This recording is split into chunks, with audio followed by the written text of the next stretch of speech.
bitch. Oh, excuse you? Baloney wash. I'm annoyed. I'm just here to give my opinion and carry in. Oh, it's Chris Avalon Unfiltered, bitch.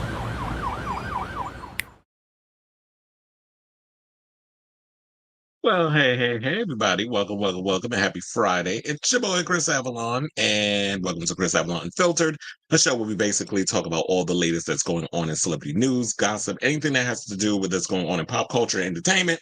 We talk about it on this here show. So, before we get started with the upcoming topics, and believe me, it is a lot, can you please do me a solid, excuse me, and hit that like button, that subscribe button, and the notification button, so that way you all know when we go live with a brand new episode of Chris Avalon Unfiltered. And as I stated earlier in the show, we do have a lot of tea to spill, including all this drama that's going on behind the scenes with TGIF. Child, I was not expecting all this mess to be going on with them, because I thought it ended with Funky Dineva and whatever was going on with that. But clearly, some of them other ones over there is the problem. We got the clips, we got the whole situation. I'm gonna break it on down because I had to pull a bunch of other stuff so that way we could do this thing here. So that's all coming up. Plus, I got some news on actress Hunter Schafer. She is joining a really big series that's about to go to Amazon Prime. Amazon Prime is killing it right now, especially, they got The Boys that just dropped their first 3 episodes. I have not gotten around to watching it yet. I'm gonna probably check that out tonight, but this is actually big, so we're going to talk about that. Plus, speaking of big, but it seems like, I don't know when this thing, if it'll ever see the light of day, there's drama behind the scenes, and, this is going to be a lot of drama going on today. The Blade reboot lost another damn director, so we're going to talk about it. Plus, we're going to address Tyla going on The Breakfast Club and addressing the colorism accusations, because she says she is colored. She is not a black woman. Of course, Shea Butter Twitter got they titties in a twist, and now here we are. We're going to talk about it. So now, and there was a situation, speaking of colors and things of that nature, child, there was a white supremacist that was planning on unaliving a lot of people at a Bad Bunny concert. And the guy's been caught, he's been indicted, like there's a whole bunch of other stuff going on with that. So I don't know if y'all heard about it, but it came out today, and we're going to spill that tea. It's crazy out here in these American streets. Plus, we got some tea on Wendy Williams, and her best friend Regina is talking about how she feels like she's been forced into silence after vanishing from the public over a year ago. So people are wondering, where is Wendy Williams? Now, speaking of another person who they saying, where is she? Where is Beyoncé? Because, they saying since she dropped Cowboy Carter, she kind of just disappeared. So we're going to talk about that. Plus, Camille Winbush, who was a child star and starred she was the youngest kid. Was she the youngest kid? She might not have been. But anyway, she's from the Bernie Mac show. Well, apparently she is doing OF, and she's defending and out here revealing why she's doing it. So we're going to talk about that. Plus, David Beckham is letting the world know where his wife Victoria, aka Posh Spice, stands on a possible Spice Girls reunion. And also, they gay icons and stuff. But speaking of gays, this whole thing with Deadpool and Wolverine and everything that's coming out with that, and, the marketing campaign. So I have a question, because I saw this article over on Out, and it made me really think, and I was like, okay, we're going to dissect it here. So they think that they're pushing homophobia with their marketing campaign, that y'all are basically just playing up the whole gay thing for laughs. We'll talk about that here. So, and speaking of which, NLE Choppa, cute rapper, who is straight, he is showing his support for the LGBTQ community and is urging bigots to show some love to the gays. Because, people out here call him gay because he said he'll perform at a pride event. Like, okay, at least he's man enough to say that. Plus, Ricky Martin is opening up about navigating Hollywood after coming out of the closet in 2010.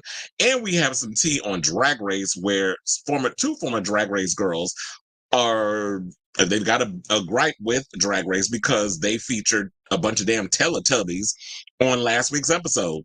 I know the new episode dropped today. I haven't gotten around to watching it yet, because there's some more controversy going on with that, and we'll get into that when I talk about that. It got to do with Got Mate and some stolen jokes. So I'll bring that up later on into the show, because they did a roast on today's episode that just dropped on Paramount Plus. But yeah, so we're going to talk about that and a whole lot more. And plus, if there's anything else going on in the industry, like what is going on with Normani, because apparently Normani's album finally dropped, Dopamine, and it dropped with a whimper, because, well, like, it came like a fart in the wind. Like, nobody even knew that it came out. I ain't seen no promotion. I haven't seen no videos. I haven't seen nothing. But Normani dropped her new album. And I didn't find out until I just happened to be on my Apple Music, and I was scrolling, and it said new releases, and then it said Bormani's Dopamine, and I'm like, bitch, quiet as it's kept. To me, it seemed like Tanashi career popping more so than hers, and she's independent. And that new song that she got, Nasty Girl, that's a #1 hit over on Billboard. So Bormani, I like the aesthetic. I like what you're trying to bring and all the other stuff. However, comma, I should probably say that. I think it's time, sis, that you part ways with your label, because your label ain't shit.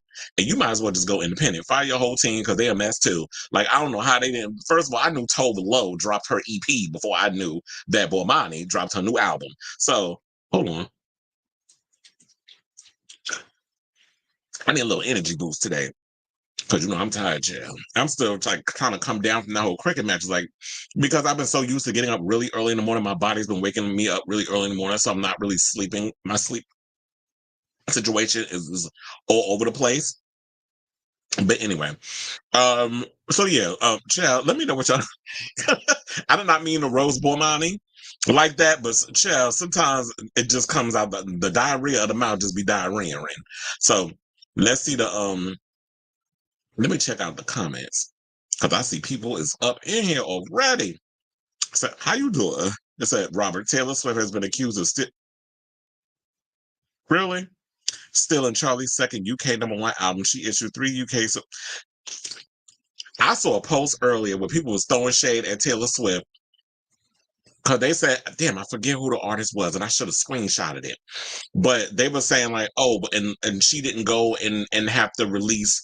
Oh, I know who it was. It was Megan Thee Stallion, because she's talking about, oh, you could pre-order, the Megan album. That's what it was.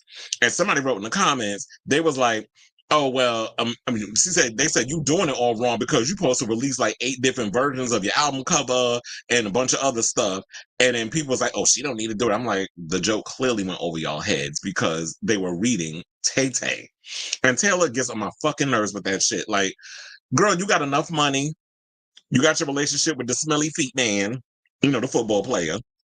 I don't understand why you can't let other broads shine in this industry. I understand like you competitive and everything, but I understand why she's doing it, because of the whole thing about her being engaged to the guy who was in that band that her ex is in, who currently, Matt Healy, I believe, is engaged to, I think, one of the actresses from Euphoria, if I'm not mistaken. So Taylor is like, y'all always trying to, oh, she's so this is no, she a petty ass bitch. And so I don't be caring about like how she moves in this business. So girl, you got enough money. Like, stop trying to be stop trying to sabotage other artists in this business. And Swifties, y'all don't got enough of these damn songs. Like, y'all don't have enough of the album covers and the songs and stuff. Okay, we get it. Like, y'all way up her ass and her flat ass, because we know she's shaped like a surfboard. Surfboard, granted on that wood, granted on that wood. I don't know why I went to a whole Beyonce tangent. But anyway, so it was like, it was 20 for 20. It don't matter. It shouldn't have been 24 hours. It shouldn't have been 24 minutes. I don't understand why Taylor always got to be, a mess in that way. Homelander AMA is happening on Reddit right now. Oh, is it? I like Homelander. And the word on the curve was, because I didn't know this because I didn't read the comments, they said Homelander is bisexual. But they're glad, one of the gay blogs said it, they're glad that he's not bisexual in the show. I think it's been implied, and there's certain things he does that teeters on the homoerotic side. But they're saying that they're glad, because they feel like, oh, with him being gay or bisexual, whatever, because he's like one of the worst human beings. I think the gay media or people in the gay elite would feel that Homelander is perpetuating stereotypes. Oh, he's evil. He's this. He's that. It's like, gay people are not. We're not a bunch of damn saints. We're what's the word? We have our faults, and we're imperfect like everybody else. So I hate when it comes to like marginalized communities. Be it if you're a Black person, you have to fit this certain narrative because you don't want to come across as perpetuating certain stereotypes. They do it with the gay community too. And it's like, not all gay people are just like this big, amazing, whatever. I mean, it would be nice if they showed different sides, but I don't want, we're complex. We're a complex bunch. So, yeah, it is. And I try to listen to dopamine, but couldn't get I have a strange feeling that's what it's gonna give. Like basically what you said, I feel like it's gonna be a boring album. Like when I look at dopamine, when I look at Bormani, I'm expecting like her to give me like full on pop girl. I don't want boring mid-tempo R&B tracks. I don't want you giving me This Is Me Now. Like I was bored listening to that damn record. And just like I feel like I don't care about mid-tempo R&B tracks. I don't care about slow jams. Like this is not the 90s. It's 2024. Like the music landscape has changed dramatically. And the girls have to really bring it. And so I really feel like, yeah, that the album was called Dopamine for a reason. Quiet as it's kept, they probably should have called it Metamucil. Put your ass to sleep.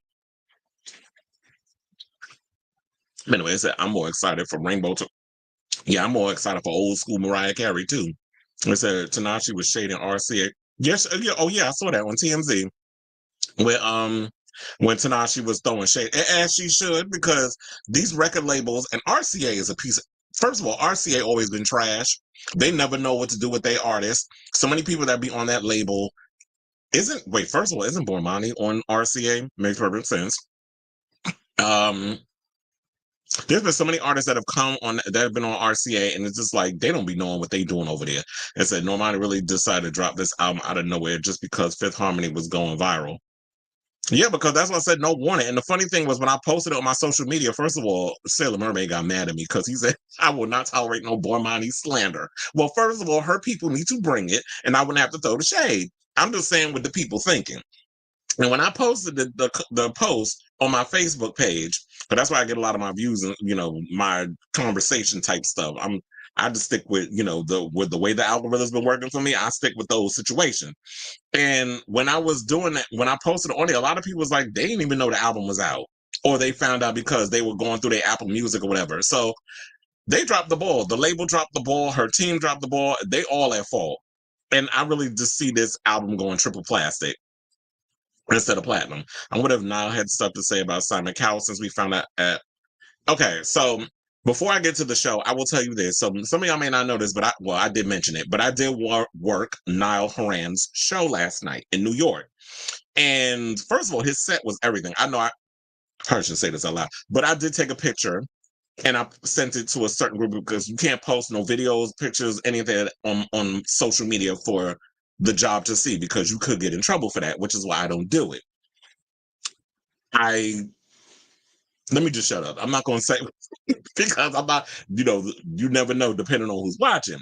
So y'all ain't going to give me shit, Chad. But anyway, so when I worked the show last night, the curtain comes up because he had an opening act. That's why I was just like, there was like this big white curtain that was covered down. So somebody said, and I want to mention who, they was like, his stage looked basic. I'm like, there's some stuff behind the curtain or whatever. So you're not going to be able to see what the stage was. But when the curtain came up, that setting was everything. First of all, I liked it. It was like this kind of wooden thing and he had a little runway.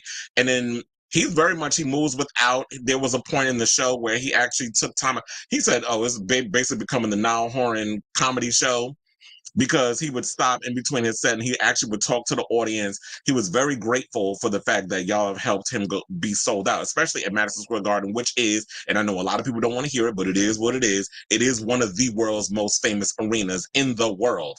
So this is why it is a huge feat when people come to Madison Square Garden and can not only sell out a show, but multiple shows. And he has a second show tonight, which I'm not working, thank God, because no shade, that music is not my cup of. I'm going to do Jocelyn Fox on purpose. It's not my cup of soup. That's what she said. She ain't said cup of tea. She said cup of soup. So it's not my cup of soup. So because at some parts it was like, yeah, he would rock out or whatever, but it was just very much giving like that whole Jason Mraz type of music. And the girls was living for it. The big strumming of the guitar, then he would go into the rock session, then he would play he's multi-talented. Like, I didn't know he played the guitar. He played, acoustic and electric. And I didn't know he played the piano. So he's very much, good with playing instruments. He's in amazing shape. So I looked at him like, damn, I didn't realize this. And, maybe because One Direction was before my time, but I was like, Niall is cute. And the girls was living for him because he is good looking in person. And the ass was assing because I was looking at that butt in them black jeans. He said, the booty, he been doing them squats. I said, what does it say? He said a little something about One Direction because he said the last time he performed there at Madison Square Garden, I think he said it was where Ed Sheeran was there. And then he didn't say One Direction, but it was implied that the group and Ed Sheeran, they did like a show or something together. And he was well and truly grateful because he was like, he's been at this for 14 years. He's a solo act. He had a full band and everything. He was, he even jumped down off the stage to hug an older woman, someone who was probably in their 70s or whatever, because what was it? Because she said that was her birthday or whatever, like best birthday gift or whatever was for her to be at a Niall Horan. I was like, he's getting the older ladies, he's getting the little girls, he's getting everybody. So it was a good show. Like I said, it wasn't my cup of tea, but he definitely is a showman. He definitely puts on a good show. He was running around that stage like he was, he was giving me he reminded me of Billy Joel. That's about like a younger Billy Joel with the way he was like performing and giving his type of show. He even played a harmonica at one point. So I was like, oh, that's giving me Billy Joel. So it was a good show. The lights and everything was perfect. So, but when it comes to Madison Square Garden, they definitely not to give a good show. So he didn't say anything about Simon Cowell, but it would be interesting if tonight's show he would say something. Oh, I forgot. At one point he actually started crying. He got all teared up because he got overwhelmed with emotion over the fact that he sold out 2 nights at the Garden. And believe me, it was sold out because I was looking. I'll be looking to see if there's some empty seats. There wasn't any. I said, Taylor is clearly trying to force his album to stay at #1 for as long as possible, but I hope someone big surprise drops and gets her mad. I just really wish that the industry would stop playing into that buffoonery and letting her just do whatever and change the dynamic of how, people receive. Like she's always trying to do these little things to switch up the game and do things with the music. What I don't understand is how come she's able to get away with that, and I hate bringing her in this conversation because, and y'all know. But why? It's like when Nicki Minaj goes in and starts whining and complaining and trying to switch up certain things, people go in on her. But when Taylor does it, nobody says anything. She needs to be dragged too. So but I get it. It's probably because she's black and Taylor is not. But y'all can't be just letting Taylor come up in here and just start trying to change how people get music collectively. There needs to be some type of rules put in place. But it just seems like because the industry is in the shitter, they're allowing this girl to just do whatever, and they're just trying to take whatever win they possibly can, just so that way they can collectively benefit off of Taylor. Because when you look at it, Taylor Swift and Beyonce are the only 2 females right now that really have the industry on lock. But then again, we ain't really been hearing much about Cowboy Carter. Like Beyonce ain't really been out here pushing Cowboy Carter the way Taylor Swift has been pushing the Tortured Poets department. That's what I thought. I was not expecting Normani to get. Okay, I'm gonna just stick with the name. I was not expecting Bormani to give us an album this month. First of all, I ain't hearing nothing about no album drop. But it said, would dopamine be enough to listen? Probably not. It said, he's the lone Irish member. Did you like the video of Cheryl being happy and shocked to see fans of Chile going to see Girls Aloud? I hope it makes them consider. But yeah, but oh, that was another thing too. There were people from Brazil and all over the world that came to Niall's concert. So I think if Girls Aloud decided to come to America, they would probably have to do something similar to what Sophie Ellis-Bextor did. I can't see them selling out the Garden, but I could see them doing like a Webster Hall or something like that, or Manhattan Center. Hey, Sailor Mermaid, no shade, but I know we was windmilling earlier, but I did kind of read your girl, Bormani.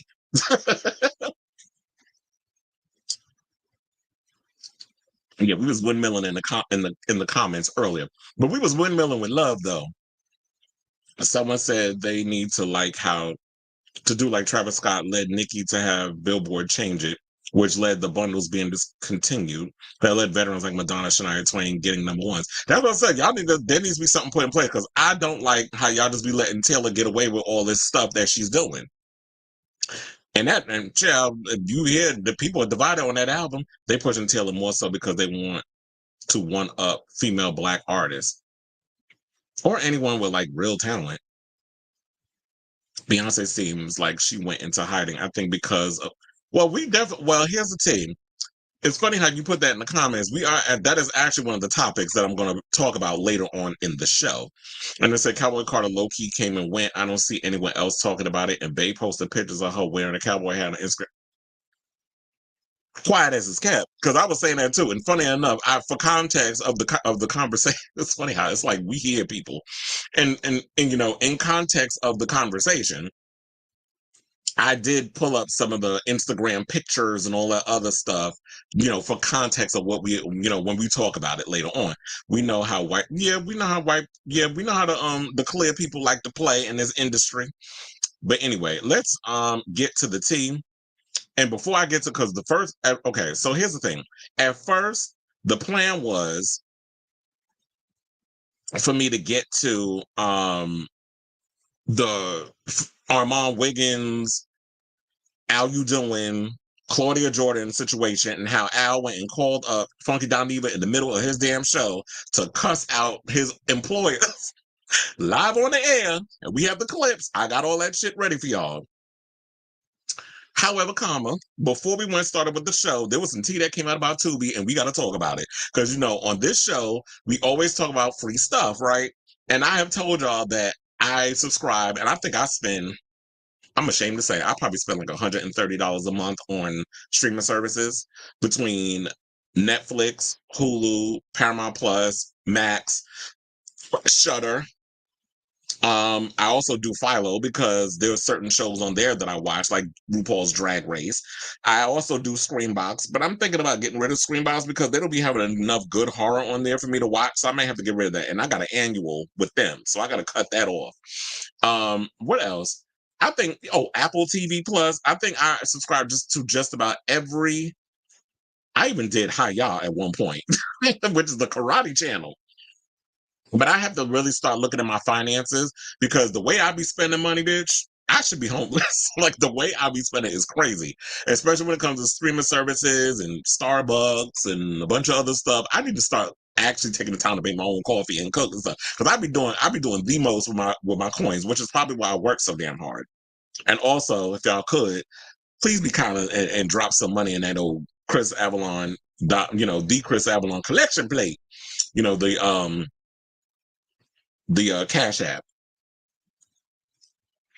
if you can. But anyway, so we always talk about on the show in regards of free stuff. So I always told you I'll be watching YouTube and I watch Tubi more than I watch the other pay stuff. But it's funny how I continue to pay because I think I have FOMO and I don't want to remove something and then I miss out on whatever. But child, today Tubi got reason to celebrate because according to reports, they're saying that Tubi surpasses Disney Plus, Peacock, Max, and Paramount in viewership for the most watched month. And I believe that was last month, which is May. So shout out to the Jasmine brand for this story because they said, in the end of streamflation, Tubi is thriving as subscription prices for Netflix, Disney Plus, Max, and Peacock have increased over the past year. More consumers are gravitating towards Tubi, the free ad-supported video-on-demand service owned by Fox, which I know is problematic for some people because especially when they have the black movies that be on there and the TV shows that they, that's like Tubi originals. And people be saying they be full of stereotypes. First of all, a lot of movies on there is terrible. Me personally, I watch a lot of the old horror movies from like back in the 80s and the 70s and stuff. So they'll have movies on there I haven't seen before or I haven't seen in a long time. And I watch it. The only thing that bothers me, but I have learned to just deal with it, is the ads. But you get so much quality over at Tubi for free. You just have to sit through the ads. So that's the only thing. So I've learned how to deal with that. And look, when you look at, Netflix, Disney Plus, Hulu, all these other things, they're trying to add ads to their subscriptions because they realized that the ads is how they make their revenue. It's how they make their money. Otherwise, they're just bleeding through money and they're at a loss. I just heard, that Disney Plus for the first time since they launched a couple of years ago, they finally made a profit. So a lot of these streamers are not making profit. First of all, a lot of y'all streaming services, you shouldn't have jumped into the whole Netflix bandwagon. Like, you should just let Netflix do what it do, but y'all got greedy and was like, you know what? Well, since Netflix is doing what it's doing, that we should just create our own streaming services to go against Netflix. But Netflix stay winning. Even though I got my issues with Netflix, they stay winning. The smart studio out of all of them was Sony. Sony's like, oh no, we're not in the business of trying to create streaming services or whatever. We're going to outsource our material. So Madam Web comes out, even though that movie was a piece of shit. We're going to let one of the streaming services bid on it. Netflix grabbed it, put it over there. Even though the movie was terrible and it flopped hard in the box office, it was a hit on Netflix, according to them in their numbers. So it says, according to Nielsen data, May was Tubi's most watched month ever, with an average audience of 1 million viewers, an impressive 46% increase from the previous year. Tubi surpassed Disney Plus, which averaged 969,000 viewers, and easily outperformed NBC Universal's Peacock, Warner Brothers, Discovery's Max, and Paramount Global's Paramount Plus. It also topped other free competitors like the Roku channel and Pluto TV. The only free ad-supported streaming platform with more viewers than Tubi is YouTube. See, exactly my point is the fact that I said there's only two things that I'll be watching. I spend more time on YouTube and Tubi than I do all the other streaming services. I mean, I depending on what's going on over there, I will watch. But for the most part, Tubi is lit. So, and I've been telling y'all for the longest, y'all should have been over there watching it. So I'm glad that everybody's paying attention. And it says that Tubi continues to pull ahead from its ad-supported video on demand competition and post faster than expected growth. And so what I'm hoping is, because I know the fear from a lot of people was that they believe that, oh, well, it's only a matter of time before they start charging. I'm like, first of all, why would they do that?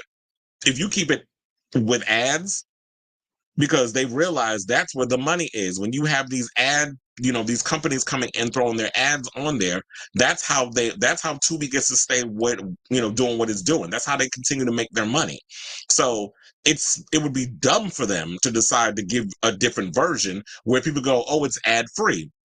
No, because I'm not paying for another damn streaming service. So I would rather sit and watch Tubi with the commercials. I guess in between, like if I'm going to watch Tubi, I'll just be working or doing whatever, or on my phone or whatever the case is, while it's on in the commercials. And the commercials aren't that bad. It's just like maybe 4 or 5 ads, depending, and then it goes back into the program. So I say all this to say congratulations to Tubi. I realized that maybe what they've realized that the smart thing for them to do was to not get caught up in the matrix of wanting to compete with the Netflixes and all that other stuff. And I don't think that I'm realizing all these studios are realizing they were in over their heads trying to jump onto the whole Netflix streaming bandwagon, because now we're hearing that Paramount Plus might be in trouble. That they were almost trying. I guess Skydance wanted to buy them, and that deal fell through. And they're they're going to disband Paramount Plus altogether and outsource a lot of the material that's on there, so like they can. Star Trek will probably end up on one of the other streaming services, probably Netflix. No, who knows what's going to happen with RuPaul's Drag Race and All Stars, because it is on Paramount Plus, and a lot of their other shows, like what happened with Showtime and all these other things that's going on there. So, like I said, congratulations to Tubi. And as this story progresses, because I'm sure, in regards to the whole Paramount Plus thing and stuff, I'll let you guys know about what's going on. But definitely, y'all need to be over there watching what's going on in Tubi, because like I said, it's lit, especially when it comes to a lot of the old movies. They got really good gay movies on there that I saw. They got really good horror movies over there. Like I'm a sucker for really bad 80s slasher films. So a lot of times I'll be on there and I'll be watching a lot of those. I'm like, this movie was terrible, but I enjoyed it. So I like a lot of that stuff. The newer horror films, when they're bad, for some reason I can't get into it, but I just love the campiness of an old 80s horror movie. So that's usually where I go. And I'm like, damn. And there's some movies over there that I'm like, I haven't seen this movie in years. And then I'll just go over there and check it out. So Tubi's library is, impeccable. So definitely, if y'all have it, if y'all can get around to it, or let me know if y'all even subscribe to Tubi, like over there be watching like I do. Because, we all love, when something is free 99, I know I do. All right, so we got comments. And he said Ariana is now child. First of all, Ariana should have been pushing that damn album when it first came out. I don't know how all of a sudden now you want to promote this. What's the name of it again? Exactly. I don't know why you trying to push up, trying to open this goddamn Powerade. I understand why you trying to push an album that came out months ago now. Because, in this fickle ass business, it's here today, gone today. If you ain't pushing it back then, the people done moved on. I sent you an article that's where you said that Spills, they have some good movies. Oh wait, I may have to check out the previous thing that you said, so I have to look when the show is over. They said they have some. Yes, they do got some good movies on Tubi. Spills more into touring news, corporate greed, and management deals is why arenas are being pushed more money for those shady deals, etc. Like they get 85% of tickets. Yeah, there's a lot of drama going on with that. And here's the thing: I got the message yesterday when I went to work before we, when we did our roll call and everything for the Now concert, which I would say another thing I forgot to bring up. They created like this subway system thing where people could jump in there and sit down on the subway chairs and take pictures and all this other stuff. It was really good. I said they went all out for Niall in this show. So his team and his label is definitely backing him. But we got word that they said, child, September is going to be busy. And I was like, I know, because I looked at the calendar and there's a lot of concerts happening in September, including the Sweat Tour. So there's a lot of people that's supposed to be touring in September. So my ass is going to be busy. So yeah, there's shows going on now, but not to the magnitude of like when the fall comes. But I think it's smarter to wait until later on in the year than in the summer. So say, yeah, all the other streaming services started like 5 years ago. That's when they started competing with Netflix. They are adding lots of dating shows to Netflix the last couple of years. Yeah, and I'm not interested in not one of them. And it's that I invest in YouTube more. I heard about Nebula as well as the alternative version. Never heard of Nebula. Where have I been? Or maybe it's just the fact that it's too much to fit in his brain of mine. It's only much space I can fit information in there and push the old shit out. Yes, they have vibes on Tubi with. I haven't seen that movie in a long time. Isn't that when they were sidekicks? So I was like, yeah. Back when Cyndi Lauper was trying to be an actress, look, she was in the same boat as Madonna. I was like, just stick to the music. And that's that. Anyway. Okay, child, let's get into this mess. So, okay. Now, the last time we talked about TGIF was when Funky Dineva left the show. That was, I don't even remember when. No, it doesn't matter. So, it was a couple of months ago. Funky was basically saying the reason why he left the show was because he was looking to I guess he was saying it was a pay discrepancy, that he could make more money doing his own show than having to get the little coin totters that he was getting over there at Fox Soul. Then apparently him and Claudia got into it. They was going back and forth. He would read her for points on his show. She was going on social media, making her little snide or side comments or whatever the case was. And then, there's always been some drama going on with that. Then you remember you had Al got into it one time when Claudia wasn't there because they brought on wide ass mouth Dr. Heavenly. I can't stand that bitch. But her and them giant ass teeth she got in her fucking mouth. You supposed to be a dentist, but you can't even get teeth to fit in your own fucking mouth, but you working on other people's teeth. So she was up on there going back and forth with Al, and you know how she gets. She think everywhere she goes, she gonna marry the medicine. Where she thinking just because you loud and you yell over people, it's that Nene Leakes complex. Where y'all think just because y'all loud and y'all shout high enough that you could overpower people, overtalk, whatever the case is. I don't know, bitch. You gonna meet your match. So she went in, and Al was going back and forth. And I know on his show at one point he brought up the fact that why he don't like her and she's no longer invited to come back to Fox Soul, and that's on her. And then I remember she was going back and forth with Carlos King at one point. But you know what, Carlos King, it seemed like to me he let things slide. Like it don't matter if somebody read him for points, as long as he can get them views and them likes, he don't care. He like the Black Andy Cohen. It's like they just do whatever. So So basically, I don't even know when this clip aired, but I happened to come across it because I was like, wait a minute, I was looking for it and I couldn't find it. So it was Al's birthday this week. And what they've been doing for people's birthdays is they've been roasting them. So it wasn't that long ago because I feel like I think him, see, this is probably what it is. Him and Armon are both Geminis. So Armand's birthday, I believe, was a week before, maybe 2 weeks prior. I don't know. I wasn't paying attention, nor do I care. Because a lot of times when they be talking about stuff at the beginning of their show, I pretty much fast forward. I'm like, the reason why people watch the show is because they want the tea from TGIF. They don't get. We don't care what y'all drinking, or maybe some people do. We don't care what event y'all went to. I know I don't. That's why I fast forward through all that foolishness. It's like just get to the celebrity news and gossip. So they show like he did a little light roast when he did when it was Armand's birthday or whatever the case was. But when it came around to Al Udoin's birthday, child, Armand went in and let have. And I sat there with my mouth, my jaw was to the floor. I gagged.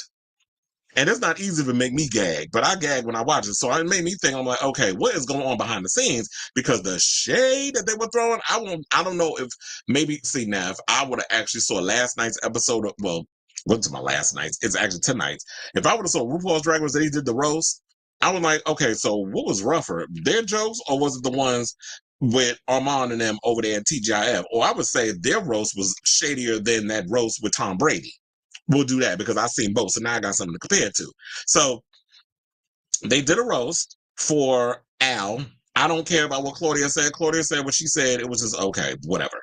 But I'm like, child, are you the bone collector over there, Armand? Like, did Miss Claudia Jordan put a battery in your back to make you be the bad guy and say the stuff that, so you can keep in her good graces? Because after this tea, I was like, it's only a matter of time before I can see, like, I'll be the next one to be like, okay, I'm not renewing my contract. Fuck all of y'all. I'm out of here. So I had the clip, and I definitely had to. I had to change the audio tempo on it, so it might be a little fast. And the only reason why I did that because of the copyright. Shout out to Victor Yates because he put me on to that. He was like, you know how you can get around them copyright situations? Just change the tempo of how they talk. So I was like, noted. So we have that clip. I want to play it for y'all and pull up and listen close. Because, child, I want y'all to gag like I did. Please hold. Okay, Al, today is your birthday. Oh, wait. Are we there?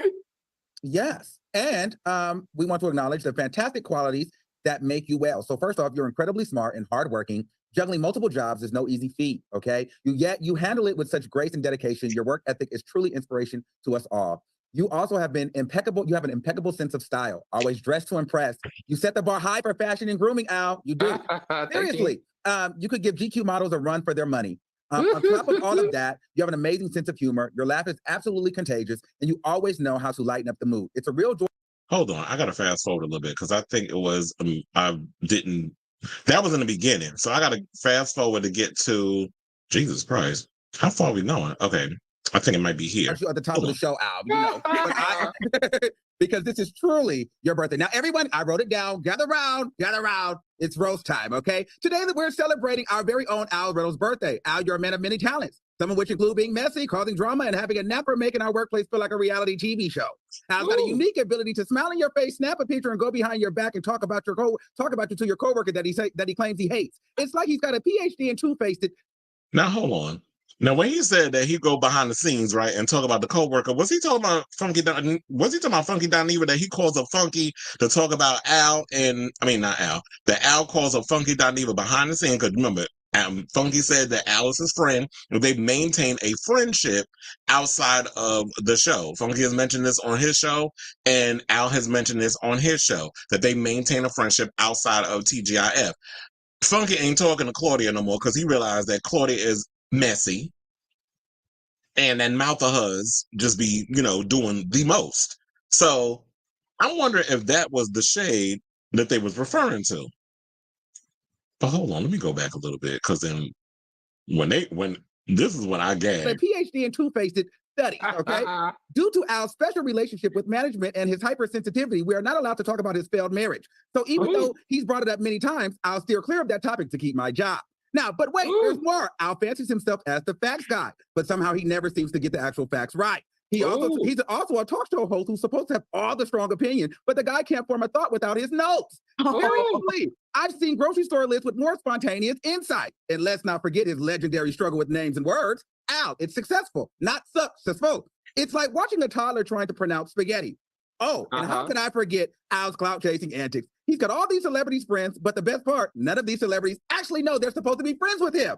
As if that wasn't enough. Al is currently on a mission to get our talk show canceled. His nasty, childish, slightly jealous attitude is working overtime to torpedo our show. It's like he's auditioning for a soap opera villain role. But despite all the chaos, let's not forget it's your birthday, Al. Okay? So here's to you. May your future be as drama-free as your past has been drama-filled. Happy birthday, Al. That was a Al. Now, he did drop some jewels up in there that I'm not going to let slide. Now, he said that Al is trying to find ways to get the show canceled. I need more information on that. I need to know what exactly is. Look, if you're going to drop jewels, if you're going to throw shit out there, and you know the truth always said some damn jokes. I want to know what's the tea in regards to that. What is Al doing behind the scenes that is trying to get, the situation? And then also, what Armon mentioned was that the whole situation about him being married to Star Jones, that is not allowed to be brought up on the show. They can't ask him no questions about his marriage to her. Because, man, remember at one point, Dr. Heavily called him Al Jones. And that was a dig because as a man, and Al tries to play up like he's this alpha male type on the show. Girl, that is not what you're giving. You are not giving alpha male Miss Mamas. But I know she tries, but it's not happening. So he so at the same time or whatever, he also brought up, damn, I lost my damn train of thought. So I want to know what the tea is in regards to that. And this also brings up the whole thing about the clip with Lunel, because Lunel popped up on the show earlier in the week and she brought up the situation about his relationship with Star Jones. Now remember, it was the whole Star Jones situation. So being called Mrs., Al Jones, that's a dig because clearly we didn't know who Al You Doing was back when, she first got with him. She tried to him all about on The View, was talking about she was in love and all this other stuff. And then, child, we saw pictures. And remember, Wendy Williams used to call him, that's where we got Al You Doing from. Wendy Williams used to call him Al You Doing. The gay jokes all started. You would look at certain pictures of him, and yes, he did look a little zesty. I know a lot of us don't like using the word sassy and zesty or whatever, because I know what y'all trying to say. When you call a man sassy, when you call a man zesty, that is basically just y'all trying to use a cleaner way of trying to throw a homophobic slur at men or emasculating them. So I know what it is when it comes to that situation. So then so after that whole situation, because I didn't even watch this whole roast situation, because normally I'll be fast forwarding, because I was like, oh wait a minute, because the last time I actually sat and watched a roast, I was like, okay, that was weak. So I didn't really think about trying to watch this one. But then once I heard all the tea, like people was talking about, oh my God, you got to watch this video. I was like, okay, now I have to go in and let Hab and watch the video. So then this week, because I could have sworn that he has talked about Star Jones and his relationship with her. And we've all wondered, did she know when she got with him that he was bisexual? Because, a lot of people kind of looked at it as like his relationship with Star Jones was similar to Terry McMillan's relationship with that man that was based on how Stella got her groove back. Because remember, when she got with the book was based on her relationship with getting this older woman that went to Jamaica or whatever, got a relationship with a younger man, and this whole situation. And then, we got the movie with Angela Bassett and Whoopi Goldberg and a bunch of others. Come to find out, Terry Miss McMillan went and married herself a homosexual. So we all thought that this was going to be, that their whole relationship was similar. Come to find out, Al has implied in the past, but never said Star's name directly, that she in fact knew what he was all about when he got with her. So she was okay with him being bisexual. And here's the gag. I know there's certain people that be out here that be having a problem. I can't get with no man that be with another man. Because we see that shit. We see it on Insecure. We've seen it on Sex and the City. We've seen it played out in so many other ways, which there seems to be this bi-erasure or biphobia that comes with that. Even with Claudia Jordan, because in this clip I'm about to play y'all, like she was giving very much, biphobia. And there was a side comment she made, and I want y'all to hear it because I caught it and I realized nobody else was catching it. Where she made it seem like it was an implication when Lunel and them was talking about the whole bisexual thing and him and Star Jones, that she made it seem like that he wasn't 110% truthful about his past with men with her. And it's like, sis, worry about your non-existent relationships and who you be getting with, and don't be trying to throw your shit on other people. Because she pissed me off with that whole conversation about the whole trans thing, which I posted on my page, because she was saying, like, what did she think about, or what do you think about trans people? Should they tell someone that they're in a relationship with on a first date that they're trans? And she's like, oh, that's why I love T.S. Madison, because she let people know from the jump. I'm like, first of all, T.S. Madison is a personality.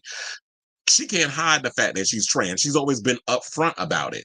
But that regular girl down the street, Nene around the corner, that, used to be, Neil, Nashy Nene, and now she went in transition and is walking stealth and all this other stuff. A lot of times, these trans girls and men can't be upfront and honest about who they are.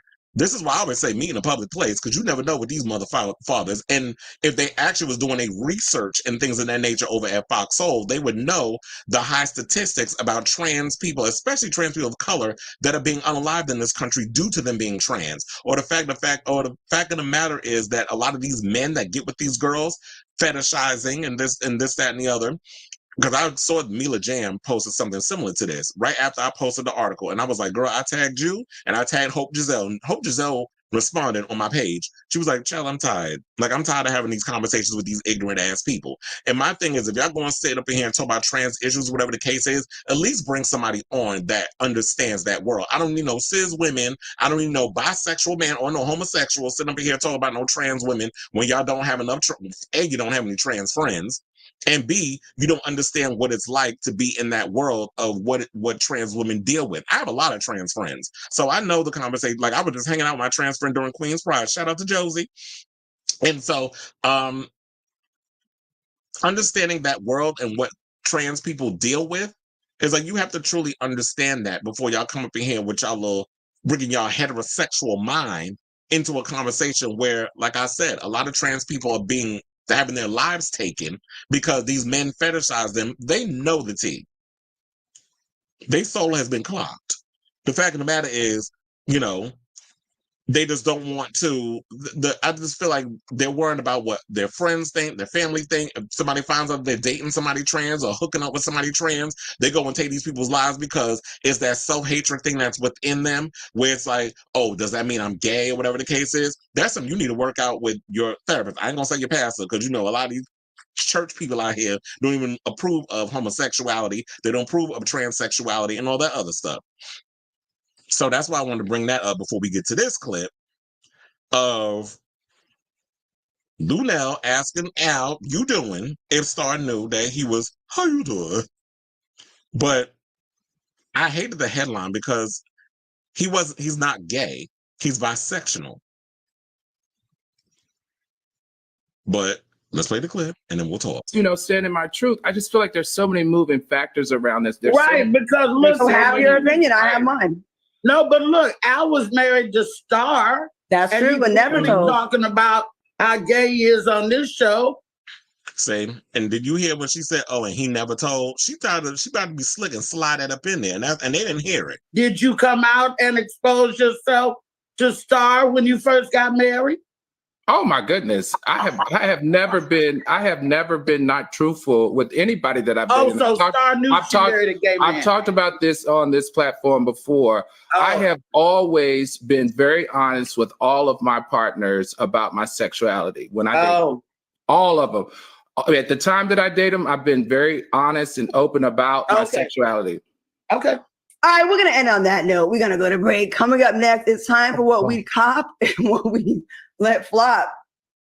Did y'all hear the shit? Oh, we just gonna go to break. Like, it was just very dismissive. So it's clearly showing that there's something going on behind the scenes where you noticing like the slight jabs that they're throwing at each other. And at this point, they're not even trying to hide it anymore. And this is what I said about panel shows. And once upon a time I did one. It was called Drinks and Drag with my girl Lindsay and Remy. We did it. we're talking about bringing it back. It hasn't happened, but it's like, whatever. When it happens, it happens. I'm not opposed to doing a panel show, but here's the thing. When I go into doing a panel show, I know what I'm there for. I'm there to do my job, which is to sit on that panel, answer the questions regarding, like, you know, whatever topics that y'all got coming up, and then I go about my business. Now, if you want to break bread and be cool and hang out or whatever, we can do that. But I put up a certain guard when it's around people, because a lot of these people in this industry are fake and phony. They get so caught up in the hype and the drama rather than realizing that there's a reason why you there to do a job. And here's the thing. I can't name no other show that is on TGIF outside of, that's on Fox Soul, that is outside of TGIF. They've had many other shows, Cocktails with Queens on these other shows, but y'all went and canceled all that. So the bread and butter clearly is TGIF. If y'all go and fuck up this bad, because that was the fear when Funky left. And when Funky left, we see where his career is going. Like, his show is definitely thriving.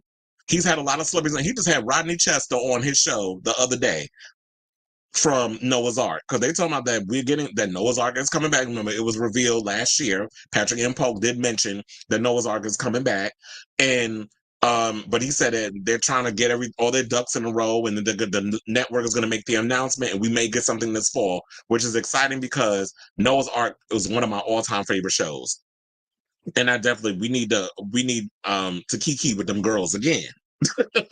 I miss my people over there at Noah's Ark, but anyway, so.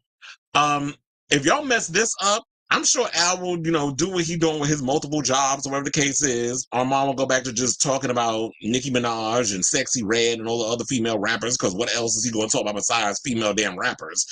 And all his other content is whatever. And then Claudia will just continue to, I guess, do what she do, which is, I don't know, I guess act in a bunch of low rent movies and doing Deal or No Deal.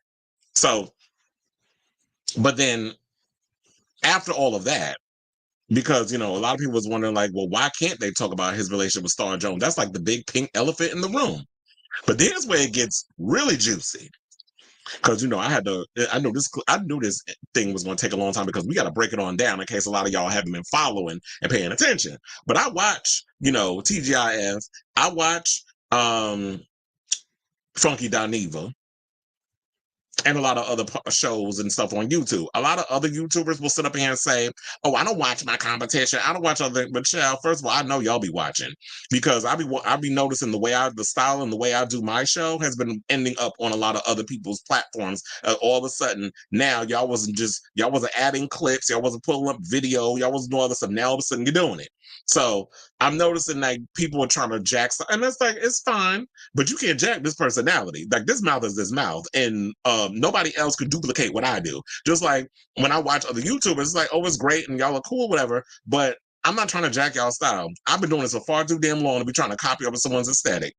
I told y'all, 2026 will make 20 years I've been doing celebrity news and gossip. I did not just start doing this last week.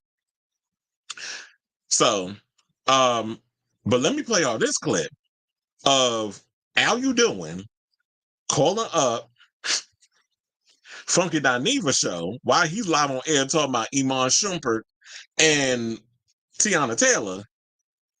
Because, child, I hollered how he just went in and just, out the gate started cussing. Please hold. She don't need, this Al calling me right here. This Al right here. Hey. Listen. Hold on before you talk. I'm you live. need to hear this on live. Hold on, people can hear you. I don't give a fuck. When I tell you go back and watch TGIF tonight, go back and watch TGIF tonight. What happened? Go back and watch TGIF tonight, and you tell me if I don't have a reason. Ooh, you filming me? I told you was live. Oh, my bad. Go back. Hey, friend, go back and watch TGIF tonight, and call me back. All right, bye. Child. Child. Child. Ooh, honey, child. Lord. Child. It's like, what else could he say but child? Because that's how I was feeling. I'm like, well, goddamn, that is really getting juicy. I told you the bloggers are just going in and letting have. The YouTubers are fighting. I'm living for all the drama because it's good grist for the mill. And it's something to talk about, chat. But what I'm really hoping this happens is that, you know what, Funky gets the tea. And that's just why I'm mad at him, because he told him he was live on air, right?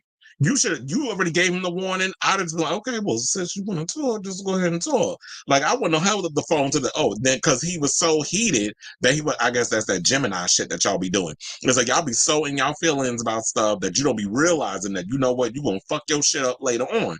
So, but it's already hot. Like, it's already out there. They already know, like, you called up Funky live on air to go spill tea, which was simply an implication that we played earlier of Armon saying that you going to people that you said you don't like and spilling tea about what's going on behind the scenes over here. So it's making it seem like that Al is going over there relaying personal stuff that's going behind the scenes at the show over to Funky Dineva and feeding it to him. Which you know, me personally, I'll be living for it. I'm like, feed me the tea.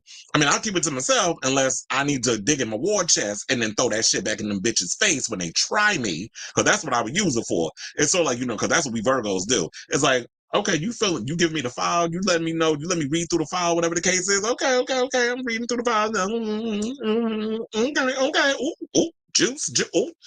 File that away in the cabinet. And then when I need to pull that shit out on a rainy day, bitch, you better watch it, because I'm about to make your ass walk out of this room in tears, which is something we good at. So I say, let's say, look, at the end of the funny part was, because it was at the end of the show, Funky had one more topic to get to.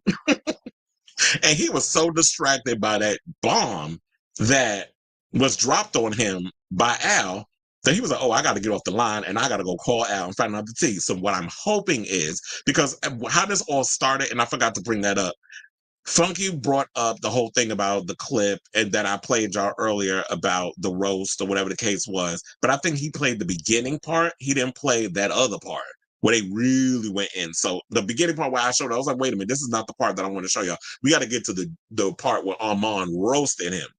So, or they were just talking about the whole thing about Star Jones. That's what it was. That was a clip.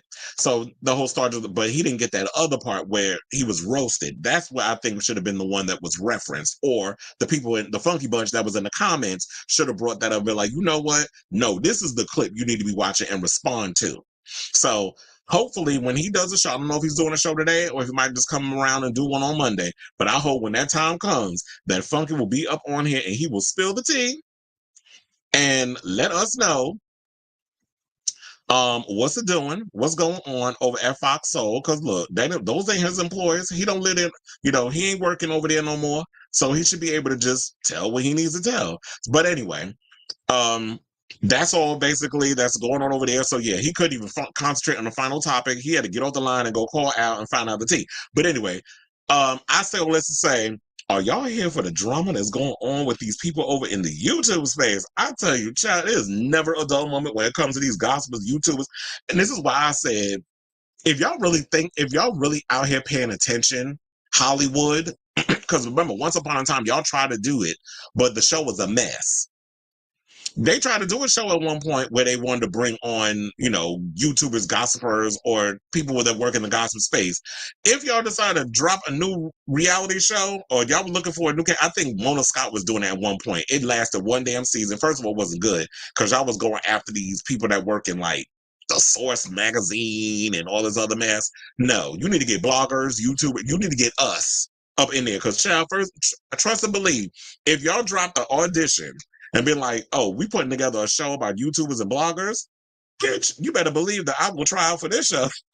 Will definitely be up in there, along with the rest of these other YouTubers, influencers, because definitely there's so much drama going on in these spaces. It needs to be captured for the cameras. So let me know what you guys think of this mess down in the comments below.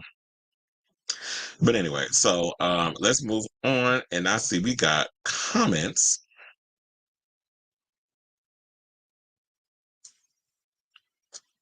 Oh yeah, I read that already. So it said Funky Dineva bragging about being on a black gossip show owned by Fox, but then quitting says a lot.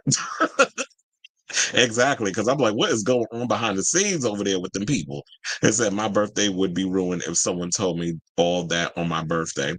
Yeah, because I'm like, look, this is why I'm like, I ain't doing no birthday roast. Like, we're not doing that. Like, if it was for like charity or like something of that nature, we could do it. But you're not doing it to me on not on Beyonce and Blue Ivy's internet. Like if it was broadcast to be like a certain like a Tom Brady type thing, or if I was on an episode of RuPaul's Drag Race where y'all roasted me, I get it. But not on when y'all got funky internet over there and you need a cable provider to actually try to read me down. Like we're not doing that. I said Al Reynolds doesn't seem like the type to know how to take let alone find out where a woman G-spot is. Quiet as it's kept. And so I used to love TGI, but just couldn't watch it after Armon admitted to. Oh yeah, that was another thing that bothered me with him too. Like he was talking about, oh, he likes Trump, and I said, first of all, we know that Armon is less than like he needs to stick to the rivers and the lakes that he's used to, which is talking about rap beefs with females. Like that's the only strength that he has when it comes to that. And before he even got hired over at Fox, so I'm like, you're not really that versed in the YouTube and gospel. I just feel like he got really lucky because he came at a time during the COVID situation. So a lot of people jumped on that bandwagon of getting into the gossip YouTube world and all this other stuff because of COVID. And he got popular off of that. But remember, once upon a time, it wasn't not that long ago, he got into it with Jason Lee because of some things he was talking about that Jason was trying to sabotage him and a whole bunch of other stuff. So, and the girl was reading Armon down in the comments talking about like, yeah, this is why y'all shouldn't be messing with him because he's messy. And it's like, it's funny how Armon had all this to say in that roast because I was like, child, now when y'all put that out there, like you literally opened up a Pandora's box of us realizing that like what is really going on behind the scenes when I'm like in between the commercial breaks when the cameras aren't rolling. Like it's just, and I have to admit, the show isn't the same, but I feel like that I just watch it because I just want to know what's doing, what's going on, the body language, all that other stuff. But Al do be getting on my nerves when he be trying to act like this big know-it-all when it comes to the fact, like being the facts guy. And the fact that he can't say woman, he said woman. I was like, that irritates me. But this it's funny. They have somebody in the comments that leaves comments. His name is Al's Woman. So they make fun of him. I'm like, is that how they pronounce woman down in Virginia? I said, how did Armon even go from reporting Nicki and Cardi B to because I think what had happened was after Funky Dineva left, they were looking for a co-host. So they went through a whole bunch of people. They had T.S. Madison on there, they had Dustin, fine ass. That's a good looking man. But the reason why they didn't bring Dustin on there was because they said that his personality is similar to Al's. Well, look, if Al decided to lead a show when his whole situation, his contract expires, I guess y'all can look to Dustin and bring him on there. But I don't know. I'm like, so it just seems like to me that is Claudia the problem? Because it always seems like her energy just be stink. When it comes to like, especially in that episode when I showed you the clip with Nunel, she was on one that day. And especially like when she was talking about the trans conversation and she was just like really like doubling down on her. I was like, okay, so it's not that fucking serious. Like you're giving me cis woman who's intimidated by trans women who try to imitate, because y'all, a lot of you, some of y'all, I'm not gonna say all of y'all, some of y'all cis women out here be acting like that trans women be automatically running around here trying to take your man. And it's like, that's not the goal of a lot of trans women. There's some that be out here trying to be messy for the sake of clout and all this stuff, like a Sydney Star. Like you get those types. But and then it's like when you get those clout chasing types or the ones that really be up in here being thirsty and stuff, then y'all want to lump everybody in that category. And so that call from Al the Funky That's what I told her. I said, there's audio. I got the clips. And I was gonna I stayed with a receipt because I was like, y'all need to hear this shit, Chad. And so they was like, the Al Reynolds. How you doing? So Al, you doing? Yeah, he definitely read.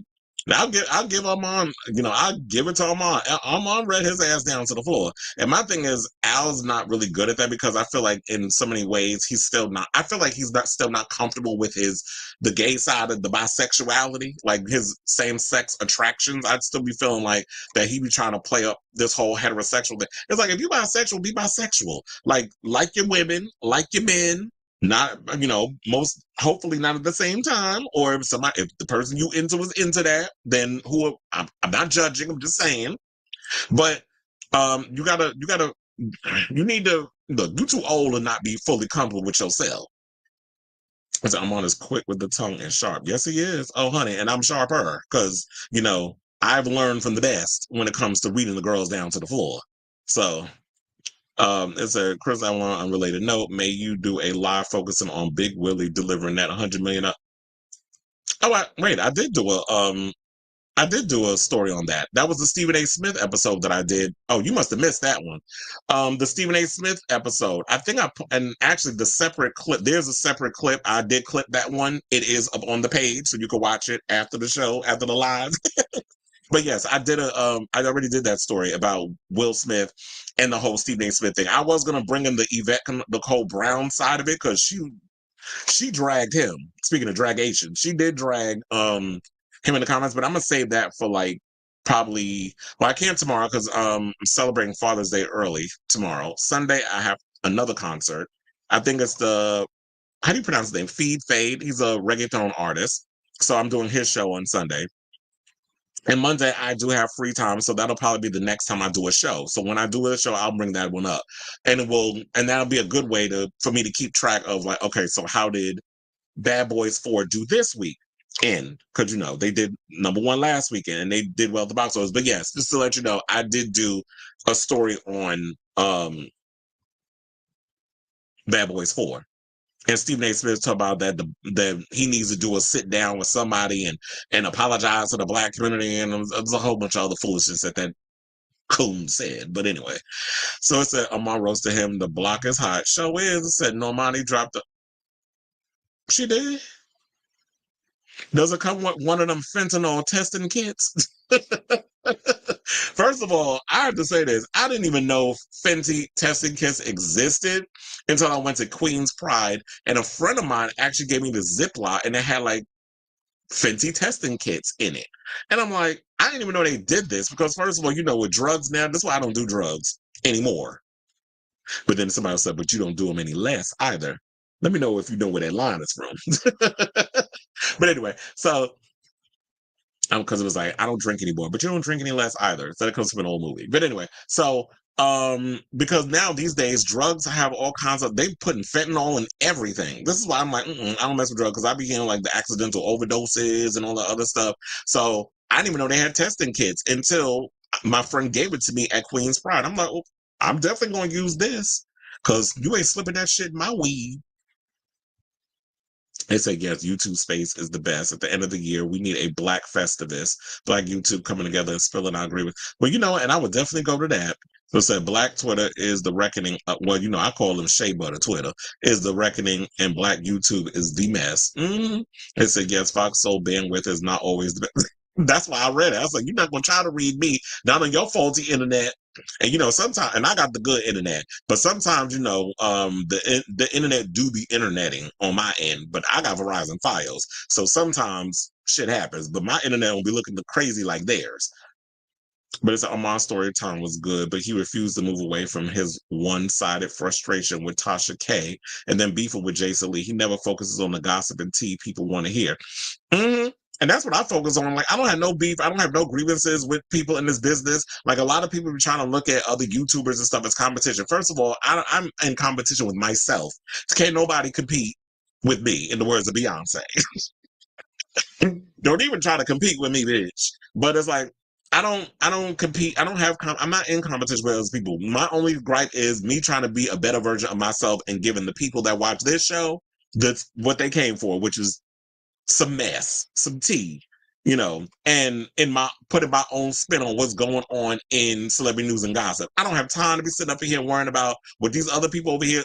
I can't say what they over here doing, because clearly I did just talk about TGIF. So if stuff is going on in that's spilling out in the outside of just you doing a show, we got to talk about it because it's gone viral. So I have to say, not only does he have great production, but I like his background. He really puts a lot of work in it. And he basically said he taught himself how to do all of that because he tried to get people to help him, to show him how to do the audio and all this other stuff, and nobody helped him. Same thing with me. I had to figure out how to plug in the microphone and get the all this other stuff set up. I literally spent 30 minutes learning how to stream on StreamYard and how to put all this stuff together, and I was good to go. But now I'm at a point where, down the road, I want to learn how to make it a bigger and better production for you guys. But right now, I was like, you know what? Keep it simple. That's enough for me. Like, you got my background, which is like my fake house. My audio was good. The visuals was visual. You see my tan because I was working the damn cricket match, so I'm dark. And I'm just giving y'all the show that y'all, what people want. It's like you give you the clips. Just keep it simple. I don't need to do a full-on whooshy production thing. I did that before and wasn't nobody really paying attention to all of that because nobody cared. They just came in. They just want to see, they want simplicity. And that's what I'm like, just keep it straight and to the point. It was like, I personally like Armon on Foxhole. He is witty and smart. He is a millennial. We need a millennial on Foxhole because both, yeah, exactly. And yeah, because Claudia and Al are both in their 50s and Armon just turned, 36? So it is good that we have him giving a perspective on the younger demographic of what's going on with them. Whereas then you have Al and you have Claudia. And it's like, I'm here for the different generations and the differences of opinion. So it is a good thing they have somebody young on there. I said, Claudia, it was a horrible on RHOA. She gets obsessed with people and does not focus. Child, don't even get me started on this whole Portia thing. And was going on, sidebar, child, word on the street is King has been fired from Real Housewives of Atlanta. I got to dig into that story. And they said that came from, apparently she posted RP, rhymes with corn, on one of the cast members. So that's the tea that's been floating around. So I'm definitely going to keep I haven't really talked. And then, you got Simon Zest. See, now I don't want to use the word. Simon out here acting worse than the women that be on the Real Housewives. Y'all need to get his ass a peach at this point. Because now he keep putting out cease and desist every damn 5 minutes. The last thing I heard with Simon Gabadia was that he basically was giving, what was it? Oh, he sent out a cease and desist to Bravo because apparently Portia has been using the Rolls Royce and he don't want it on the show. Child, first of all, cease and desist is a bunch of damn bullshit. Girl, keep using that damn Rolls Royce. It's probably rented any damn way. But yeah, so there's tea going around that King is out of a job. But we'll see if that turns out to be true. Once I dig into it. Sydney Star is yoked and nested. Yeah, okay. Eddie Winslow and it said, and Rob Schneider is pressed and angry at Big. Oh yeah, I did see that, but I just didn't care enough to even read about Rob Schneider. First of all, Rob Schneider always kind of been like an Achilles heel in Hollywood. At one point, they were trying to make him like this. The Rob Schneider. They were trying to make him like the white Kevin Hart of Hollywood. Like he was supposed to be like the funny sidekick type character, but he always appeared in so many bad movies, including Judge Dredd, which the one with Carl Urban, who I didn't even know Carl Urban was in his 50s. That man is fine too. And he's also on The Boys. The Dredd movie, I prefer over Judge Dredd. Judge Dredd was terrible.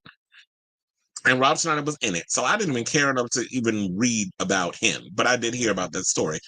And it said it is really weird why F-list Hollywood is angry at Willard Smith. No, Willard.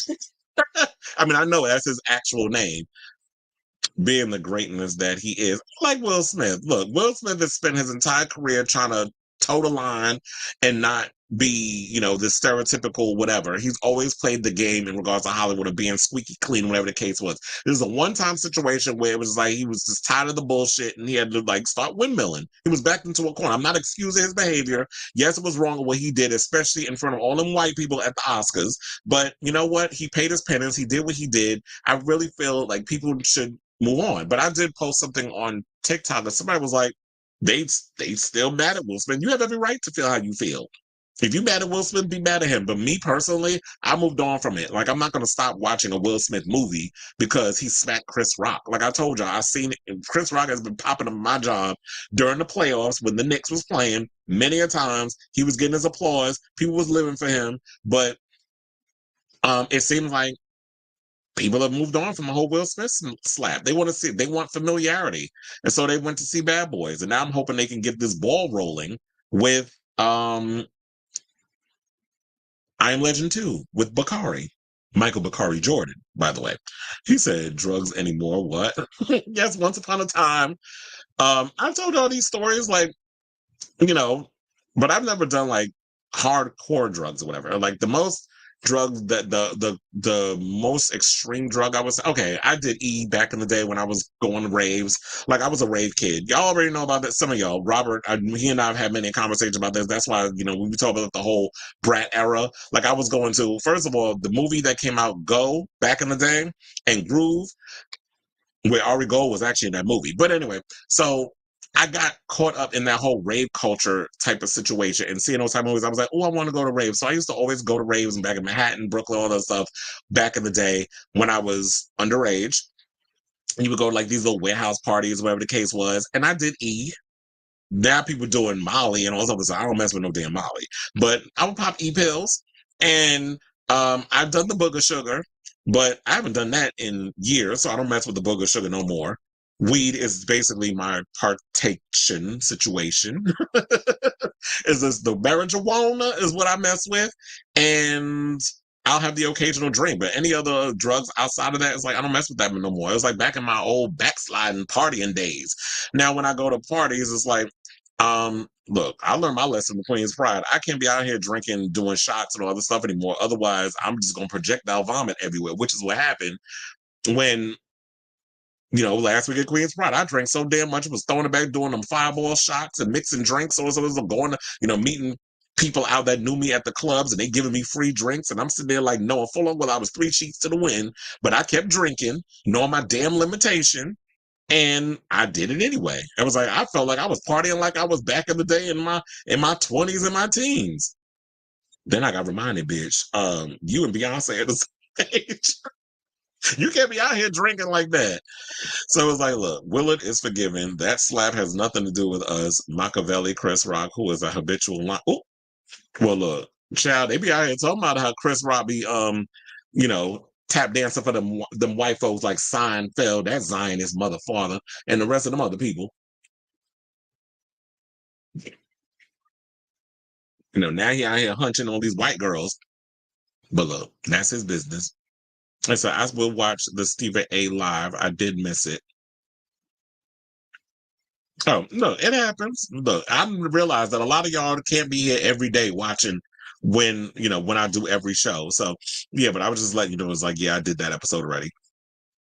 And I told about that. I said, in all honesty, drugs use is so late 90s, not cool being under the influence and messed up. Saying, and that's another thing, too, is that I'm the type of person that, I don't like not being in control of stuff. I think it's a Virgo thing. It's like I love being in control of a lot of my surroundings. It's like now when I do drink, I stick to the same drink so that way I remain even keeled the whole night. But when I'm sitting there out and about and I'm buying all these nutcrackers and then I'm going to the club and then I'm running into friends of mine in the street at Queen's Pride and they giving me shots. It's like, well, bitch, I can't sit and be disrespectful and turn it down. But then I paid for it, you know, that day and the next day. But anyway, so yeah, let's move on and let's talk about Euphoria star Hunter Schafer, who has a new gig, and now she is about to be in the upcoming Blade Runner 2099 TV series. So congratulations to her. Also, let me pull that up so that we get a better picture. And so it says Schafer seen recently in The Hunger Games, The Ballad of Songbirds and Snakes. I haven't seen that, but I know it's on Hulu. I think via Stars, and I need to watch that before my Stars subscription expires because I canceled it because otherwise I'd be paying $30 for Hulu this month. And so I was like, Stars barely have anything on it. I don't care about Power and all the other shows. Sidebar, I just heard Power book 4 with Tommy and them just got canceled. So they're only doing 3 damn seasons of that show. I'm like, damn, they just getting rid of all the 50 Cent shows over there. But anyway, we'll save that for another thing. I just thought about it because of The Hunger Games. So she's in that, and they said that she will start alongside Michelle Yeoh and her fellow Euphoria cast member Eric Fine as Dane in the upcoming series. Now, details are yet to be released regarding Schafer's role, but Variety reported that Everything Everywhere star Yeoh will play Olwen, described as a replicant near the end of her life. Now, fans of Schafer are already raving over her casting, with one sharing images and saying, "This ish is about to be fire AF." And then they also said someone else commented, cooking with this cast, while another said, this is great news. I love Blade Runner and I fully support Hunter in anything she does. Another person claimed, I don't know how to explain it, but she was actually born for this.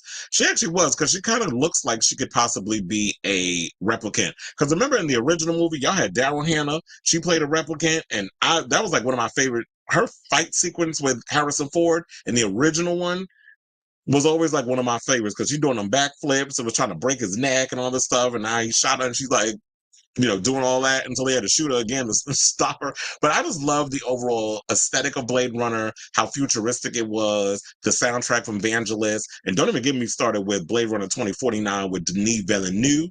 I loved his take on it with the sequel, and Ryan Gosling I thought was great in it. I love Dave Bautista's small role in it. And Hunter Schafer definitely gives me that she's probably going to be, and I also forgot the Rachel character, which was Sean Young in the original. And how they basically AI'd her or CGI, did whatever, made her young and put a stand-in on with the face and everything.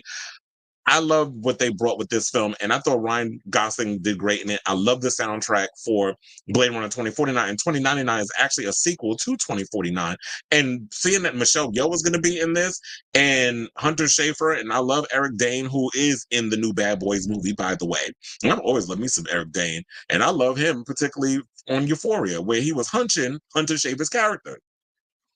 So I say all this to say, I'm actually quite excited for this upcoming series.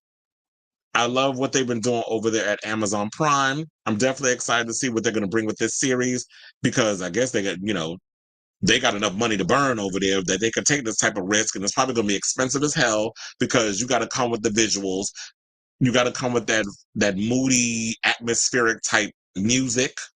So I just love the aesthetic of Blade Runner. But the problem is Blade Runner as a franchise is sort of a cult following. It's never really been like this big blockbuster breakout, similar to another one. What's the Furiosa, the Mad Max world. I love that world. I love diving into that world. I just love the vibe and the grittiness and the dirt and the dirtiness and the filth of that world, the overall visuals, the action sequences, the vehicles, like the cars is definitely like porn for me. Like I just love the vehicles in those films. But these movies don't really resonate with a large audience. This is why I'm really hoping, like if they do Wasteland or whatever the case is with that, I really hope that, similar to Blade Runner, that they consider going into the whole world of television with that and taking a risk that way, where, it'll probably be more successful on TV than in the theater. So as I said, even though it's not really something that is a big amongst people, that it has this huge cult following, I'm really excited for this one, because, I love me some science fiction. I like going into the world of Blade Runner, and I'm a fan of Michelle Yeoh, been a fan of her since back in the day when she was doing them old martial arts movies. And I'm actually excited, and I love the whole world of sci-fi and stuff. So I'm really excited for this. But let me know what you guys think of this casting of Hunter Schafer down below, especially because, we got a trans girl that's going to be up in this show. Okay, so it said, I was reading, it said, also, Simon is putting heavy pressure on Portia and Truly Original. Yeah, he be in a mess. So, Glauca Arojo, thank you. That, you love the show. Thank you for joining. And it said Deuce Bigelow, male gigolo. Oh yeah, he was in that foolishness too. Actually, I like, no shade, but I actually kind of like Deuce Bigelow. It said Rob Schneider being the white Kevin Hart is absolutely correct, and he failed miserably. That dude is so weird and never left 1997. First of all, I would take Pauly Shore over some damn Rob Schneider. And it said, I ain't saying what you said, what you did was right, but I understand. Okay. And say, I guess we're canceling G-Eazy after that BB Rexa going. Yeah, I need to look more into the whole G-Eazy BB Rexa situation, because, child, I was hearing that and I was cackling over the mess that is going on with those two. But to me, I always looked at G-Eazy as like a poor man. And look, he's even a poor man, a version of himself. I looked at him as a poor man's MGK. And Machine Gun Kelly is already the poor man's version of Eminem. So it just sort of like the bar just keeps going downward when it comes to about these people. And like the only thing I know about G-Eazy is he did that You Make Me Ooh song with Britney. Like, what else has he done outside of that? Except I heard he has a booger sugar habit. Maybe he and Andy Cohen need to get acquainted. Did I say that out loud? Allegedly.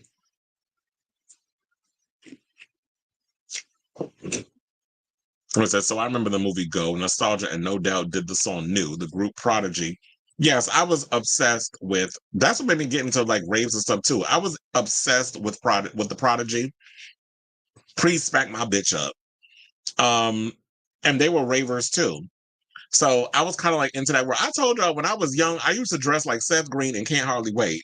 Before there was even that movie even existed, and I seen that character. Like I used to walk around with like my curly hair, the headband, or the backwards what do you call it, visor, the big baggy bell-bottom jeans, and a tank top, like and very much like the candy wristbands on something. Like it was a whole situation. I was a hardcore raver back in the day. And so I was like, I do not see you really partying anymore. You give brunch. Oh yeah, that's definitely me. It's like I definitely give brunch, and you gonna give me Pinot Grigio or Pinot Noir. I am a glass of wine and going to brunch type of person. I don't do the whole clubs.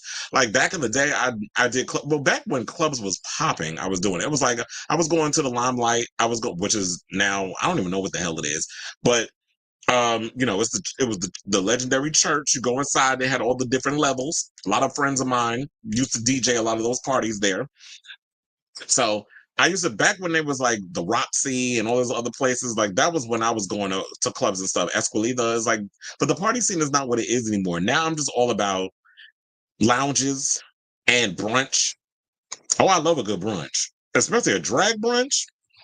And I got a lot of friends that do drag brunches, especially in Hell's Kitchen, which I did say I was going to try to get in some brunches this summer. So I don't know if I'll be able to do it this month, but most definitely I got my eyes set on July.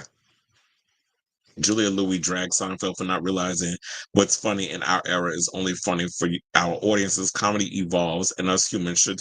I agree with that. It's like, you know what? The way you told jokes back in the day, you can't do that now because things have evolved. You have to get clever in how you do your roasts and gags. And I've seen some comedians who have been able to transition and do that. But the fact of the matter is, Seinfeld is a snowflake. Like he just wants to sit. I mean, his whole aesthetic has been about whining and bitching about things, and that's what that was his whole shtick with, Seinfeld back in the day. And he thinks that because people don't find me funny, then it's like no, because you haven't evolved your comedy. And as with anything, if you're a singer, if you're any kind of artist, you have to evolve your situation. You can't just do the same shtick over and over and over again and just think like, you could just gonna allow that to continue. But that doesn't sound like his privilege is talking. Blade Runner is such a classic. I do like how they are bringing these 80s movies back. Agreed, because I do love, those type of films and stuff. That's why I'm like, when y'all talking about trying to do TV shows, especially like of horror movies, like it's supposed to get a Friday the 13th horror film. Looking forward to that. Hopefully they can get that together. And some of the other things is going to do. We're talking about we're supposed to get a Halloween horror series where I don't know how y'all going to make that work. But if y'all can find a way to develop a lot of these classic ideas into classic IPs into a TV show, then I'm here for it. Because look, if y'all go the way of Chucky, where that shit got ridiculous after the first season, then because I haven't really watched much of season 3. I probably watched like 2 episodes, and I'm like, this shit is stupid. So now they talk about there's the possibility of them. We don't know if they're getting a season 4. And look, just because you get 2 main characters that are gay, that is not enough to get me to watch a show. First of all, them kids is way too young for me to even invest in, and number 2. The shenanigans of Chucky and Jennifer Tilly and all of them, I'm just like, I just don't care. I was like, is Euphoria quietly canceled? I don't know. I honestly don't even know at this point because I keep hearing somebody, it's not entirely dead, or I'm like, if y'all just don't make the damn show and put it on at this point. But it's like, now that I think about it, it's like I could care less if Euphoria actually comes back because it's like I moved on. It's kind of like Stranger Things. They're taking way too long to bring this season back. It's like at this point, okay, the minute the trailer drops, I'm like, okay, I'm ready to watch it. I'm invested. I'll check it out. But y'all take too long with these shows. And y'all thinking that with our minds, that we just gonna be just sitting around waiting patiently for y'all to drop a show. Like they're expecting us to be waiting patiently for this next topic, which is this Blade reboot that they lost another damn director. We're about to talk about that's the next topic we're gonna get into after I get through all these comments. So it said, oh, she makes a good point. Jerry Seinfeld needs to enjoy his residuals and chill out. Seinfeld, I feel like he needs to just go away and retire because them jokes are stale. And Chris Rock is another one. Like after that last comedy special he did where he, the one that was live and it was, he was waited until the end of the special to do the whole Will Smith thing. And it came across more like a rant rather than, actual jokes. I was like, at this point, Chris, just go and enjoy your coins. Because I feel like there's some people that it was like you were at the peak, you had your moment. Now it's kind of time for you to kind of go off and just, enjoy your funds. Yeah, she definitely does give replicant. That's what I was thinking. Like when you look at her, she's like tall and skinny and statuesque and all other stuff. And she definitely gives me like she's possibly going to be a replicant. It said Daryl Hannah and Harrison Ford most definitely did what needed to be done. Hunter will definitely be good for this role. She most definitely has the look expected. Exactly. So that's when I first heard it, I was like, okay. The pandemic. I just love that term for pandemic. It said Amazon has the shit. That's what I was thinking about. I was like, Jeff Bezos, he got money to just throw around. And look, all the money I be spending on Amazon, I'm pretty much contributing to it. I'm always buying stuff on Amazon. I don't even go to the store anymore to shop for things. I immediately go to Amazon. Let me see if they got it. First of all, there's this outfit that I saw that one of these he's a adult film star. It's like a leotard fishnet type thing. But I also saw Boomer Banks was talking about where can I get one? A friend of mine who's a designer said he could make it for me and make it look less cheap. Because he's and I bought some stuff from him and he's correct. Like he will make you like if you want to wear like some real sexy stuff, if you go to like certain parties and things, if you know what I'm saying, I think you do. So I was looking online. It was like they were like, "Oh, it's on Amazon." I looked at him like I sent it to a friend of mine. He was like, he could make it. So I'm gonna look to him for it. But Amazon got it. It was like a little leotard fishnet thing, and it just basically just like. But I don't like nothing in my butt crack, like those thong things. It's like it just make your booty hole itch. So I don't. I know that's TMI, but I was like, but I don't like stuff like that. Where it's just feeling like, oh, it feels weird in my butt. I would wear a jockstrap before I wear a thong. And so it's having these new platforms like Amazon, Apple Plus, Netflix, and Hulu really allows good movies to come through. Sometimes you need to let movies simmer and build with an audience. They do have some good stuff over on there, especially like I'm looking forward to this Predator sequel with Ellie Fanning that they said that they're supposed to be coming out with. I'm hoping it doesn't go directly to Hulu like they did with Prey. I do hope it gets a theatrical release because Prey definitely needed one. G-Eazy and BB Rexa, I will look into. Yeah, that's why I was like, I need to look into that. Because I did hear some stuff about it, but it was so much stuff going on, especially putting this show together, that I didn't have time to really dig into that story. But by Monday, I will have all the stuff for y'all. The soundtrack to Saltburn is being issued on vinyl with Jacob Elordi's Worst Fear. Bath water. I know Friday the 13th did vinyls with blood in the picture disc glue. Oh, did they? I didn't know that about Friday the 13th. But why would that be Jacob Elordi's worst fear? It's like, look, sometimes you do movies, you don't have any control on what, especially since we live in such a viral digital world now, on what it's gonna do in regards of like the fandom. It's similar. Like to me, it's just similar to like the whole pre-internet, which would be the Brat Pack thing, where it was like they became this big phenomenon and they hated it. But now it's like, now that you're older, then you're embracing it. When it's like, y'all didn't realize how much power y'all had collectively. Like they were, to me, the Brat Pack was like the original cast of Friends, where it was like collectively, they had so much power over the industry because they were just like this hot commodity. Anything they asked for, they would have gotten. But when you're young, you don't understand all of that stuff. So you're going to rebel. And so they have the Saw franchise. Oh yeah, I did hear about that too. They got the Saw franchise and a bunch of other stuff.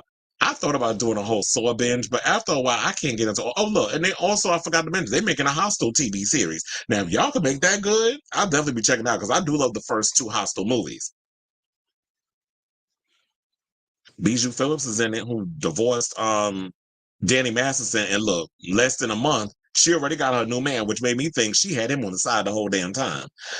But anyway, let's move on and let's talk about this Blade reboot, because it's weird, because I had a strange feeling it was going to be some more mess that was going to come out of this. And unfortunately, here we are. So, Yann Demange, who is the second director to come on board for the Blade reboot, it's been revealed that he has dropped out of this film. So now they're looking for a new director.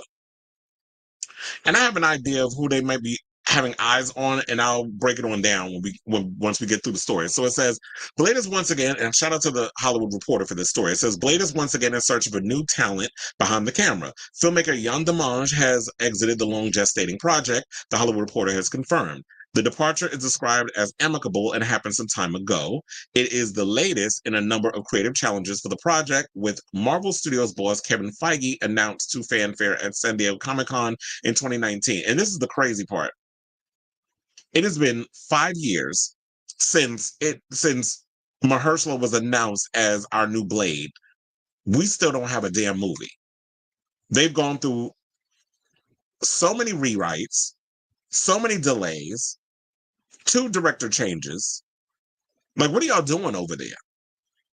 Now it's just borderline embarrassing, because it's like, for the corporation, the company, the filmmaking company that always looked like they had their ish together the whole time, it's just looking like y'all don't know what y'all doing. Like, what happened? Phase 4, child, ever since it's like y'all came back from the damn Thanos snap, it's like Marvel's been a mess. Now, Blade was preparing to go into production in the fall of 2022 when director Bassam Tariq exited over creative differences. Then, sources say Ali handpicked Lovecraft Country Helmer Demange to direct, but months later, it became one of the major features delayed by the writer's strike in May of 2023. As of yet, it never made it into production. Ali remains attached to star in the project, and the studio is not looking to rush the film. Well, this is probably why Mahershala also is now about to start filming the new Jurassic World movie with Scarlett Johansson, because it was just announced that he was going to be a part of that.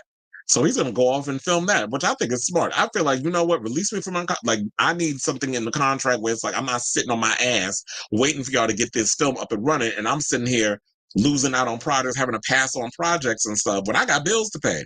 And I'm sure that Mahershala is good right now, because he's a 2-time Oscar winner. He's been doing a lot of films, but 5 years is a long time to be sitting around waiting to play a beloved superhero. So they said that the release date is supposed to be November 7th, 2025. Now, here's the thing. If y'all can't get this film start up and running by this fall, I feel like it's not coming out in November 7th, 2025. It's going to get pushed again. I feel like that we ain't going to see this movie until 2026, which in my opinion is long. Like, that's what? Almost 7 years. So they said the Blade news also comes as Marvel recalibrates its output and expects to have more breathing room as it releases around 2 films a year, which is smart. Once every 6 months, y'all could do that. Or 4 months. No, 6 months. Stick with 6 months. Following pressures to ramp up film and TV content in the early 2020s. Now, Ali's Blade made a voice cameo, as y'all know, in the post-credit scene for The Eternals, which I didn't think was a good movie, which also featured Kit Harington, who played Dane Whitman in the film. Ali is the second actor at the top line of Blade film, because, you know, Wesley Snipes is the most who brought the iconic character to life in the 2000s. Now, Blade debuted in The Tomb of Dracula #10 and was created by writer Marv Wolfman and artist Gene Coleman as a half-vampire who hunts vampires to avenge the death of his mother, who was killed by a vampire, basically Deacon Frost. So, now you already know Deadpool and Wolverine, the next film that's coming out on July 26th, and the writer of Fantastic Four is the latest person to come on board to direct this film. Because I could have sworn that I had the list of people who were supposed to be. Wait, hold on, let me check. Oh, so it says, I forgot to bring this up. So the other writers who were part of the, you know, who took a crack at the script: Michael Green, Stacey Osei Kaffour, Michael Starbury, Bo DeMayo, and Nick Pizzolatto. Now, the most famous name to come out of this is Bo DeMayo, because you already know Bo DeMayo was a part of X-Men 97. And you know the whole controversy with that. So he took a crack at the script, and apparently nothing worked out. So now, in regards to this whole story, you know, I'm at a point where I'm just sick and tired of reporting about this whole situation when it comes to Blade. I really want good news. I really would like to see Blade on the big screen. Like, I love the first Blade. I just love how grounded it was. And that bloodbath sequence, you know, the big club sequence in the opening when we first get introduced to Blade, where it starts in his feet on the way up, when the guy from, you know, I forget his name, Kenny, I forget his last name, he's on SWAT, and he was also on The Shield. How he was in the opening sequence and Tracy Lord basically brought him into the nightclub, the bloodbath, and then the blood comes down. That scene is still iconic. I don't think anything could ever beat that sequence in the movie. That's like one of my all-time favorites. And I remember when I first saw that in the movies, the goosebumps that rushed over my body when I saw that part. And then we first meet Blade and he was fucking everybody up in that damn scene, especially killing everybody. That was everything. And that's what I need in this whole Blade universe. And I really feel like if y'all gonna go with giving us a Blade movie, what I'm hoping is that y'all give us the same type of energy y'all giving with Deadpool and Wolverine that we can get with Blade when it comes out. Like, I need an R. I need an R rating. Also, what I'm thinking of, maybe I'm trying to figure out why are they struggling, because remember, they said at one point Mia Goth is attached and she might be playing Lilith. I actually like Mia Goth, and I would like to see what she possibly brings to the whole situation of this part. Then I also heard that Anthony Starr, who you know plays Homelander, but this was like years ago, but I don't know what happened with that. They said he was supposed to be cast as Dracula, but I think that was just a rumor and that never really like transpired to anything. And I haven't heard nothing since, but I did see that rumor floating around. They said this is back in 2020. So I like the idea of Mahershala Ali, but I would not be surprised if he ends up being the next one and be like, you know what? Y'all taking too long. I'm literally in my 50s waiting to play this superhero. And I don't want to be ageist on that, because I feel like we could get like a guy. Look, first of all, Mahershala Ali's still, you know, black don't crack. He looks like he a badass.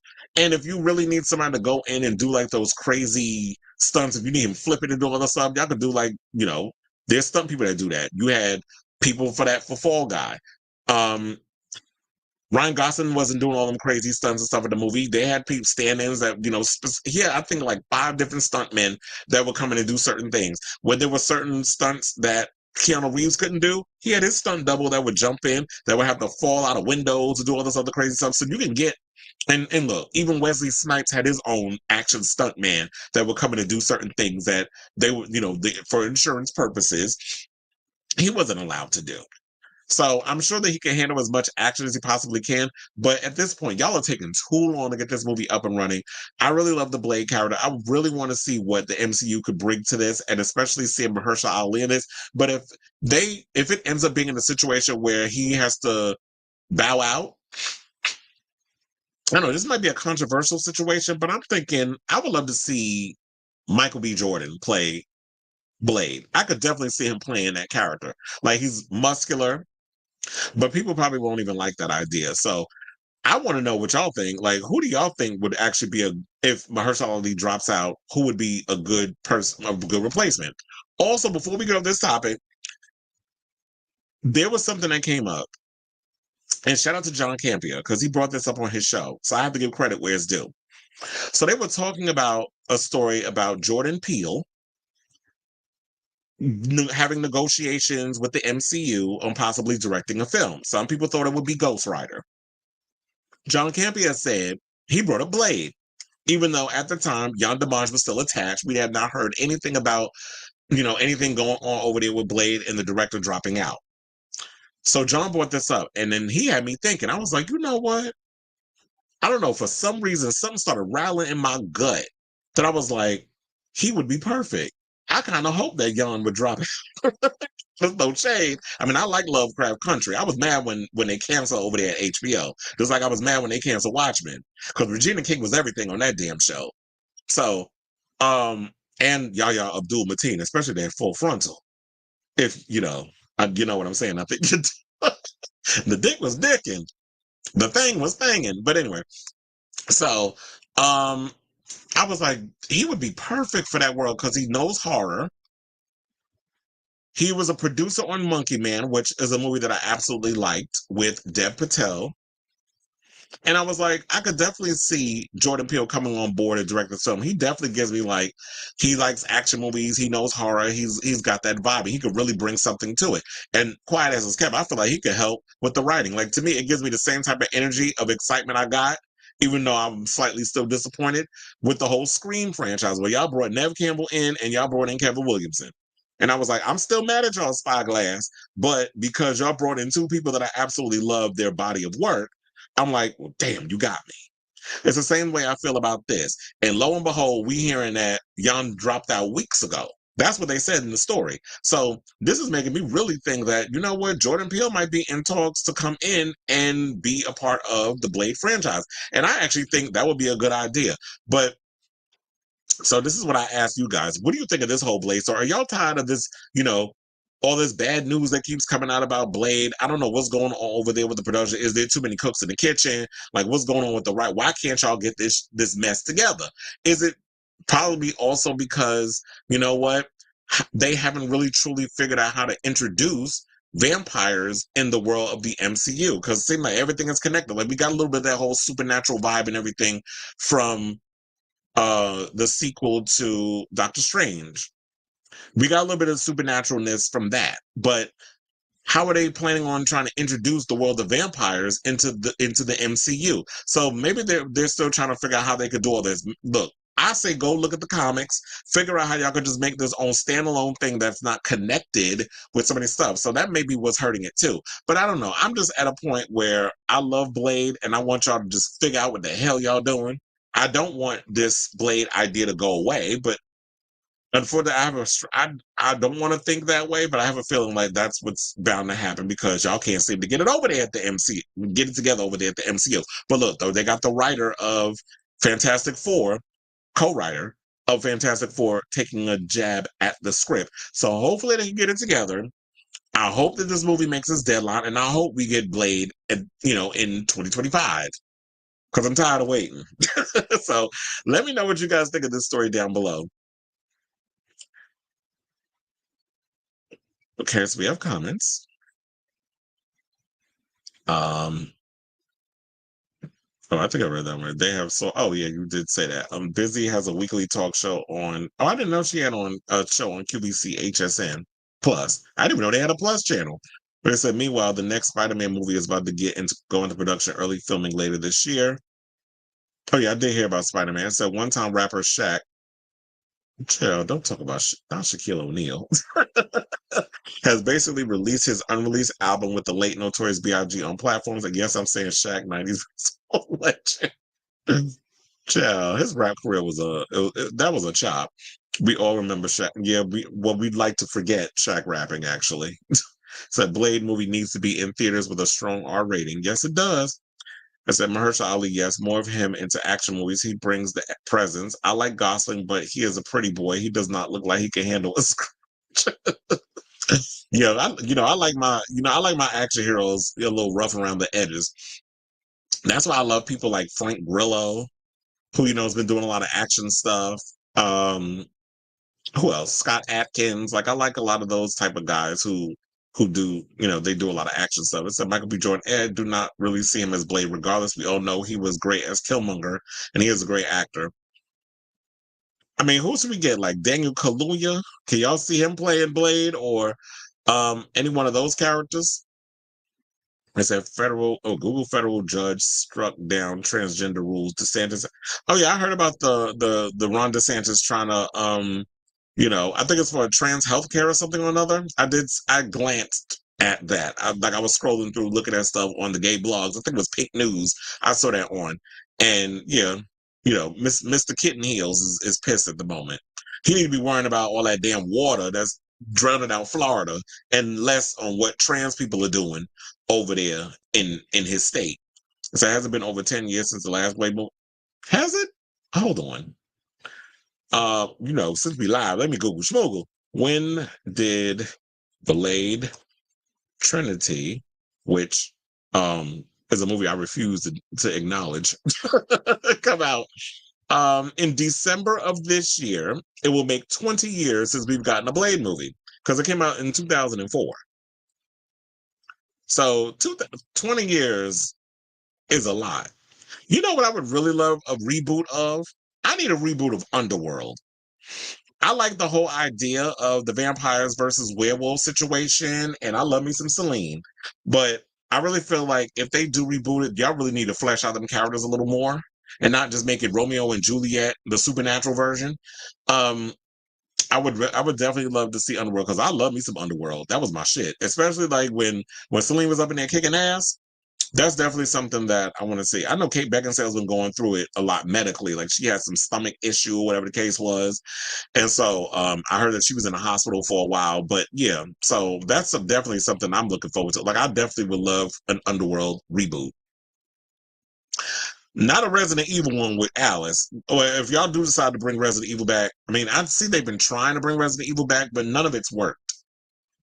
Not the Welcome to Raccoon City, and not that horrible ass Netflix TV show with Lance Reddick. May he rest in peace. So this one is going to be MCU. Of course it is. That's why I think they're having a problem with it. Well, the word on the street is that I believe Wesley Snipes' Blade. I'm not necessarily sure if it's him or Mahershala Ali, but there's rumors that there is a Blade cameo in Deadpool and Wolverine. I have heard that. I'm not sure, but definitely when that movie comes out, I'll see if that turns out to be true. But anyway, okay, so okay.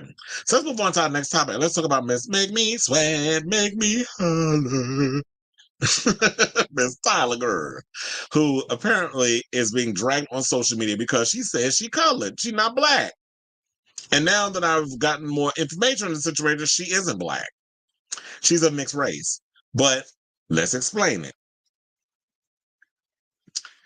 Because, you know, she had mentioned this in an interview a while ago, which I didn't even know about. And then they were out here saying, Shea Butter Black Twitter was getting mad and they decided to drag her in the comments. Oh, I was talking about she's not black. But it's just like, you know what, Americans, I think a lot of y'all who have never left the block, who've never left your towns, or even your state, or even the country, or have never really interacted with people outside of what you know. Sometimes I feel like we as people need to be open-minded and understand how people, talk about things, because she's we'll get into what her nationality is, but when I was working the cricket matches, like I was encountering a lot of girls and men that look like Tyla, who are of Indian descent that have South African accents. Like we had a game where South Africa was, I think it was India was playing South Africa or something or another, and the South Africans kick butt. Besides, you seeing all the white boys that dress in like the little khaki shorts and their collared shirts, you would see, the Tyla types. So Tyla, who's one of 2023's most electrifying breakout stars with that Water song, has recently found herself at the center of an unexpected controversy regarding her racial identity. Now, she released that damn Water song, I was tired of hearing that after a while because it was everywhere. In the first half of the year, it has slowly climbed its way up the charts, eventually becoming a smash hit. The song currently sits with more than $670 million, $670 million streams on Spotify. It even got a remix late last year with Travis Scott, and that version got 50 million streams. It all led to her self-titled debut album, which dropped earlier this year. I haven't heard it. Y'all let me know how it sounds in the comments. The project sparked even more success for the R&B star with songs like Jump and Truth or Dare. But now she's found herself having to address some fan concerns. Now, after apparently seeing one too many accusations of colorism online, she felt the need to respond. She said, yo, guys, never denied my blackness. IDK, where that came from. I'm mixed with Black/Zulu, Irish, Mauritian Indian, and colored. In Southa, I would be classified as a colored woman, and in other places, I classified as a black woman. Race is classified differently in different parts of the world. This is what her statement said. She said, I don't expect to be classified as colored outside of Southa by anyone anyone not comfortable doing so, because I understand the weight of that word outside of SA. But to close this conversation, I'm both colored in South Africa and a black woman. As a woman for the culture, it's and not or. With that being said, Asambi. Now, that's what she said in her statement. So then she goes on The Breakfast Club And I think this was around the time that I don't know if that's that statement actually came out after, she went on the Breakfast Club. So I actually have that clip if y'all didn't see it, because what I had heard, and Peter Rosenberg revealed this to me, he said that her people have gone around and they have like this list that goes around where people can't, she didn't want people, her team didn't want them asking her questions about, the color, her calling herself colored and whatever. And that's what they go by in, in South Africa. And what people have to realize is that, while we had our Jim Crow laws, racism, that sort of, segregation, that sort of stuff here, their version of that in South Africa was apartheid. So that's a whole nother situation. And I feel like a lot of times in America, especially, Americans get in that arrogant bubble space head of theirs where y'all don't realize that the world is bigger than the United States. Now, I understand like this is the arrogance of our country because this is the way that, our politicians and the way that we've been, we're told like we're the best country in the world. And we all got our own shit that we got to deal with both sides of the aisle, Democrats and Republicans.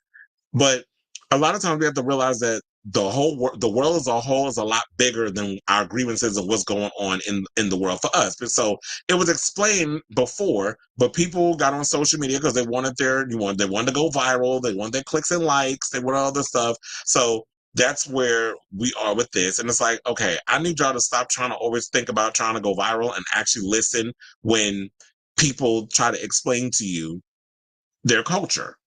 And that's one thing that I've always done is like, I've always been interested in learning about different cultures and things because, when I was raised, my mother was always about, even though we grew up in Brownsville, Brooklyn, and I went to a school for gifted and talented kids because I was, into like music and being in the arts and stuff. So my parents automatically put me in that so I could study music and all that. One of the things my mother always wanted for me and my siblings is that I want y'all to be introduced to different cultures. I don't want y'all only to just be around Black people or this race or that race. I want y'all to be around so many different cultures so that way you could learn from other people. So that's why I've always been open-minded with a lot of stuff. And to me, this reminds me a lot of when y'all be talking about, oh, you can't be calling yourself colored and stuff. This reminds me of me being someone who's multiracial. A lot of times I've had to go through like when people look at me, what are you?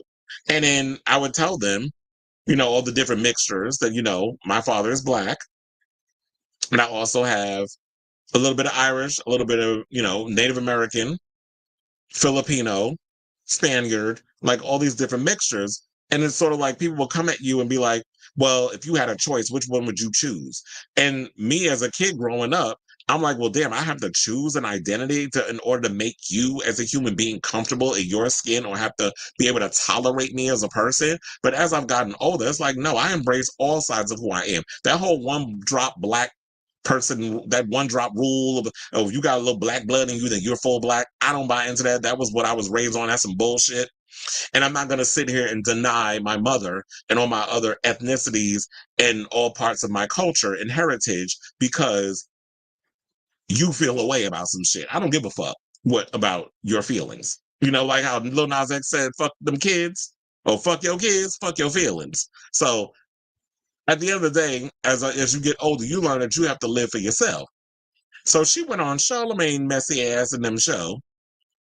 And when he was asked not to bring it up in the writer or the list thingy, because that's what Peter Rosenberg said. He said they all got the list. Charlamagne, the goddess, was being messy and decided to bring it up. So let's roll that clip. About your identity as a South African colored person. What does that even mean?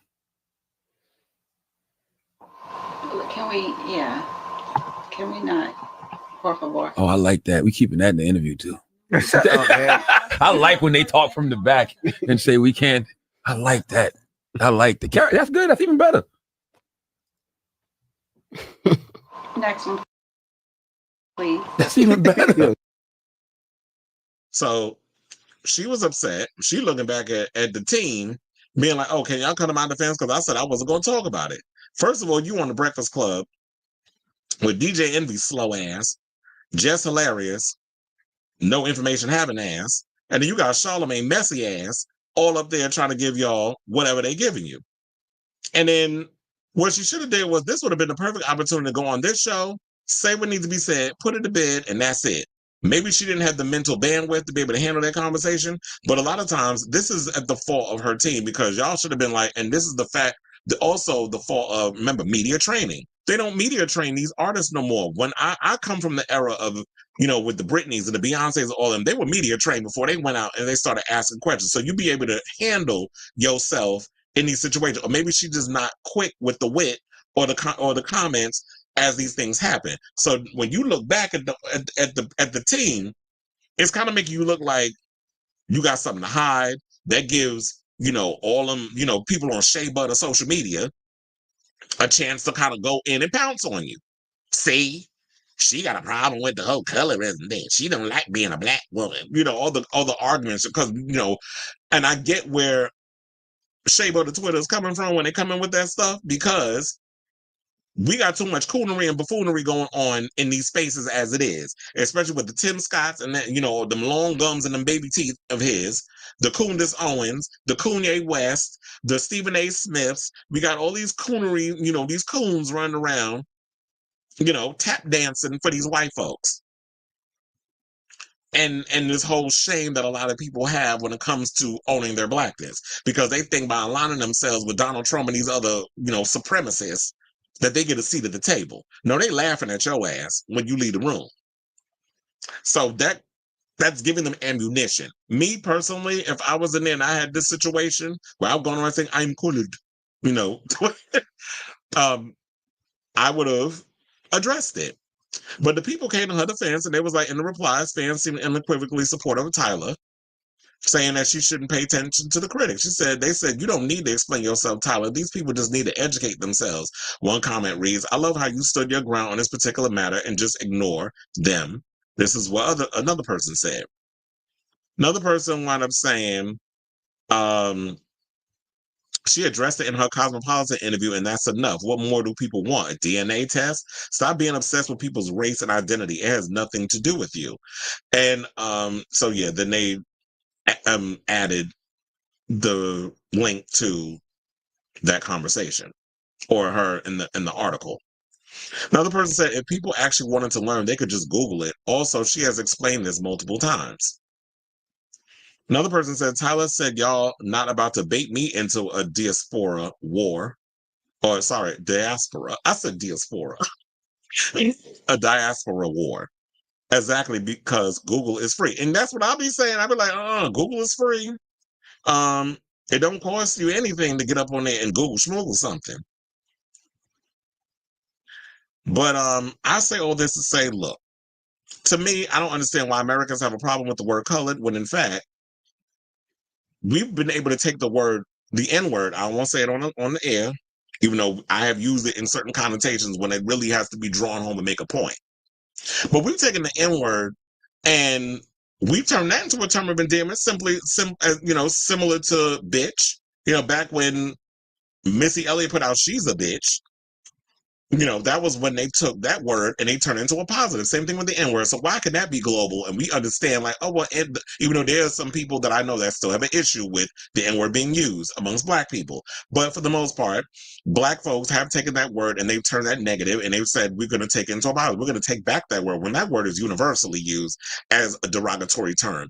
And South Africans understand it and they understood that, so Americans have done this and that's what it is. But why is it when it comes to colored, which we understand the history of that in America, it doesn't mean the same thing when you go to other countries? Same thing with fag. In America, we know that's a derogatory term. But overseas, you go to England, fag is a cigarette. They smoking fags. With their mouth, not with a gun. But, they smoking fags with guns in America. But over there, across the pond, it's literally you just take a little, put the thing in your mouth and light the match and fuck up your lungs. So we can't be nitpicky and choosy when it comes to these sort of things because y'all want to just be mad about shit. And there'll be people that be on social media, y'all just be mad for the sake of being mad. And it's just like, child, with all the anger and just that whole energy and everything, child, this is how y'all gonna get ulcers because Y'all just be out here stressed out and pissed off at the world all the damn time. It's not that serious. So if this is how it is over there in South Africa and this is how they identify, it's like you being mad is not going to change that. It's just that's their custom. That's what they go by. And that's how they differentiate with people who are of mixed race. And that is what Tyla is. So my question is to you all. What do you think of this story? Because, you know, this is just like, in my opinion, I just feel like it's just a, you know, a thing that we, just a way to educate ourselves on stuff. And I feel like people just need to be open-minded and understand differences of cultures and things of that nature. And that's what I always try to do. I always try to keep an open mind. It's like, okay, well, if this is how y'all do things over there, I can't just be sitting up in here angry and outraged and stressed out because this is your custom, but over here it's different. And when people say, well, she need to understand and learn out over here that this is what it is. And it's like, she doesn't have to do anything because she's not American. So why is it that for America, we always have to have this sense of arrogance where it's like, well, y'all have to kowtow down to our stuff, but we don't have to do it for y'all. It's not a one-way street when it comes to these sort of things. So just let me know what you guys think of this story down below. Okay, so we got a lot of comments, Chad. So let me get to those.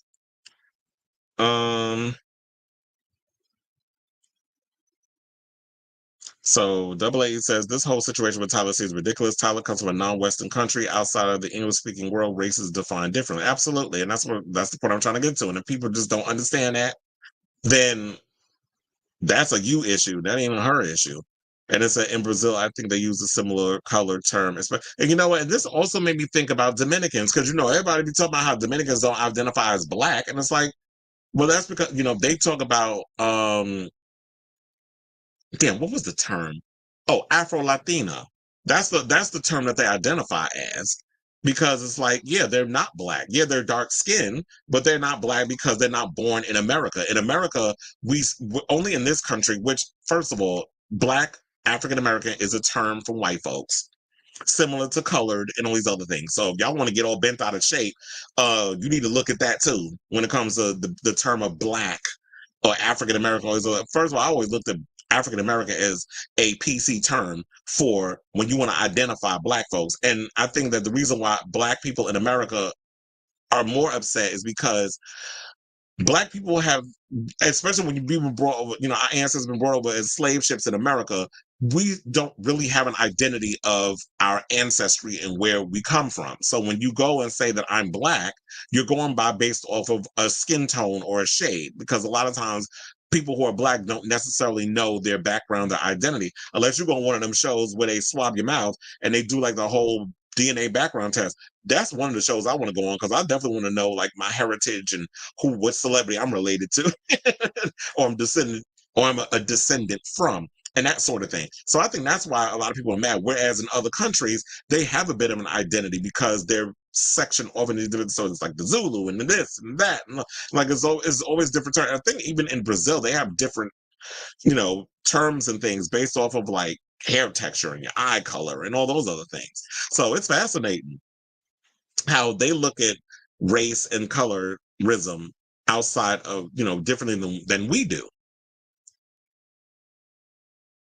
As I said, the Dutch and the British, to a similar extent, brought a lot of Southern Indians to South. Yes, they did, because it's like it's the same thing. Like when you look at, especially like when you hear a lot of Indians with British accents. Like I told you when I was working this Christian marriage, I ain't never heard so many Indians, you know, from like from India types, because Indians in America is Native American. But Indians, like I ain't never heard so many that had like British accents and accents where it's like South African. I'm like, I'm getting moist listening to them voices. I'm like, ooh. But it's like, they said black people, particularly black Americans, need to stop claiming everyone in the spectrum as black. It damn sure is. And it was like Africa moves by tribes, ethnicity. The Afrikaners, white South Africans, are a recognized tribe, and Native African, Zulu, and what is that? Xhosa are a tribe. The colored are not a tribe. I said, let biracial and mixed race people be biracial and mixed race. Well, that's not a term that they go by. So in those countries, you know, in America, we call them biracial, we call them mixed race and stuff. But in Africa, they referred to as colored because, in a way, when you look at them, they do have a color to them. They, Tyla is she's tanned, so she's got all these different mixtures up in her. So that's that's the word that they use to identify, people over there. They don't go by biracial or mixed race. It would be nice if she could hush and stop talking about it, but the fact of the matter is she didn't want to talk about it. Charlemagne messy ass wanted to talk about it, so that's why it came up, and that's why she looked back and let the manager speak and said, I think the issue is Black Twitter almost thinks she is cosplaying. And that's another thing too. Like, they feel like if she didn't address it, if she kept going with that, you know how social media will pull a narrative where they'll try to say, oh, she's a racist, she's self-hating, Black woman and all this other stuff. They'll put narratives on you that's not true, and it ends up ruining a lot of these careers. It's a correct apartheid. Mm-hmm. I was into history. That was my major in school.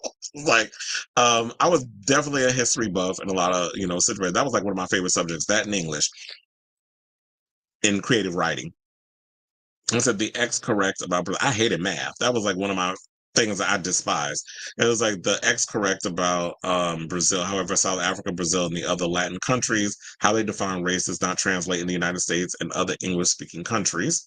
And I said, if you had a choice, which one would you choose? Yeah, that's exactly. I got a lot of that when I was growing up from people. Like, they wanted me to choose. They wanted me to pick a side. I said, it really is inappropriate to bring this up to this girl. What does that even mean? I'm mixed race as well, and being mixed comes more and more harder every day. They either want us to claim one side or live in our own mixed identity. I don't know how Mariah did it back. She struggled. She talks about it in her memoir, how she went through it and they didn't want to acknowledge her father. And she was always in a lot of situations, even down when she would do plays in school and stuff.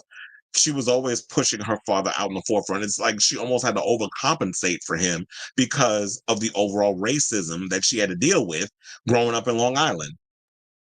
So yeah, she talks about it in her memoir. And so it was like, this is why Charlemagne has to deal with Birdman. Okay. Just because he's trying to be Wendy Williams. Remember, at one point he was a protege, and then it seemed like he was trying to clean it up. Now it's just like, ever since Angela Yee left, which smart on her, that show has just gone downhill. They just got 3 dunces over there. I said, it will never be put to death. She is not familiar with the jackness that she needs to explain herself. Tyla needs to never talk about this. The reality is she didn't want to talk about it. People just keep bringing it up. It's like, even if I said in the damn list that I sent out to all the media people that I don't want to talk about it, y'all wanted to bring it up. But since it was brought up on there, I would have just been like how some other celebrities have said before. This is the last time I'm going to address this. And here it is. And I'm going to explain it in the way I need to explain it, and we're going to move on. In my country, ... This is how it is. Now, if people got a problem with it, take it up with, your pastor. Take it up with your therapist. Take it up with your mama. But don't take it up with me, because I already explained my shit. And if y'all not going to be willing to sit and open your ears and your eyes and understand what the hell I'm talking about, then that's a you problem. That's not a me problem. I try to explain it to y'all. A lot of y'all still want to be in your damn feelings, being mad about some shit that you're not even well versed in, because you're not from where I'm from. So if you're not willing to listen, then I can't do nothing about that. Like, I can't help you. Only God can. And so they said they shouldn't have to choose because that's who they are. You can't have them acknowledge one side but exclude or ignore the other parts. Absolutely. And it said these people think she has nothing to hide as if she needs to explain herself. My name is Tyla. I have an album and make music and do some dancing and get styled at Beaumont. Child, ain't Beaumont expensive? So, but I'm sure that's all coming out of her cointadas. I said Mariah never really talked about it in the 90s. Plus, Mariah's talent just always took over. Yeah, she didn't really talk about her being mixed race, but I guess she brought it up years later. But she does, like I said, she talks about it a lot in the book. But yeah, growing up, I didn't really hear much about her talking about when she came out with her career. I don't believe she talked about her race and all that other stuff. It's not even young people going after this girl. You have grown people bullying her. Yeah. I saw a lot of people that were talking about it. So I feel like it's a lot of people who grew up a certain way and just didn't understand. Probably like my generation, or not. Probably not even, because I did see some Black girl or get on social media, just went on and start ranting. I'm like, sis, relax. Did you not take your coffee enema this morning? Like, you just doing the most because you want to go viral. And it's sort of like, I think a lot of younger people understand, especially because a lot of younger people are open-minded when it comes to race, when it comes to sexual orientation, when it comes to gender identity. A lot of the older people are set in their ways, thinking about the whole black one-drop rule and all that other stuff. Even if you're mixed, it's like, yeah, you're black because you got one drop of blood and your father. It's like whatever. That's what I'm going to say. So it's like, correct, they are colored. They do not have a clear tribe. They are multiracial with no identified tribe, and they are identified as colored. This is how South Africa identifies their multiple group. So Mariah's father is the one who financed her first album. Oh, let me find out. I would have thought it would be her mother, since her mother was the opera singer, but then she did talk about in the book how she and her mother didn't always see eye to eye when it came to a lot of things. Like, she feels like her mother resented her in a lot of ways. It said, listen, if two of your parents and grandparents and so are black, you are predominantly black. If you have one parent that's black and one is not, you're biracial, mixed, colored. It's not that hard. I don't know, these days everybody's done mixed with something. And it said, I have 4 nieces and nephews that are half black. Ezra Sprout says Tommy Mottola pressured Mariah into, I believe it. That it had to be Tommy Mottola. Tommy was a hot ass mess back in that year, because they tried to market her as a white woman. And for the longest, when I first looked at Mariah, I was like, oh, she a white woman with curly hair. But if you really look back on it, it's like, yeah, you definitely, like, now, but we know now what we didn't know then.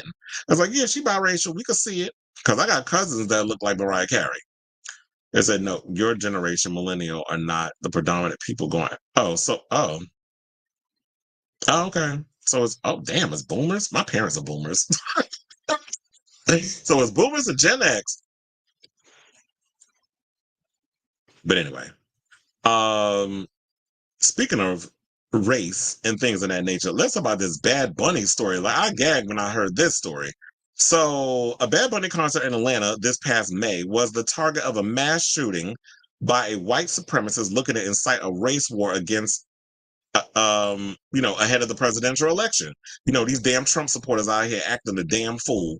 So it said on Tuesday, a federal grand jury indicted Arizona resident Mark Adams Prieto, charging him with firearms trafficking, transferring of a firearm for use in a hate crime, and possession of an unregistered firearm. Now, according to authorities, Prieto was planning to stage a mass shooting at a Bad Bunny concert in Atlanta, hoping to start a race war ahead of this year's presidential election. The FBI arrested Mark Adams Prieto last month after investigating him for months, as NBC News reports. Now, last October, an informant told the FBI that 59-year-old Prieto had plans to incite a race war. The informant allegedly talked to Prieto at gun shows over several years. Prieto was a vendor and claims that Prieto repeatedly endorsed the idea of a mass shooting targeting Black people, Jews, and Muslims. The FBI kept Prieto under surveillance for months and allegedly tried to recruit the informant and an undercover FBI agent to help him with a mass shooting at an Atlanta rap concert while selling them guns. Prieto allegedly figured that there would be a lot of Black people at the Atlanta show, and Black people at a Bad Bunny concert? I mean, don't get me wrong, my Spanish is terrible, but I love me some Bad Bunny. It's like, I understand it, but like trying to speak it, it ain't happening. So I said, Prieto allegedly figured that there would be a lot of Black people at the Atlanta show, and he wanted to put up a high body count and leave Confederate flags behind as a message. Now, according to the informant, Prieto planned to carry out his attack at one of 2 Bad Bunny concerts at Atlanta State Farm Arena last month. Per NBC, they said, and I quote, Prieto told the undercover agent that he wanted them to wear hoodies, according to the affidavit, because he believed no one was going to be suspicious about someone wearing a hoodie at a rap concert.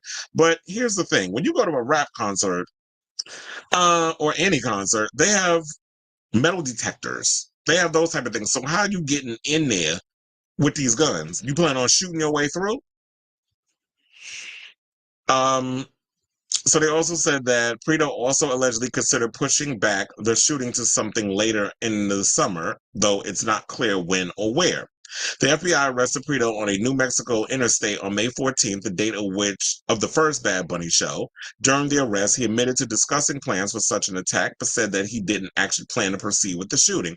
Prito apparently admitted to selling an AR-15 to an undercover agent, telling the agent that the gun would be good to use in such an attack.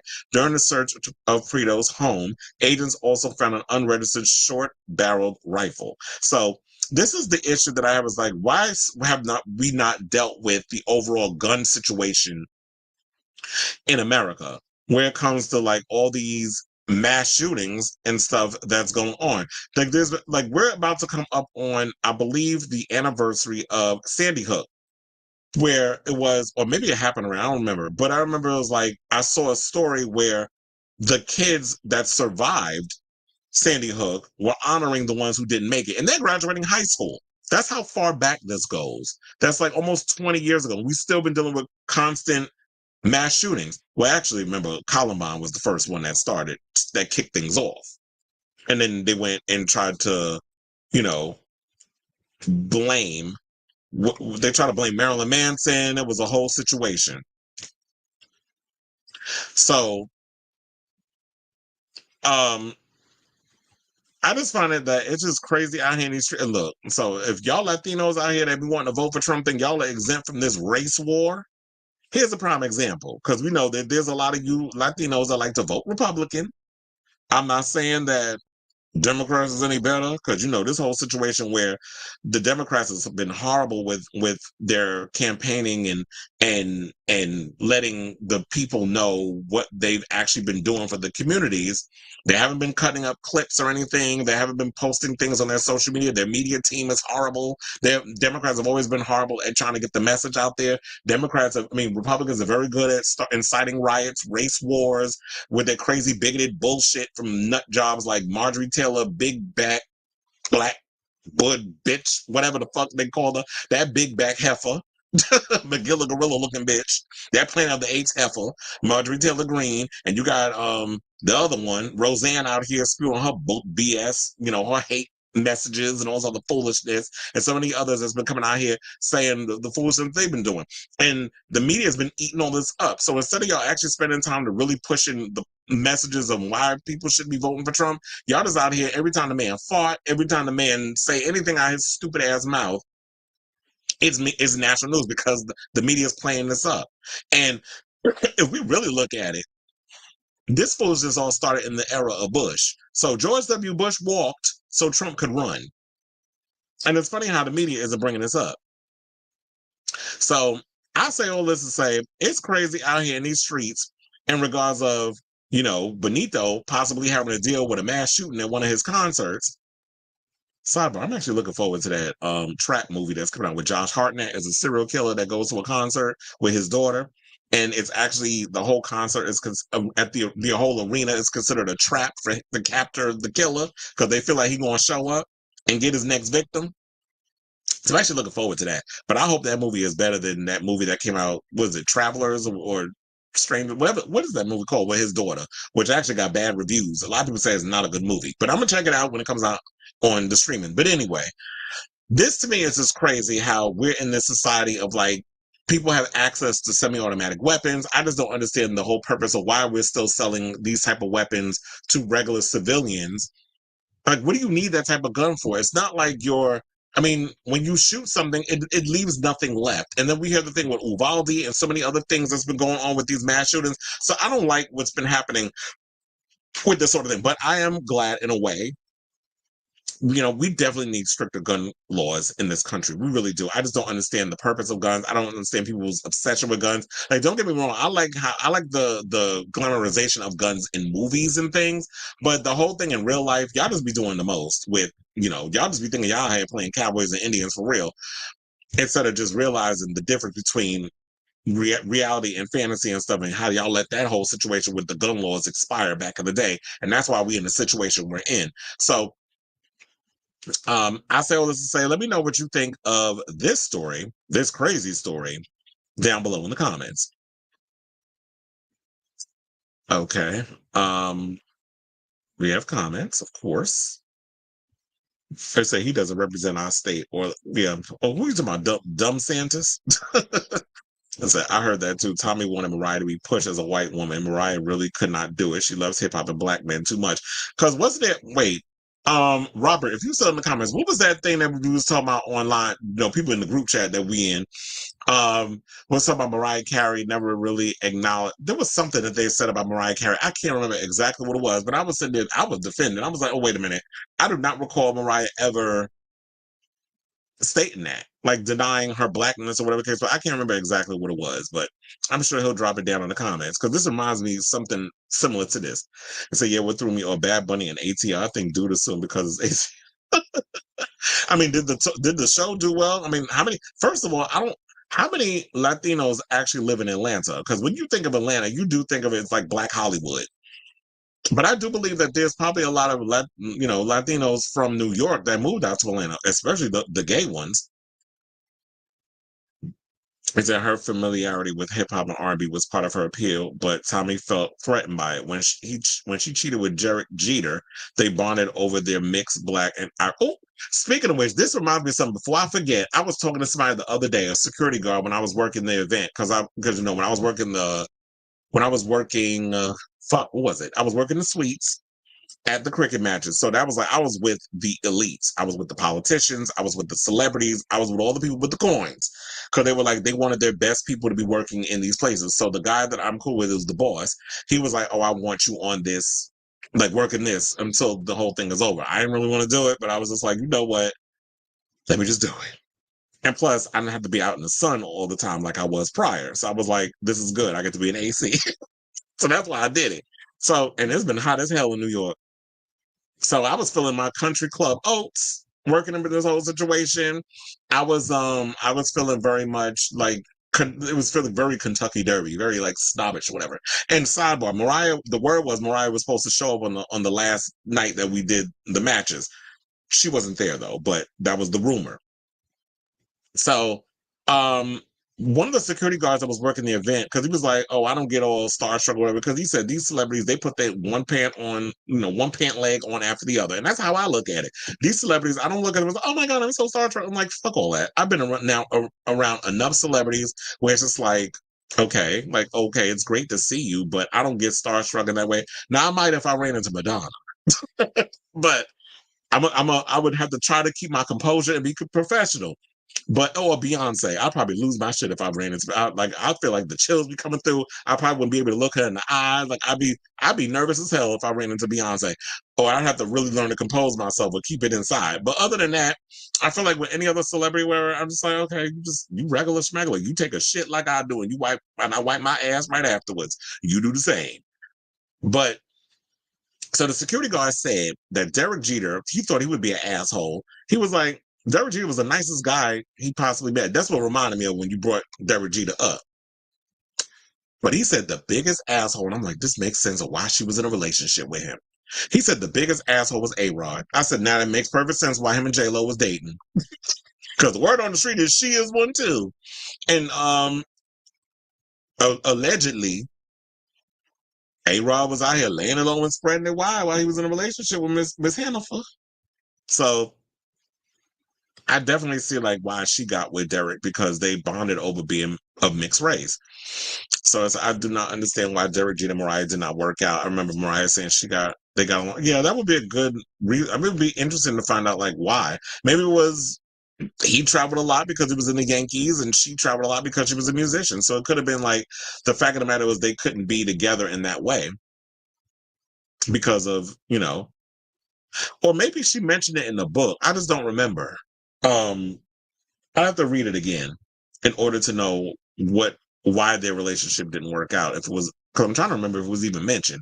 It said about not growing up poor online. Oh yeah, I love Michael, but he's white and had a middle class background like J-Lo. Mimi had it harder. Yeah, she did. She wasn't so. Oh yeah, that's what it was. So it was the fact of the matter was that she had grown up poor and all this other stuff, and it was just like, you know what? She struggled. Like before she became famous, she was a waitress trying to make it as a singer in the industry. Okay, so now let's move on. Let's talk about Wendy Williams. How you doing? So Wendy Williams' best friend, Wanda, you know, is opening up about her good Judy, Wendy Williams, who we already know has the frontal temporal aphasia and the dementia and all that other stuff, and she's been going through things. So I think Wanda went and did an interview with News Nation, and I think she talked to Chris Cuomo, and she was talking, and she was basically talking about Wendy Williams. I don't have that clip. I wasn't really looking for it, but I do have the full article, so let's just go through it. So, they said after Wendy's Guardian revealed the media personality is getting treatment in an undisclosed location, Williams' best friend Regina Shell believes the outspoken star has been forced into silence after not hearing from her publicly in over a year. So in her first ever long-form interview, Regina, Wendy's best friend of 44 years, who lived with her throughout the summer of 2022, questions what is going on with her famous pal, saying, "I want people to know that Wendy is a real person and this is not some karma as is a bitch thing," which is what a lot of people have been saying when it comes to Wendy Williams, because she made a whole living of talking celebrity news and gossip, talking about celebrities and putting people's tea that they ain't want put out there. And so now people are saying because of what's happening to Wendy, that's karma.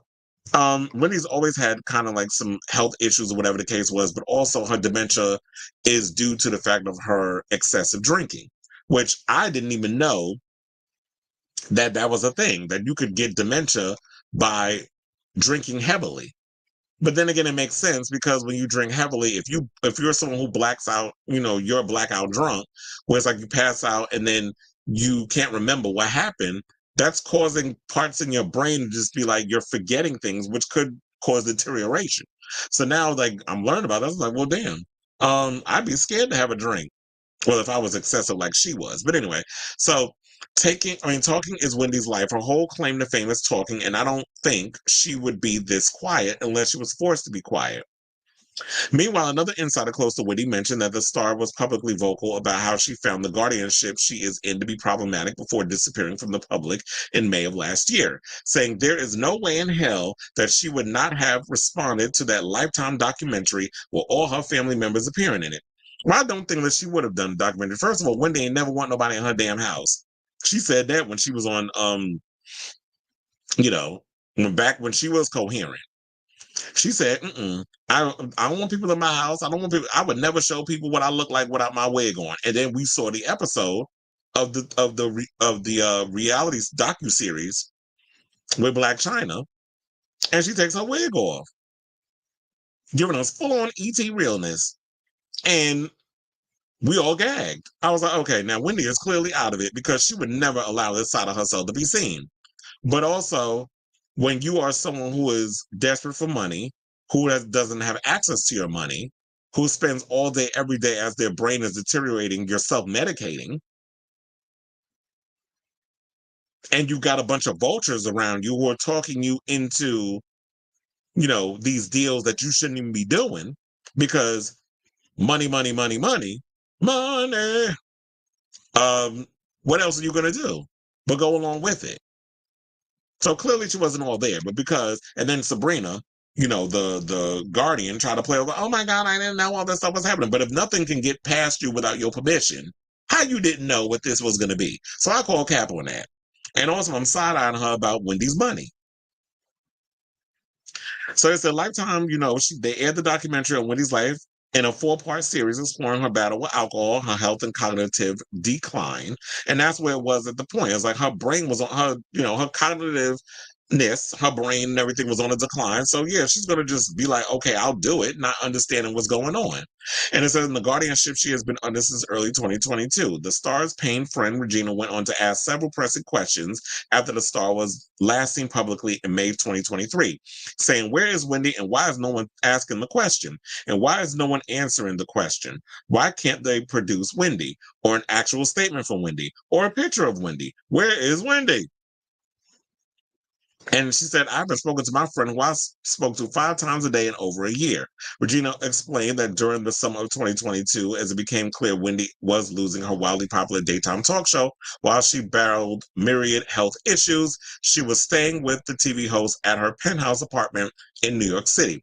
saying, I stayed with Wendy on and off for that entire summer, from June of 2022 until August. I left and I went home briefly and came back in September, and then she came out to California in October, and I went back to New York in December.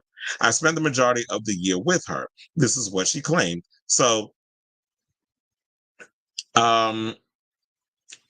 she also went and did an interview, because I'm trying to look for it. It says that, oh wait, and also I forgot to mention, I probably mentioned this prior, that the apartment that she was staying in, I think the one that we saw in the reality show, it was sold. And so, and then her family went on the Lifetime series and was trying to expose, a bunch of people on there as taking advantage of her. And they're all saying that they don't know where Wendy is, and they want to find out where she is. And then also, they said the 59-year-old best friend also questioned how Wendy, who she spoke to her numerous times a day, hasn't called her in over a year since vanishing from the spotlight, saying she's somewhere that she can't reach a phone, because Wendy can always get to a phone, because if she could get to a phone, she'd be calling me. Wendy's sister Wanda said during the docuseries and subsequent interviews that the star would occasionally call her, but that she wasn't able to call Wendy herself as she didn't have a number for her. Which I would also think that why hasn't Sabrina the Guardian, found a way for Wendy to keep in contact with those who actually care about her or are concerned, like her family members, her close friend like Regina, and all that stuff. Keep her away from Daddy Kevin Hunter, the ex-husband, his no good ass. Keep her away from him. He don't need her number. But her son should have access to his mother. The siblings, Wanda should be able to have access to her sister. And her brother should be able to have access, even though some people feel like he's an opportunist. Her father should have access. So those who are close in the circle should be, and her niece, who's the newscaster, they should all have that access. So she had briefly appeared on News Nation in the aftermath of the documentary about what she saw while living with Wendy in 2022, and she lashed out at The Guardian in the chat, saying, when I was in New York and staying with Wendy in the summer, I noticed when she would call, she had no access to her money. This is what she told Chris Cuomo, saying, so every time she had to do anything that she had to pay for, she had to go through The Guardian. Regina also accused The Guardian Sabrina of taking hours to get Wendy food, saying she went on to explain that when Wendy would order her breakfast early in the morning, Sabrina would take the order, but sometimes it wouldn't show up until several hours later. So Wendy wouldn't have any food. It apparently got so bad, Regina took matters into her own hands, personally sent needed supplies to Wendy. When I went back to LA, I would have to send her food from Los Angeles to New York from a delivery service, because she wasn't getting, the communication wasn't there. And she had no other access to money other than this Guardian. Regina made similar claims about the Guardian's alleged inability to provide Wendy with food in her interview with the U.S. Sun. And they said the best friend claimed she also had a Chewy account to order Wendy's Cats, Chit Chat, and My Way food, as the Guardian was remiss in those food orders as well. She's also wondering where Wendy's cats even are. So this is a hot ass mess. We definitely need to oh yeah, that's why I told her there was some tea coming out about, I went on YouTube and now I'm seeing tea about Kenya Moore being fired from the Housewives. But I said we're gonna talk about that another damn time. But so yeah, it's unfortunate that this is what is happening right now and all this other stuff. So I don't get it. I feel for my girl Wendy Williams. I don't like what's happening with that. Like, we definitely need to know what's going on with Miss Mamas. And Wendy, is someone, like I've said so many times in the past, is somebody who has been an inspiration for me as a, celebrity news gossiper, someone who does pop culture topics, that sort of thing. Like, she's always been like the GOAT in that regard. And it's sad to see, like, this is basically where her life actually has ended up. Like, she has just become like this woman who has just become a shell of herself. And I feel like if you're a guardian trying to be in the best interest of the person that you're guarding, you should be doing whatever you can to possibly help them and not trying to suck out all their money, to be trying to do all these things to them and not giving them the help that they need. Like, how was Wendy having access to all this alcohol and basically self-medicating, and that's how she was getting the food, and she was losing all this weight and going through all of these things. And, you know, I definitely feel for her right now. And I hope that she's getting the help that she needs. I hope that, you know, we find out soon where Wendy Williams is, because it is definitely something that we are, you know, at the end of the day, I'm rooting for her. So,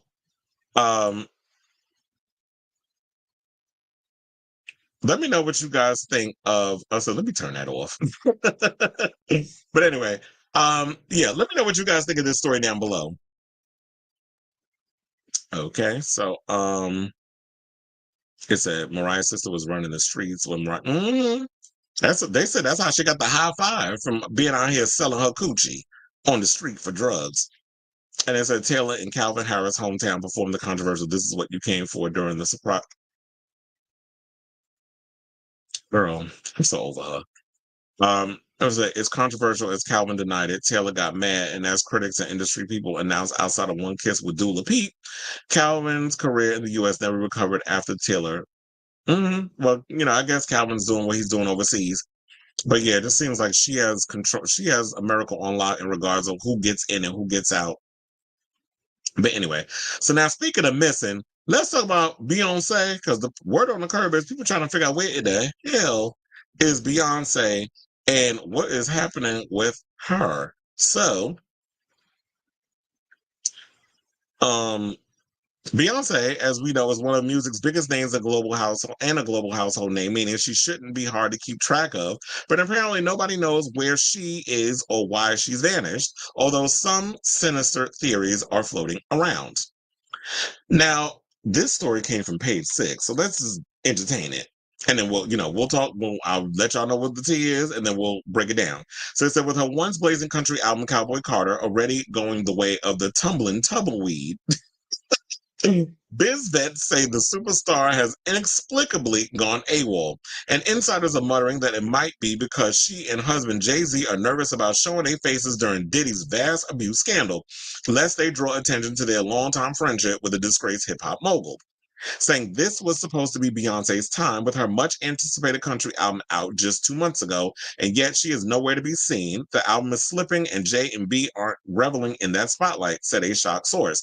Also, let's not forget the tea that just came out not too long ago, where The Dream, who's worked with Beyonce for years on Renaissance Act 1 and Act 2, you know, he did Texas Hold'em and all other stuff. So The Dream is also being accused of SA and abuse of a protege of his. So there's that. And, you know, he's written and produced a lot of songs for Beyonce. Now, and insiders are muttering that it might be because, wait, I'm talking about that. So they said that about a month before the March 29th release, Jay-Z got up at the Grammys and whined that Beyonce never got Album of the Year. And you know what? With all this stuff that's coming out, especially with The Dream, I think she might not get it again. You know they're going to get that shit to Beyonce. Like they always do, because she's just chasing them awards. It's not even about putting out quality music. Now she's just chasing awards. Now she's trying to break records. But now what? Does he think she will win for Cowboy Carter with no promotion, no appearances, and no wooing of the Academy? The source added that while the stunning record, which includes tracks with Dolly Parton, Willie Nelson, and Miley Cyrus, is far from a flop, it's definitely not the juggernaut everyone thought it would be. They added, something is going on. It came out with a bang, #1 everywhere. Now it and she have disappeared. There has been scuttlebutt in the biz that the golden couple of music are laying low with their pal Diddy under fire. His homes in LA and Miami were raided in March by the Department of Homeland Security in what appears to be a sex-trafficked investigation. Now, they said the Blueprint rapper and Diddy have been close for decades, though there is nothing to connect Jay and Beyonce to the investigation of any misconduct. And I also think what the tea has been going on with that is also because there's been stories going around about Beyonce possibly being groomed by Jay-Z, that she got with him at a young age, similar to like Aaliyah and R. Kelly, and a lot of these things that's been going on with a lot of these young girls getting these relationships with these men that's pushing a certain age, that are like 20, 30 years older. And, you know, that whole sort of thing. Because that had me thinking also, like with the whole Jay-Z, I mean, not Jay-Z, with, you know, the whole Jennifer Ben Affleck situation. I was gonna bring that up on the show, but I was like, I'll say that for another time.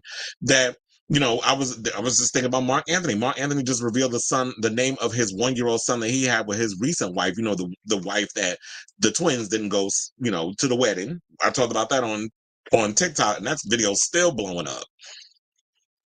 And how he's 30 something years older than his current wife, who was a beauty queen.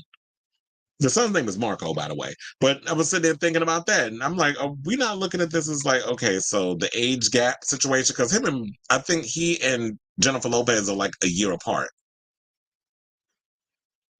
So that's what people are wondering, like, what's going on with Beyonce? And I'm curious as to what's going on with Beyonce too, because I'm sitting there like, you know what? I like the whole aesthetic of her jumping in the whole country space, and it seems like country is making a resurgence in a lot of places. Like we're seeing a lot more Black talent getting a lot of attention. So I will say this about Beyonce: Beyonce has definitely given us a situation where we're looking at her as she has kind of pushed open the door a bit for, you know, talent to come through, more Black talent to be acknowledged. And for us to understand, like, okay, so what's going on with that? So now I think it's also she's opened the door so people can see where she's, you know, as a talent, where, you know, who can I get into that is person of color? And I like that idea, but I do feel like that, you know what, you have to be out here like Taylor Swift and all these other girls. You really have to be out here promoting your stuff. You just being Beyonce is not enough to get people interested in you as a talent. So she really needs to kind of get out here and push Cowboy Carter. I mean, I don't know if maybe a tour should be able to do it. Quiet as it's kept, you know, the fans are already, you know, their wallets are bleeding because it's just so much money they're having to shell out. And like I said the last time we told her Beyonce, I really feel like what she needs to do is don't tour until Act 3 comes out. Like if that's supposed to be the rock and roll album, that's what you need to be out here doing and possibly, you know, promoting. That's what she needs to be doing in regards to that. So I hope it's not a whole situation with her where she's just going through it in regards of like, okay, so there could be some truth to the fact of the whole Diddy situation. Who hasn't encountered Diddy in the industry and all that other stuff? Like that's just a choice that, I mean, you know, unfortunately that a lot of people have had to deal with in, you know, in this industry where they had to do that sort of thing. So I hope we hear from her soon. I just feel like at this point, Beyonce just don't be caring. She's like, you know what? I put out the music.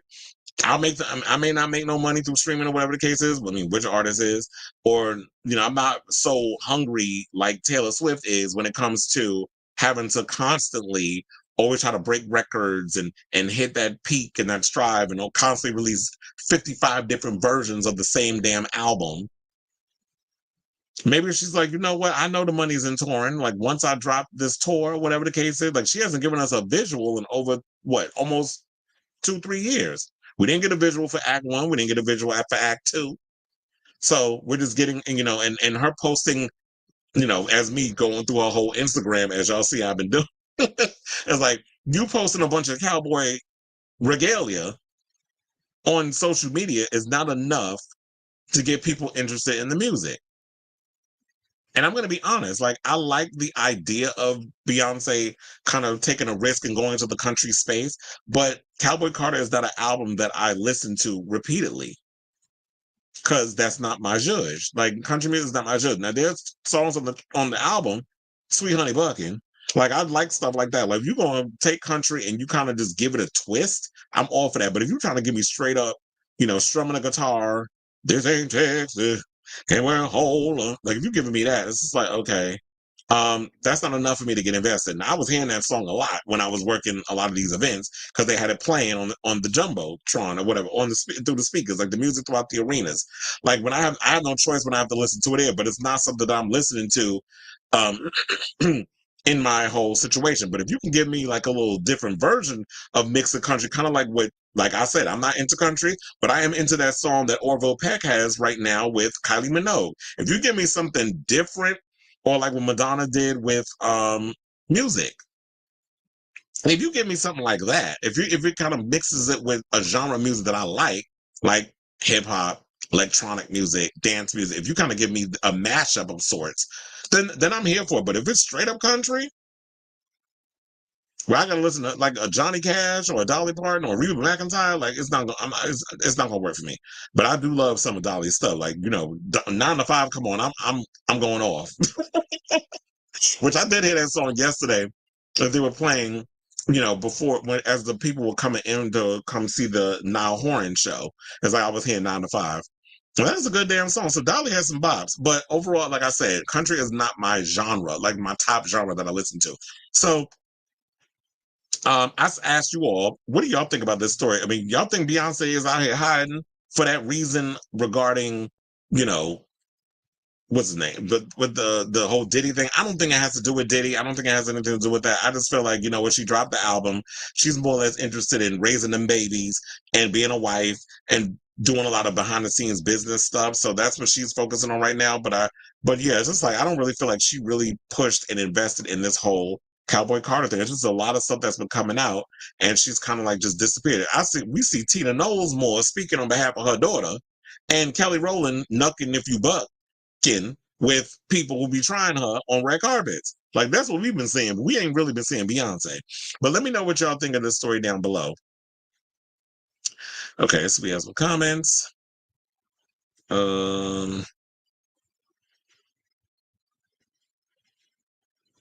It said, if only her ex wasn't doing what he did. He's one of the reasons why this happened. I feel it went that way because the world knew what happened, and she had to numb her pain as she went to being news. No, they're scared to show their he said they scared to show their face. As I also think she's laying low on social media so she doesn't have to talk about.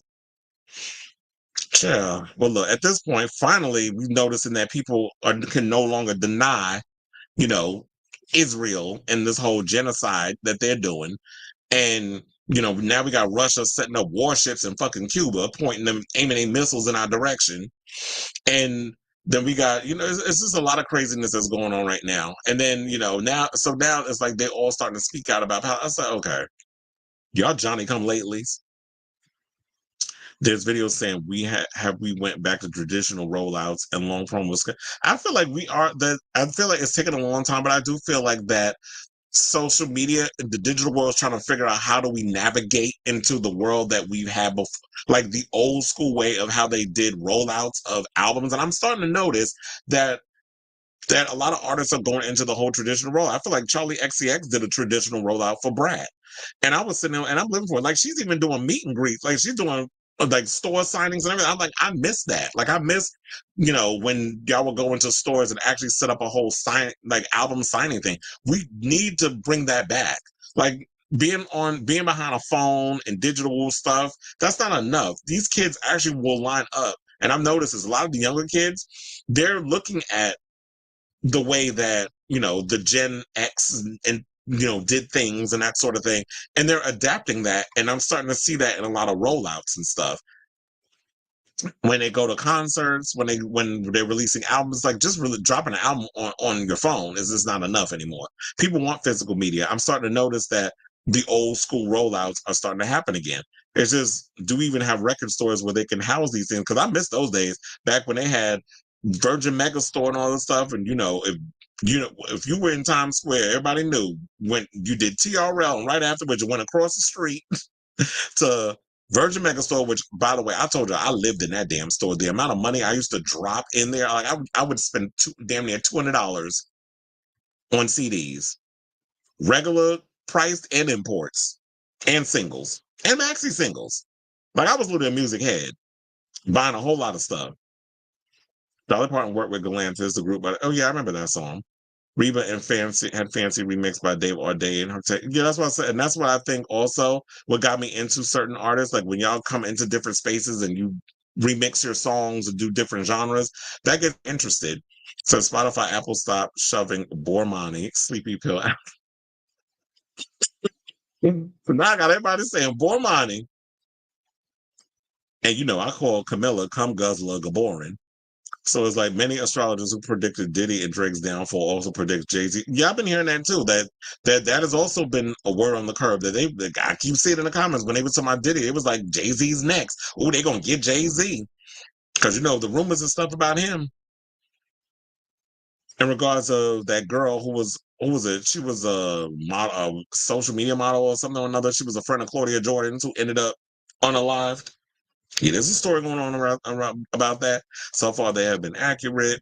Beyonce did the 2 videos of the first 2 singles, then disappeared. She wants album of the year so bad, but she isn't. And that's why I said what people need to understand is like when you want to do these Grammys, I keep telling y'all it's predictable. It's political.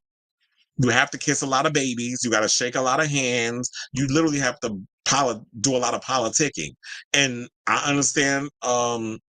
Beyonce, you are a introvert, extrovert. I understand you're fairly shy. You're a Virgo. You know, Virgos are in real life relatively shy people or just to themselves, not very much outgoing and open. We will when we're comfortable, but for the most part, we are very much introverted people. Which is why I think a lot of times when people first meet us, they think like we got attitudes. So it's like, bitch, who are you and why are you near me? Like that's pretty much the energy we but we don't mean anything by it. It's just the fact that we got this wall up and it's like, oh, we don't just invite anybody into our circle or our energy. It's a lot to give our energy to a lot of people. So you have to get past that and you really got to be out here politicking, especially if you want to, you got to play the game if you want to be up in there getting them awards that Taylor Swift makes no qualms that she be wanting. She pandas. She does what she needs to do to get what she need to get. So Beyonce, if you want AOTY, you need to get out here and, you know, kiss a lot of babies and shake a lot of hands. You need to get out here in politics. So I think it's millennials, we're the digital addicts and hurt the industry. Yeah, so Gen Z wants the analog world to see what life. Yeah, and I think that's what it is too. They hear so many stories about physical media and how the world was back then. Because I remember, what was it? I had somebody in my comments, I think it was on TikTok, where I posted something about something similar to this conversation. And they said that, yeah, she said her son, who I believe is Gen Z, wished that he had grew up in the time of like the 90s and the, you know, the 80s and 90s and that and this what is it? Yeah, the 80s and the 90s and that sort of thing. So that way, because of how music was at that time and how they did the rollouts, the analog and all other stuff. So I think a lot of kids do have that feeling of that generation has that feeling of they want to know what that world is like. So I think that's what it is. They said Charlie's fans are feral. She's training up a twink militia to help her. As she should, because, you know, Charlie is out here doing all the right things. And people don't want to give her flowers. But I see a lot of you copycats running around here trying to jack her style. Number one being Camila Cabello. But and sis, it's not working. Nobody's buying the bleach blonde hairdo, and nobody's buying the era that you're trying to push. Like your album's gonna flop just like Bormani's, and that's no shade. I'm just saying, it's just the way y'all rolling this thing out, the way y'all trying to do things. It doesn't feel authentic to me. And then with Normani, it's just her team and her label just pretty much just threw her out to the walls. But it's like, okay, the album's out. Go listen to it. No lead up, no promotion, no nothing. Yeah, that's what I talked about. Oh, you probably just jumped in. I said that I think I mentioned this throughout the show about Kenya being suspended indefinitely because of the revenge porn thing with one of the cast members. So what I'm going to do is I'm going to look further into it and I'm going to bring it. Speaking of which, you know what? Hold on. Let me just bring this. I was like, child, while we live, it's already a 3-hour show, right? So let me go to page 6 and see if this story is there. And oh damn, that's like the first thing that pops up, Chad. She gone with the win. Please hold. We about hold on, because this is a live damn show, so we're gonna make this an actual topic. Please hold. Let me create the banner.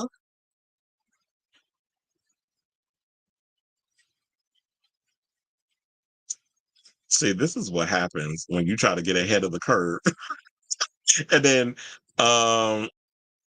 you have to create your own situation because y'all bringing stuff. I'm like, yeah, I'm not gonna wait for no damn Monday. We live already. We gonna turn this into a story ASA to the motherfucking thing. So, but let me write the headline so I can create the lower third, because we do this on the fly. Thank God I have an on the fly brain. Okay, so now let me pull up. Oh, damn! Now you got a damn Nicki Minaj story. We're not getting into that right now. I'm not going to jump in and add no more stuff. We're going to talk about this one. Okay, so I wonder if she's going to talk about this on her show. But wait. So shit. Yeah, let me continue to create this thing. I said, y'all don't go nowhere. So this is how we do over here. I'm like, damn, and I like Kenya. Now she's about to be unemployed. Sis, why? Why would you do this to yourself? Why, girl? Why? Oh, wait, but let me finish going through these comments before we get to that topic. It's like gonna interrupt your own broadcast.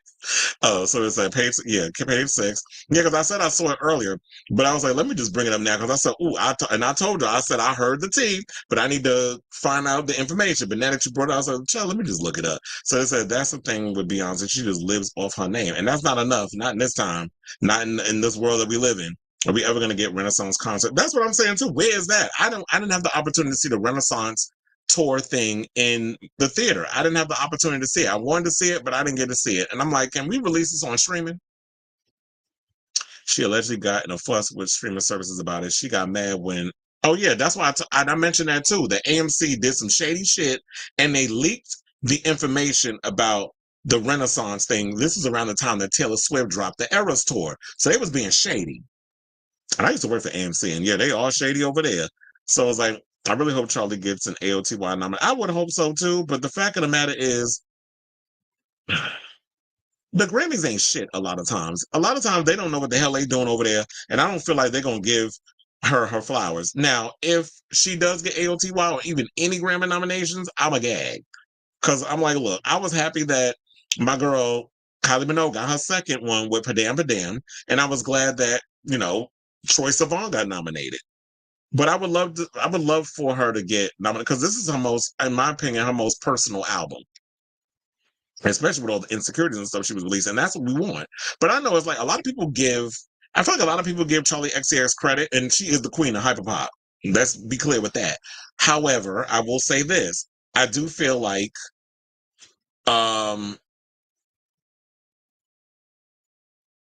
if it wasn't for Robin, we would not be having this thing with Charlie. Because I feel like Robin was the one that really pushed the envelope. She's independent. She transitioned from doing like this cookie cutter R&B pop.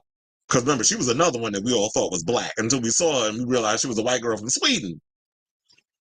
And then she didn't want to do that type of music no more. And then her label was messing with her. Then she got dropped. And then she decided with the Robin album, self-titled, with Every Heartbeat was on that one. She started experimenting and going electronic. And that was a cute album. But it wasn't until the Body Talk era that we really started talking. So she pushed the boundaries in with that. And, all of that hyperpop, all that stuff, that to me reminds me a lot of the Electroclash era, where a lot of people that I grew up, I knew and I was going and partying with and seeing them, Fisher Spooner and all those type of artists, they were doing that sort of vibe. Even Amanda Lepore was jumping in doing music because she was on Peace Biscuit. So there was all that. But anyway, that's going down a whole rabbit hole. So it said all the record stores and stuff catered to music closed during the iTunes era, and that's us. We grew up with the iTunes era. Gen Z was babies. I was 20-something when Virgin Megastore closed. And I missed Virgin Megastore. They said I did like Reba's cover If I Were a Boy. Going to interrupt your own okay. And then there's 3 stores I go to. One is 2 floors. And so I was buying lots of 12-inch singles when I was a kid. I had a whole collection. I was buying a whole lot of stuff. But anyway, let's get into this. Kenya Moore story. Breaking news. Pull up a chair, because we're going to go in and lay hair on Miss Kenya Moore Hair Care, who apparently is unemployed for posting our porn on one of the one of the new cast members. So it said Kenya Moore, according to page 6, has been suspended indefinitely from the Real Housewives of Atlanta. And it said, as we previously reported, Moore shocked party attendees at her Kenya Moore hair spa last Thursday with posters of series newcomer Brittany Edie allegedly performing a baloney wash. I could not believe she did that. And y'all better keep that shit in the damn show. They said we were told Bravo cameras were rolling at the cast event where Moore, who's 53, decided to unveil the explicit images. The recipient of the alleged sexual act remains unclear.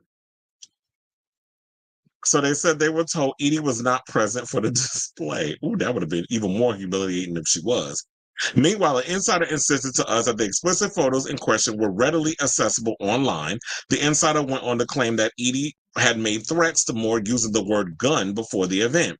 However, a production source told us at no time Kenya was ever threatened with a weapon, nor was there ever a weapon present during the course of production.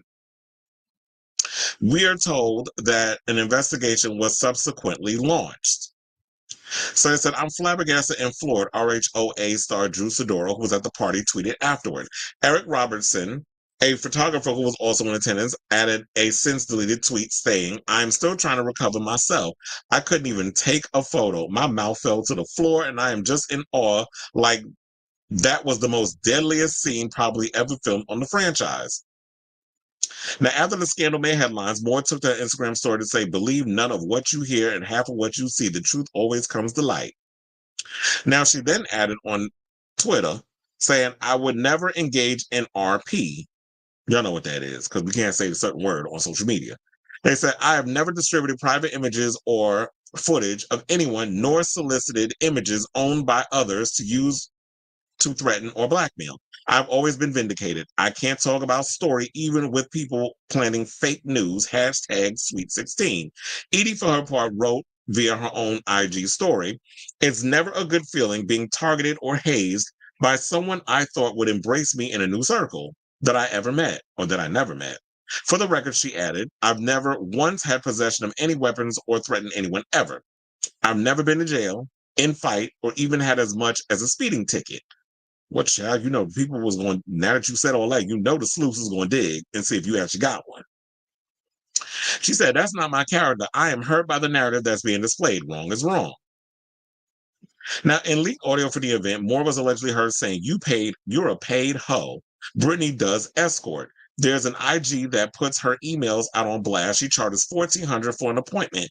You not only a hoe, you a cheap whore. You on covers of magazines being a thought.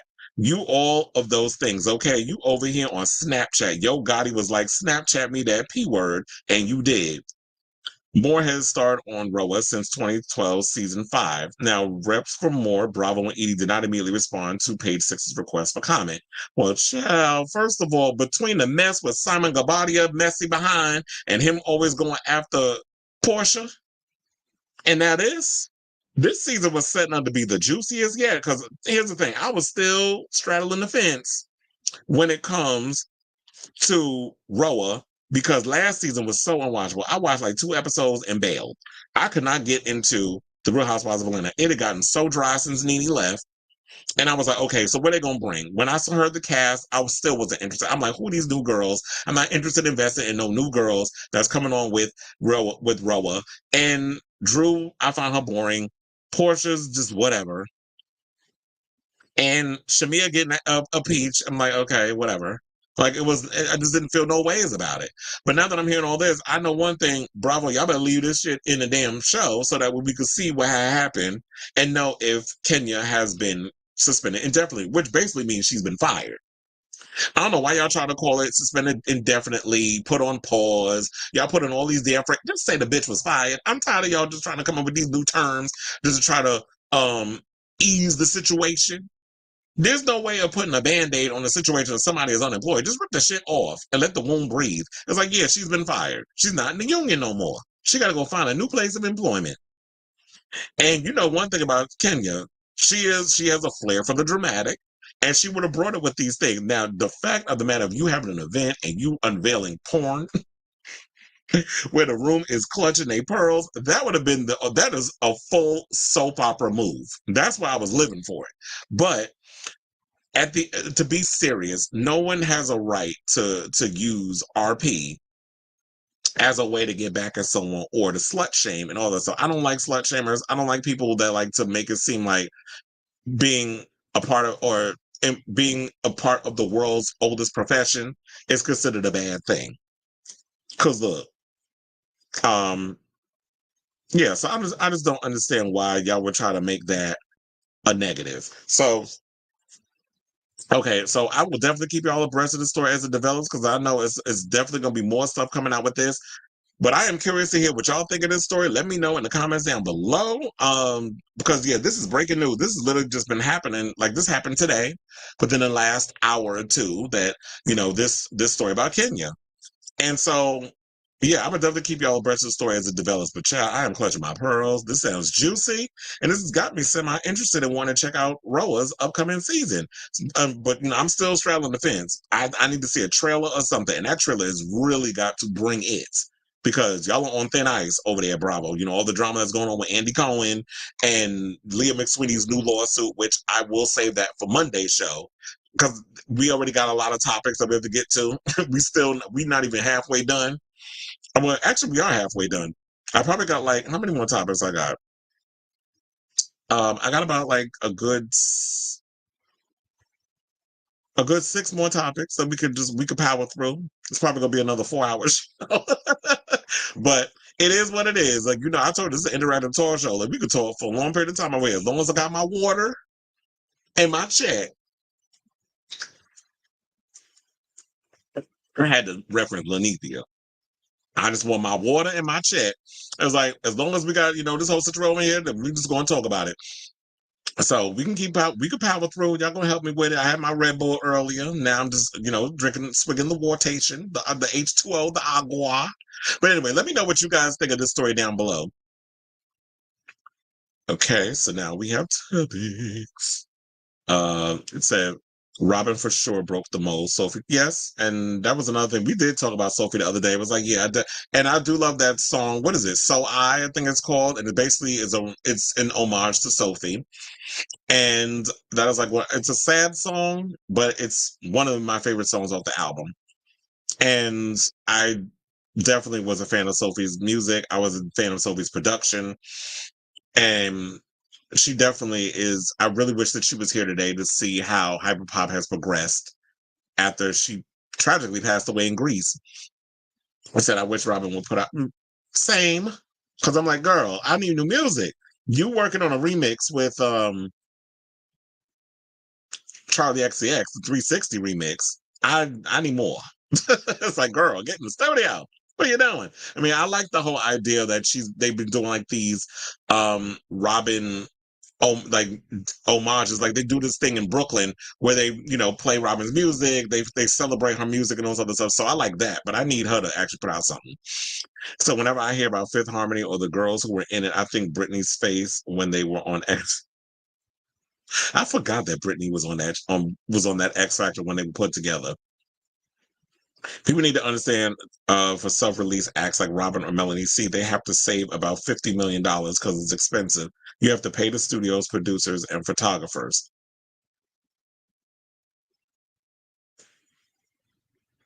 Well, I think also, there's ways that you don't have to necessarily spend that kind of money in order to actually, if you're an independent artist, to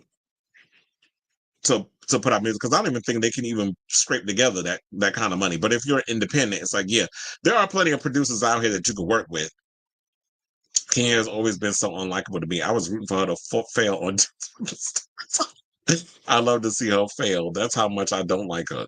Well, then add paying pressings for CDs and vinyls and cassettes. It's not cheap when you're your own record label and the artist. Major labels usually cover all the costs, but I really need to have. I really wish that Sir Ari Gold was alive, because then I could ask him, like, how was he able to, as an openly gay independent artist, because he was like Jewish, gay, pop. First of all, I always thought he was Puerto Rican, because he used to walk around with like a fade and had like the drawing, like the stenciled in his head. And I remember I saw him on a cover of HX, which is Homo Extra, for those of you who are not from New York or whatever. Or maybe they did go outside of New York. I don't necessarily know, but we used to have like gay magazines that you would get from the clubs, like HX and Next and all those type of things. Speaking of which, EJ, who used to produce my show, used to actually work for Next. But then over the years, those magazines folded because they used to interview a lot of the nightlife people. And he was an independent, openly queer artist. He used to do like R&B pop music, Jewish white guy. He was really close with Kevin Aviance until he passed away from cancer. I think maybe like 2-3 years ago. So I would have loved to have asked him, how was he able to do it as an independent artist? Getting all those pressings and things. And so when artists end up flopping and they can't tour and they spend that advancement, guess who still wants their loan money back? But that's like with major labels and stuff. And they say suspended to protect themselves against wrongful termination lawsuits while they investigate. Well, yeah, because they staying with a lawsuit because, like I said, Leah McSweeney got a new lawsuit against Bravo. But anyway, so speaking of porn and things of that nature, let's talk about Camille Winbush from Bernie Mac's show, who's out here laying it low and spreading it wide for the OF.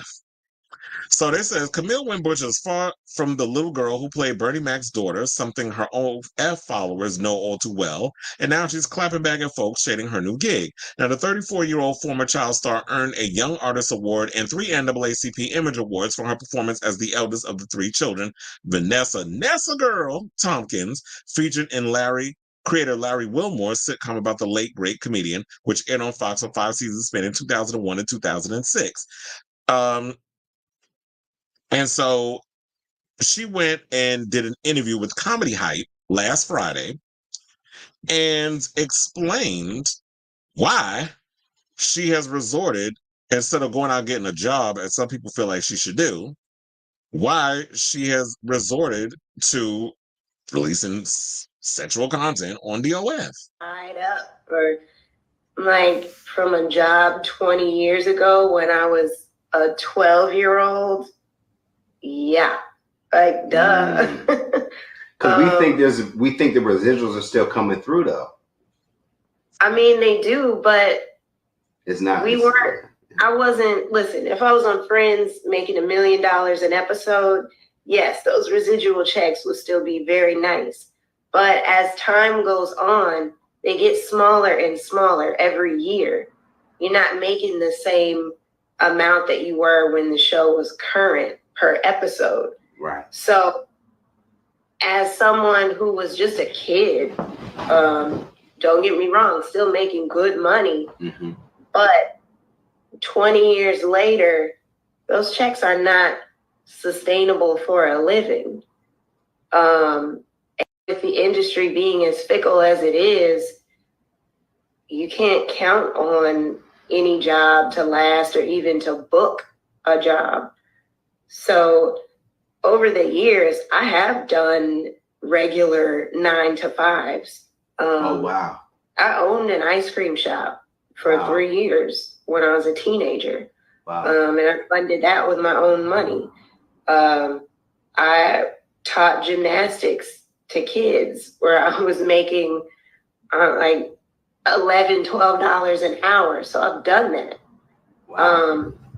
But if I can find a way to make enough to buy a home from the comfort and safety of my own living room, why wouldn't I do that?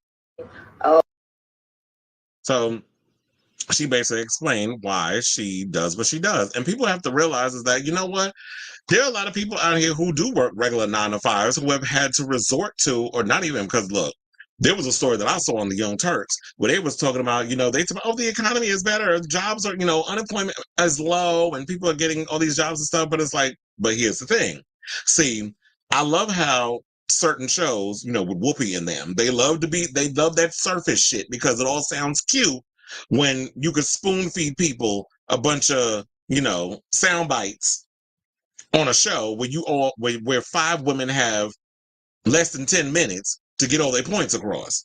But the reality is there are a lot more part-time jobs than there are full-time jobs. Full-time jobs are depleting. So a lot of people have to resort to multiple part-time jobs in order to make ends meet. And then even that's not sustainable because the housing market is ridiculous. Now they're talking about that they're bringing down, inflation on food and stuff.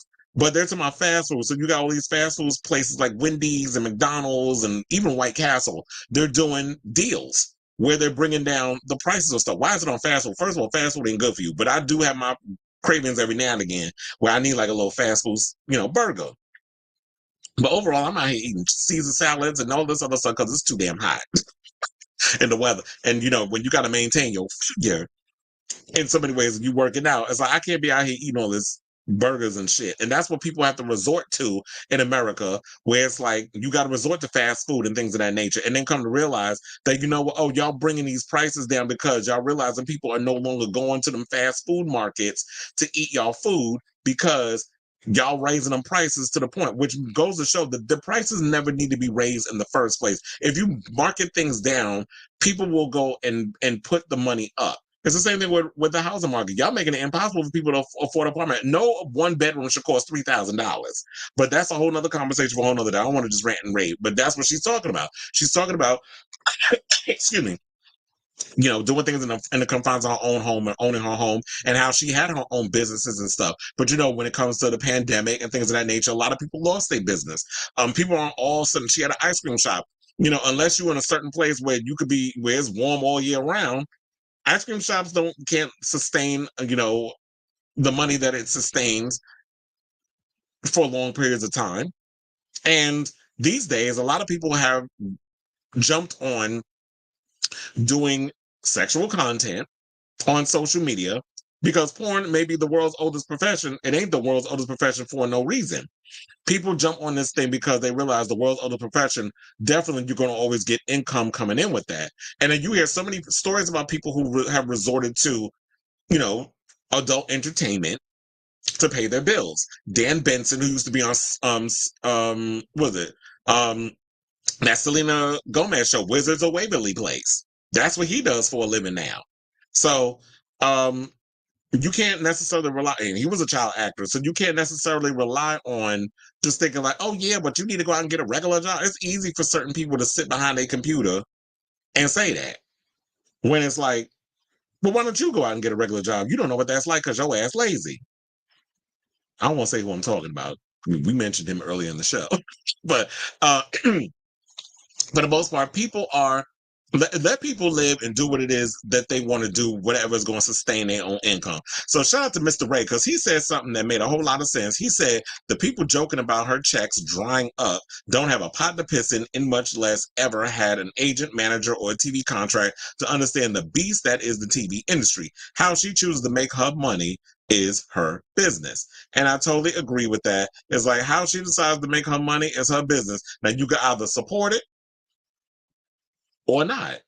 That's up to you. But if she want to go out here and lay it low and spread it wide for a coin, let her do that. But they said that she has a no nudity rule on her Candidly Cam account. I never even heard of Candidly Cam. And so she's not naked on there. So what exactly is she doing? If y'all actually have subscribed to her stuff, let me know. It says that it's on the Phoenix International owned XXX platform, which takes a 20% commission. That sounds like OnlyFans. Do the same thing on all of her earnings, and is currently available for free subscription. Camille also promises to send a personal thank you to anyone purchasing items off her linked Amazon wishlist, featuring lingerie, sexy costumes, $161 Depeak scented candle set, and numerous gift cards valued at $25 to $105. And she said her parents and friends are supportive of the decision. And now I feel like if her parents and her close friends are okay with it, why are other people having a problem with it? Y'all a bunch of strangers. She don't owe y'all anything. Now, me, I would say, like, if I ever jumped in that space, I feel like I would definitely want the approval of my parents and my close friends to be okay with it. But then again, on one hand, you can't, like, if the times is hard and you can't be out here, worrying about what other people think. Sometimes you got to do what needs to do for you. Just know that when you put whatever you put out there, it's forever. So they also said they wonder why her content wasn't regarded in the same light as an actor portraying a stripper or performing a simulated sex scene. She said, it makes me wonder, is it the platform itself or the content, because the content would be the same. She said, I would say my content is comparable to what you would see in a Maxim magazine, not even really Playboy. And she's a homeschool millennial. They said, like, yeah, sometimes I wear sheer lingerie and dance around, but I'm never nude. I'm not doing anything sexually explicit. Like, honestly, you can see more on Instagram, that's the truth, and Twitter or on a runway than what I'm showing. So it's not as scandalous as people assume it is. And I say, you know what? Live and let live. If this is how you feel that you need to do what you need to do in life, as long as you not hurt nobody, as long as you comfortable with the decision that you're making on your life and your body or whatever the case is, your body, your choice, then I'm here for it. I don't know why people want to judge, but I guess because, there's in America specifically, there's this shame around sex and sexuality. But we live for violence. We're all about, we sit and rub our booty hole in our clitorises when it comes to, people heads getting blown off and things of that nature. We hype up violence in America. But sex, something as natural as sex and sexuality and expressing your sexuality, that seems to be, like the Achilles heel for, the general public. Although, if you look at it in the statistics, we read with the Pornhub stuff, a lot of y'all be secretly, behind the scenes. If I look through all y'all phones, you conservative people that be up in here trying to throw shade at this girl, I'm sure I got some nasty stuff up in your phone if I grabbed the shit and looked at it. So let's not judge her. And if, as a grown woman making her own decisions, that's the decision she decided to make. She's over 21.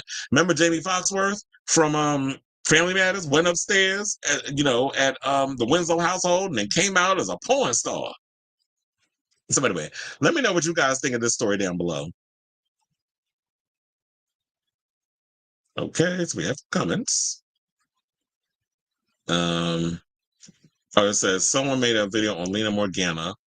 Wasn't she the one that was doing that vomiting stuff? Like she was an artist?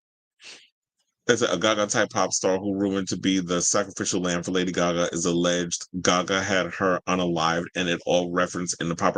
I remember hearing that story. That's been something that's been going around for years. I said the kind of New York lore is really interesting. All great context for those of us who were elsewhere. And so the opening track on Art Pop, she mentions unaliving her former self and actually explicitly mentions the highway that the hotel is at where they found Lena's body. And Lena's mom has believed Gaga investigated, stating she knows something and what happened to her daughter. Probably. Exactly. Sex work is work, and we need to stop throwing shade at people who do sex work. I have a lot of sex worker friends. So, what they do, that's their business. And you can't judge people on how they make their living. It's like, because if regular jobs was paying people what they need to be paid, people wouldn't have to lay low and spread it wide for a check, or to make money off of social media. We wouldn't have a need for this stuff. So society needs to start paying people a living wage and stop raising the damn prices on rent and stuff, because it's ridiculous the prices for, trying to own a home or rent a home is out here. Okay, so now let's talk about the Spice Girls, child, because David Beckham is... Oh, did I just close it? I sure did. Hold on now. I got to go back and I got to open a damn article because I'm like, yeah, I'm closing my own stuff. So David Beckham, is basically opening up about, his wife and the whole Spice Girls situation. So it says soccer icon David Beckham spills the beans on his wife's Victoria's spicy history with the Spice Girls in a new Netflix doc. I was like, damn, they did another docuseries? Because they had the other one. And now this girl, or is this the same one? I'm confused because I didn't even know David Beckham was doing another one. I remember there was one that they did where him and the wife was on it. But is this another one? So anyway, it's called, they said, the new docuseries Beckham. This is according to TooFab. So he discusses how their children reacted to her girl group days, shares details about a recent reunion he filmed, and even hints at the possibility of an actual Spice Girls reunion. To hear Mel B tell it, the Spice Girls have been deep in talks about a possible reunion, well, almost as long as they've been broken up. One of the unknowns has always been Victoria Beckham, aka Posh Spice. Now, husband David Beckham is setting the record straight. And so the soccer legend sat down for a wide-ranging interview with Variety, with his wife coming up almost as much as his own career highlights. Saying David admitted that he was originally unsure about how much to feature his wife and their 4 kids in the Netflix docuseries Beckham. Then he realized they were too much a part of his story. David and Victoria had shared Brooklyn 25, Romeo 21, Cruise 19, and Harper 12. Saying my career was about my kids and it was about my wife because we've been together now for 27 years. The kids lived through the whole thing. I wanted them to be a part of it, but I didn't want to put too much pressure on having them in there and having them speak. He said his biggest worry was for their youngest daughter, Harper, who's only just starting to fully understand her parents' fame and all the trappings that comes with it, saying I was a little bit worried about my daughter seeing some of the things that were being said about me over the years and how she would react. He also was worried about how she might react to Victoria's spicier days, sharing that he's been warning her for years that mommy used to wear very, very short skirts. And he says, and then she was like, Daddy, mommy really did wear really, really short skirts. David shared, but she loved it because she was supposed to be posh, very upper middle class, very, sophisticated. Now let me try to go to the whole thing about them too. He also talks about how he sees similarities between him and Victoria and Taylor Swift and Travis Kelce, which if you really look at it, there are similarities, but it just seems like that people aren't as harsh as they were on him and Victoria as they are on Taylor Swift and Travis Kelce. Probably because they were imports coming to the United States rather than Taylor Swift is considered America's sweetheart. So now let's get to the Spice Girls reunion stuff. Now it says one of the biggest moments that only further stroked reunion hopes for Spice Girls fans, aside from all of Mel B's interviews with anyone, was that a read? Came with Victoria's 50th birthday. She's 50? Oh yeah, that sounds about right. On April 17th, suddenly David shared a video of all 5 women together on stage with Cruz on guitar. Saying, I know it's what people want, but in all honesty, I think I was the most excited of anyone, he said.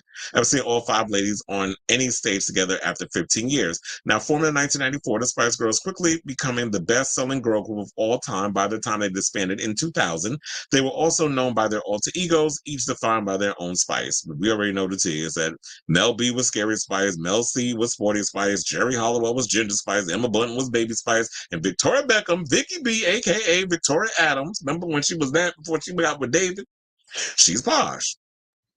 So it says the whole reason why the girls are actually up there was I didn't want to do a traditional video of old clips and people saying happy birthday, Victoria. This is what David explained of his birthday plans for his wife. My idea was to recreate the mama video, but I wanted it of just Victoria. Then the girls got up on stage and joined Cruz all on their own. It was an amazing moment, but does that mean the itch is there for a full-on reunion for the fans? He said, here it comes. Unfortunately, that's not happening. This is what he said, dashing the hopes of a whole generation of fans. Victoria was so pleased to see the girls, and it was just a massive part of her life, the girls, but obviously all the girls have got their own things going on. They will do certain things together at certain times, but Victoria full on with her beauty and fashion businesses. If anyone's busier than me, it's her. So he says that he really wants to see the Spice Girls get together, and unfortunately, it's not going to happen because the girls are busy. I mean, everybody's all doing their own thing, like we were saying earlier. Mel C releases music independently, and Victoria, we know she's the most popular one with the career because she's just been. I mean, Mel B does a lot of reality television stuff, a lot of reality competition shows, and she just reissued her memoir with some new stuff in it. I remember she promoted that not too long ago on The View, maybe about a month or two. And so Vicky B is out here doing, she's in the whole business of the beauty business and the fashion business. And that's where her coins is. And at this point, she's like, you know what? I don't need to do no music, but it would be nice as a Spice Girls fan, since, we've been talking about reunions of sorts on the show. Girls Aloud is currently, they have a reunion that they've been doing overseas. They've been successful with that. A lot of people have kind of been reuniting and doing a lot of this, giving us a little nostalgia with their music and putting out a greatest hits tour and all this other stuff. So I think it would be epic if the Spice Girls revealed, yeah, we're going to do a little tour. And with all 5 girls, the amount of money that would be in that. But Victoria just seems like, she's somewhere else. I don't know if would the same energy be there if it was just the 4, but I think it would be icing on the cake if Victoria would come and reconsider. But here, look, quiet as it's kept, she, in my opinion, was the Kevin Richards of the group. She had the weakest voice, but people like Vicky B. So, but I guess because it ain't the Spice Girls of all of them isn't there. But anyway, let me know what you guys think of this story down below.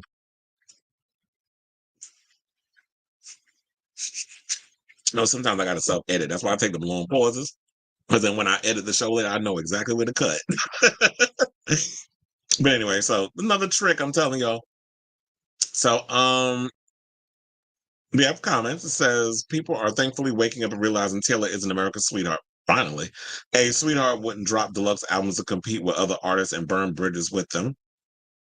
Absolutely. So truthfully, it's rumored Victoria disowned this side of her pop star side to get the respect of the fashion industry, but she wouldn't have that empire. Absolutely. It's like you have to realize that your clout and cachet as a part of the Spice Girls gave you an in into the industry of fashion. Yeah, back in the day, it was very much like you could not be multifaceted. You couldn't sing, you couldn't act, you couldn't have fashion lines, you couldn't do all those things all at the same time. So then we started seeing Jennifer Lopez and so many others popping up doing that down the road.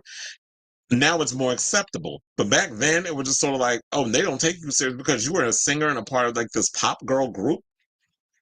We can't take you seriously in the world of fashion. But Victoria, basically, her being like the fashion girl of the group because she was Miss Posh, that basically was the end. And she using that as an opportunity to prove herself amongst the fashion elite. Now that you've proven yourself as a force to be reckoned with in the fashion world, I feel like if you want to go back and do music, it should not be it shouldn't be looked down upon. Because that was back then. But now you're at a place where you secured your legacy. You made a name for yourself. Mel B does loads of campaigning for domestic violence. Absolutely, she does. I did see that when she was on The View, she was talking about that. And Stephen Belafonte, messy behind, doing the things that he's doing when she's been out here telling her story. Because she would talk about how he was abusive. And there was a story that I had saw a couple of weeks ago about him filing something against her, but I didn't really pay attention enough to that story. I forgot to bring it on here. So I would have remembered, I would have brought that up, but I just remembered as I spoke about it.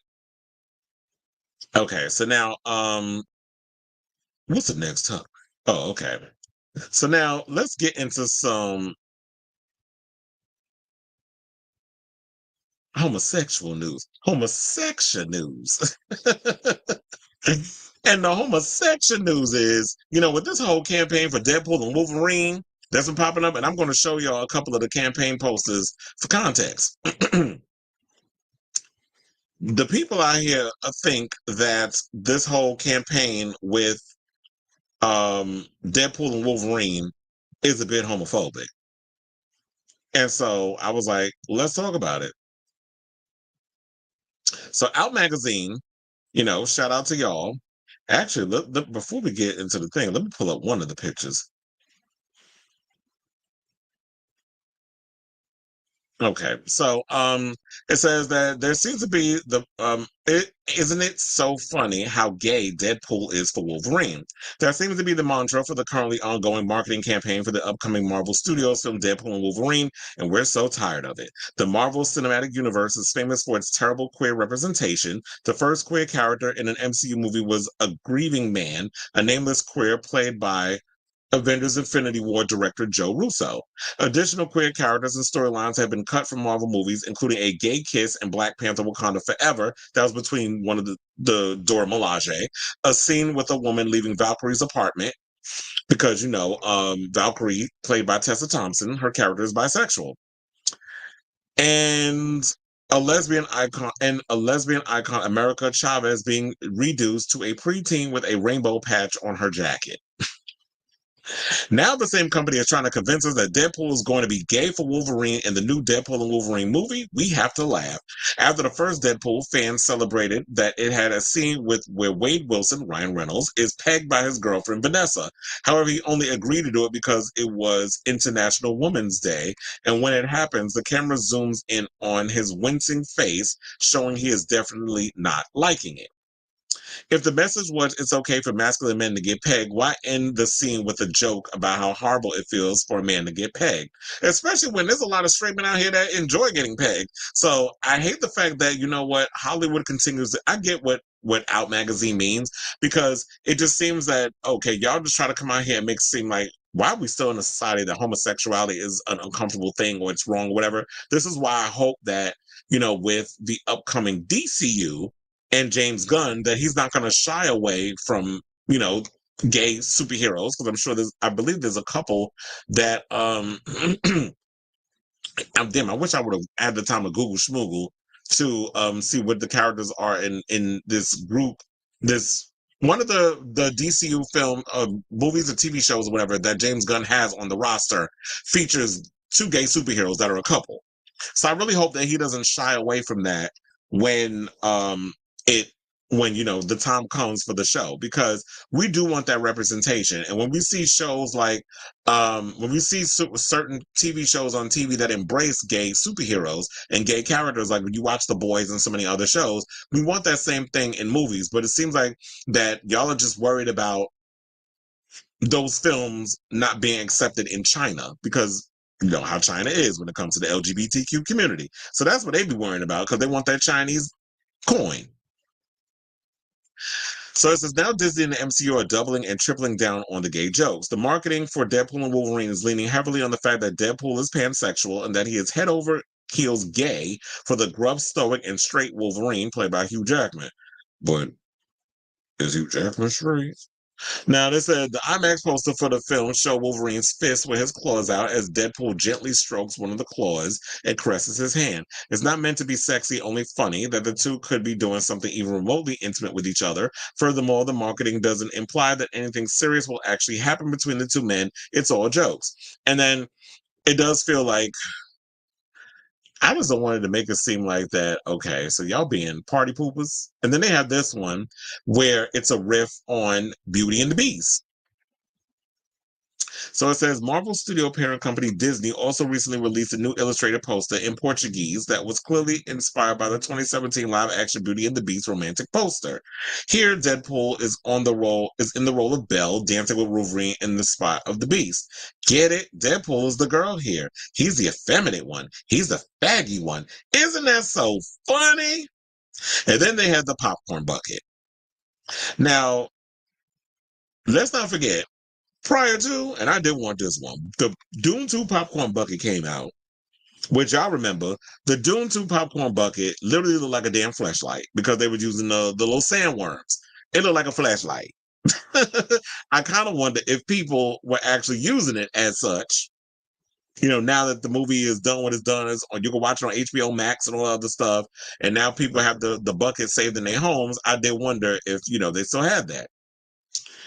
So now we have Wolverine and Deadpool team saw it as like, you know what, this would be a great opportunity for us to do another queer baity type situation. So the bucket, the Deadpool and Wolverine bucket, I don't know if y'all saw that. I should probably, speaking of which, show y'all that bucket. So yeah, so this is basically the bucket that they have, that we see here. Let me turn the sound off, because I don't want no copyright type situation jumping up in there. And now what that look like? Like you basically can stick your whole meat up in there. And then here we go with the popcorn. And then it's going to have like make the whole ejaculation joke. So we have this sort of situation here, which is like y'all playing this up. And yeah, you know what? I didn't really think much of it because I was just thinking, so now here we go. Look at it. Nasty.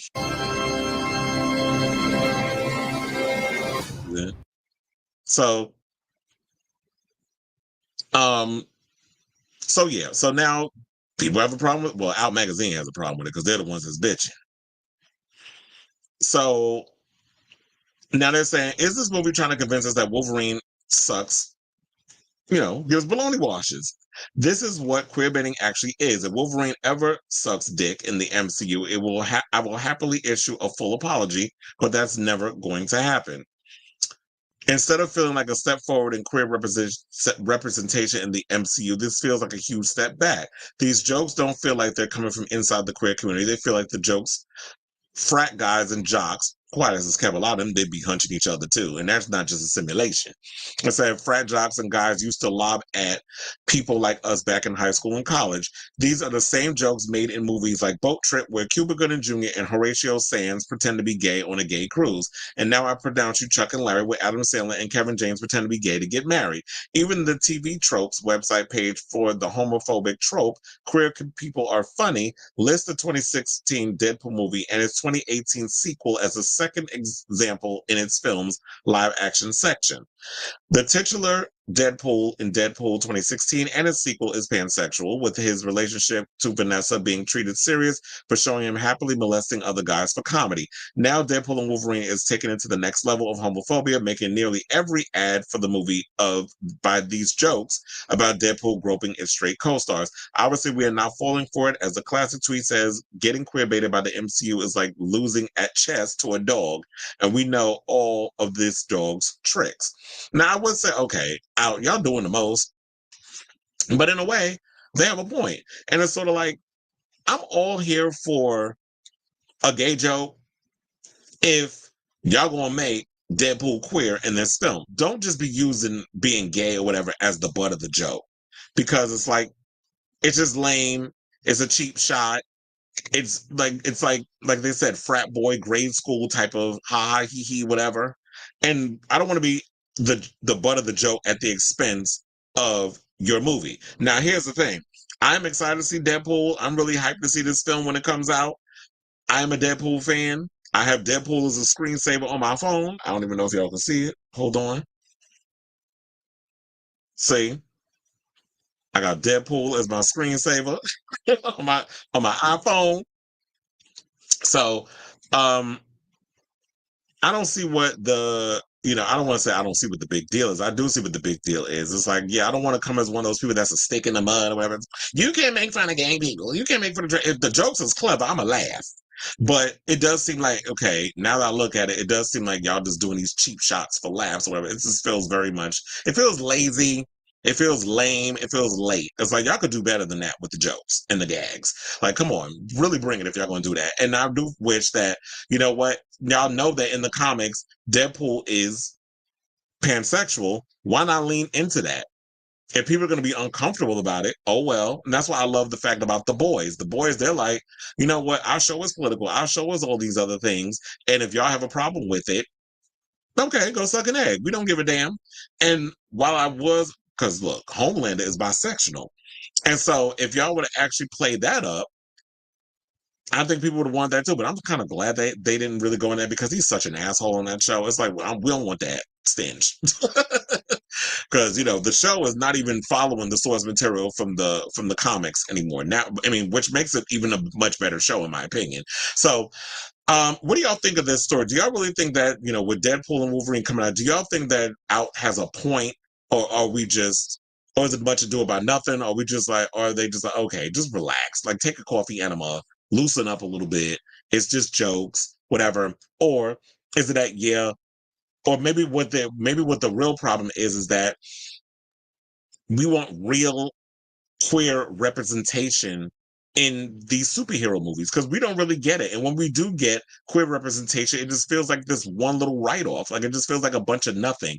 And so we want to see real representation, because look, a lot of these kids out here, especially, that's the same gripe we have when we want to see Black superheroes or other races who want to be incorporated in the MCU. It's not a woke thing or any of the other stuff. Maybe the way that the writers and the studios is going about it feels a little woke-ish, but for the most part, at the end of the day, people, queer people, Black people, Indian people, women, whatever the case, any marginalized community, we just want to see ourselves represented on the big screen in a light where we have somebody to dress up as or play cosplay with, for Comic-Con, for Halloween, whatever event that we have. So let me know what you guys think of this story down below. Okay, so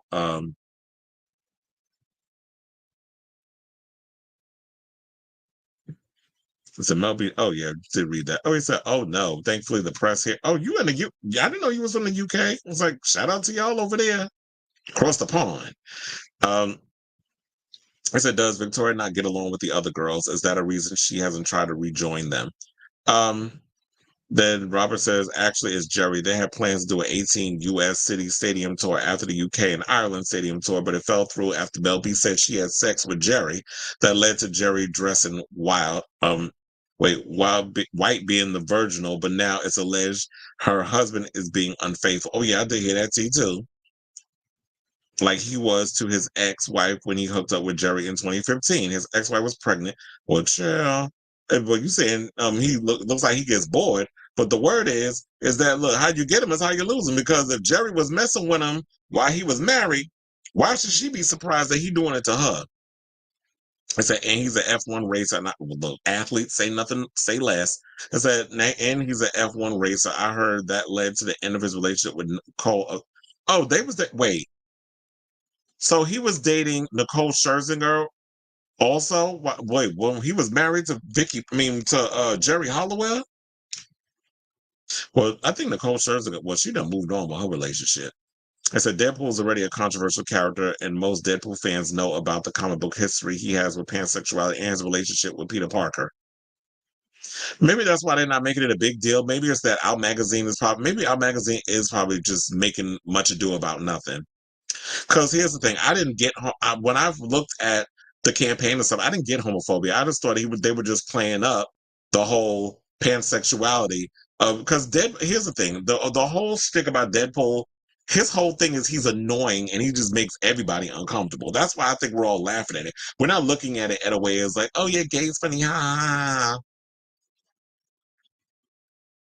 I just feel like we get these uppity gays where it's like, oh, you can't make fun of gay people. It's just like the issue with Deadpool is that he's a comedic. So with him being pan, it reinforces that the only way to get rep is through stereotypes, hypersexuality being funny or made fun of. He said it sounds like Daily Wire made a fictional fuss out and fell for it. It screams conservative outrage. Ryan is secret top hot. You think he topping Hugh Jackman? Yeah, you know what, and it's funny that you kind of put it that way. It does feel very much like Out Magazine probably sort of some conservative blog and decided because quiet as it's kept, they don't be really having a lot of these gay mainstream white blogs don't be having a lot of tea to spill on these situations, so they got to talk about something. So yeah, let's have a whole gripe about us being made fun of. Meanwhile, there'd be so many stories about certain queer artists who be doing some shit that Out Magazine don't even touch because they want them doing their events or they want to blog about them or whatever the case is, but y'all don't be addressing a lot of the problematic stuff that they be doing. Because it wasn't until this recent thing came out about Shangela, then all of a sudden y'all wanted to talk about it. But a lot of y'all pretty much just looked the other way. Well, I was the only one out here talking about it. So it said, wouldn't do it. It's coming out during Pride Month. Watch Hugh come out and say, well, look, one of these days, I would hope Hugh Jackman would come out so I could climb climb that man. I remember I told y'all the first time I saw Hugh Jackman in person, and that was when he was promoting Logan at AMC. And he and I had a brief conversation, and child, I damn near wanted to melt through that damn elevator because me and him, we was in the elevator with the managers and all this other stuff to escort him and his team into the building. And I got so starstruck, I damn near dropped my phone through the cracks. And he said something about it, and I was like, I literally was I was like, damn, that man is fine in person. So, I wouldn't mind climbing Mr. Jackman. And so they said, we definitely need authentic and corrective promotion of rap, but I'm not relying nor expecting mainstream to make it because they'll lose global box. That's the bottom line of what they're worried about. They're worried about losing that global box office revenue. This is why I love the fact that we see more queer representation in the superhero world on TV shows rather than in the theater. And I'm not talking about the MCU. Fuck them with that Disneyism bullshit. I'm talking about like the DC. I'm talking about, shows like The Boys and those type of superheroes. They'll really go there with the queer narrative. But I've heard you might get a chance. You heard. As I said, and meanwhile, the death toll for trans women, especially trans women of color, goes unreported and underreported. You know what? This is exactly what I talked about when I was talking about that whole situation with Claudia Jordan, making that comment about should trans people inform their dates on the first date if they're trans. And the way she was going, that's why I tagged a bunch of the trans girls. Hope Giselle commented, she was like, "Child, I'm tired." Like, she's tired of having this conversation because so I tagged Peppermint, I tagged Angelica Ross, Mila Jam, Peppermint, all the other girls that's out there, and Hope Giselle was the one that she said, "Child, I'm tired," because it's like I'm tired of having to sit here and windmill with these cis women who be sitting over here feeling threatened by the trans girls, and it's like nobody's trying to steal your man. Nobody's trying to compete with y'all. Trans people are trying to exist and have somebody love on them and not be seen as a damn fetish and trying to live past 35. So when we have these whole death tolls, is because a lot of people in these situations, like, yeah, I could be honest and stuff. And a lot of times these men know about these girls. They just be worried about their family and friends are getting clocked. And when they find out, that they're trans attracted, they get made fun of and stuff on social media. And what do? Take it out on the trans girl who's just trying to exist, who's not trying to, trick these men. And that's kind of the narrative that Claudia gave. That these trans people out here are trying to trick these men. These men know they want a woman with a little something extra. That's the best of both worlds. If you can get you a chick with boobs and a dick, that's a plus for a lot of these trans attracted men out here. We saw that story told in the first season of Pose with Chris Maloney when he got with Elektra. He told her, "You better not get that surgery, otherwise I'm not taking care of you." But she wanted to be a woman. She wanted to give full on geesh. She wanted vagina and everything. And when she went and got her bottom surgery, and he saw her, because he was expecting the meat and potatoes when he got in that hotel room for their little tryst.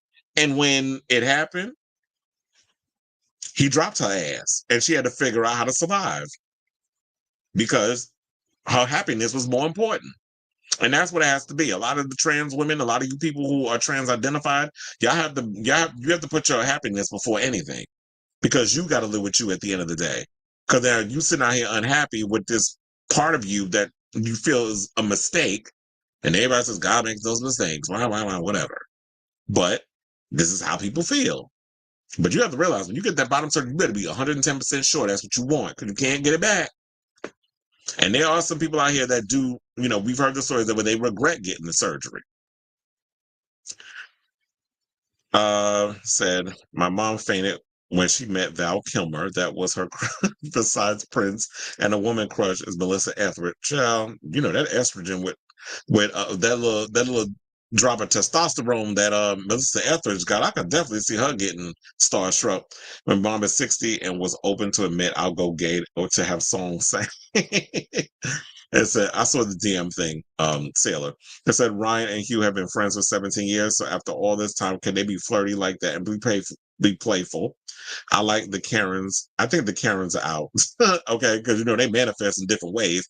It said, "Leah Thomas just had her Olympics dreams crushed. It's bad. Surgeries are expensive, and now laws are making it illegal for puberty blockers." And that's why I said, like, these kids out here, it's like, they're like, "Oh, well, yeah, when you're 18, you should be able to make a decision about being trans." I was like, yeah, that's true. But a lot of times, the reason why a lot of these kids do puberty blockers is because they don't want to be giving you man when, as a trans woman. They don't want to be giving you man when they turn 18 because they can't get those blockers. You're going to have the Adam's apple, the voice, all of that other stuff. So if you can have an opportunity to have the puberty blockers, so that way you don't have to worry about, those male testosterone situations coming through, then people should be allowed to do what they want with their body as long as they do the proper precautions. You go to therapy, you really have them deal like, well, why you want to, you go through the proper channels why I don't know why it's anybody's concern. Why is it the government's concern? Why are people who are transphobic and don't understand what it's like to be trans always trying to assert their situations on other people? Let people live their life. If it's not affecting you, I don't know why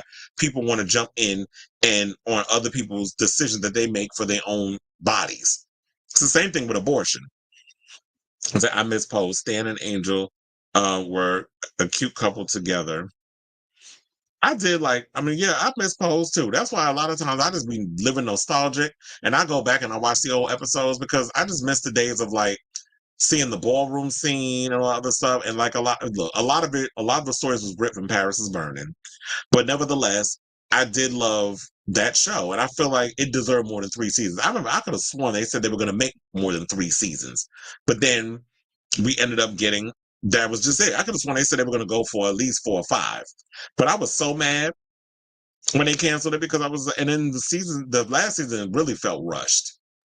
But it was just like, and I remember like a friend of mine, Dijon, shout out to him, he was doing watch parties at Rock Bar.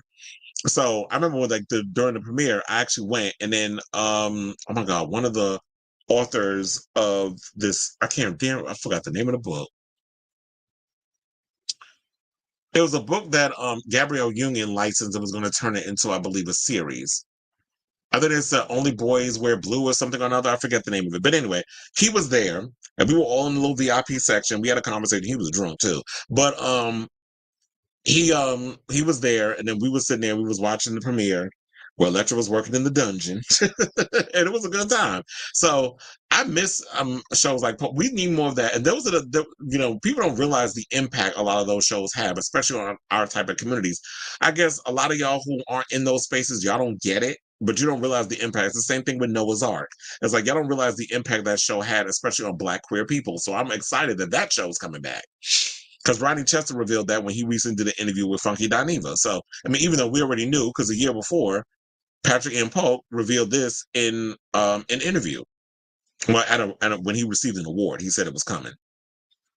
But, because of the pandemic, or as y'all said in the comments, the pandemic, that's why it didn't happen. So my friend said he heard about Star Wars bringing in more gay characters. They have had gay characters in Star Wars.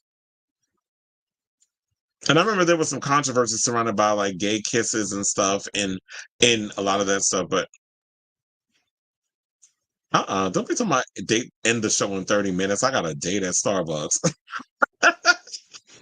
It's a FWIW women come in all configurations. People are already legitimate, whether they have lower surgery or not. It's around 10-year wait here until I get my nacho eggplant. It's around 10-year wait.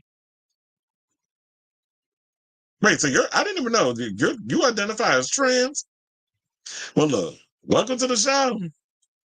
And everybody's welcome on this channel. And so it said whether they have lower surgery or not. Well, look, I've always said that the minute that you identify as trans and you are trans, like I had learned that when I worked at ACQC and when I used to do community outreach and stuff, and I would have people that would come there and would say, like, even though they haven't had the surgery or whatever the case is, that does not mean that you are trans. You are trans the minute you say that you are, because you're trans here before you're trans here, everywhere. And said the Acolyte's 3rd episode pissed the critical drinker. I still have not seen the Acolyte. I've been hearing mixed reviews. I haven't gotten around to it, but I think I'm going to try to get around and watching it this weekend. It said Lance of the Surf Times is bi. Who knew?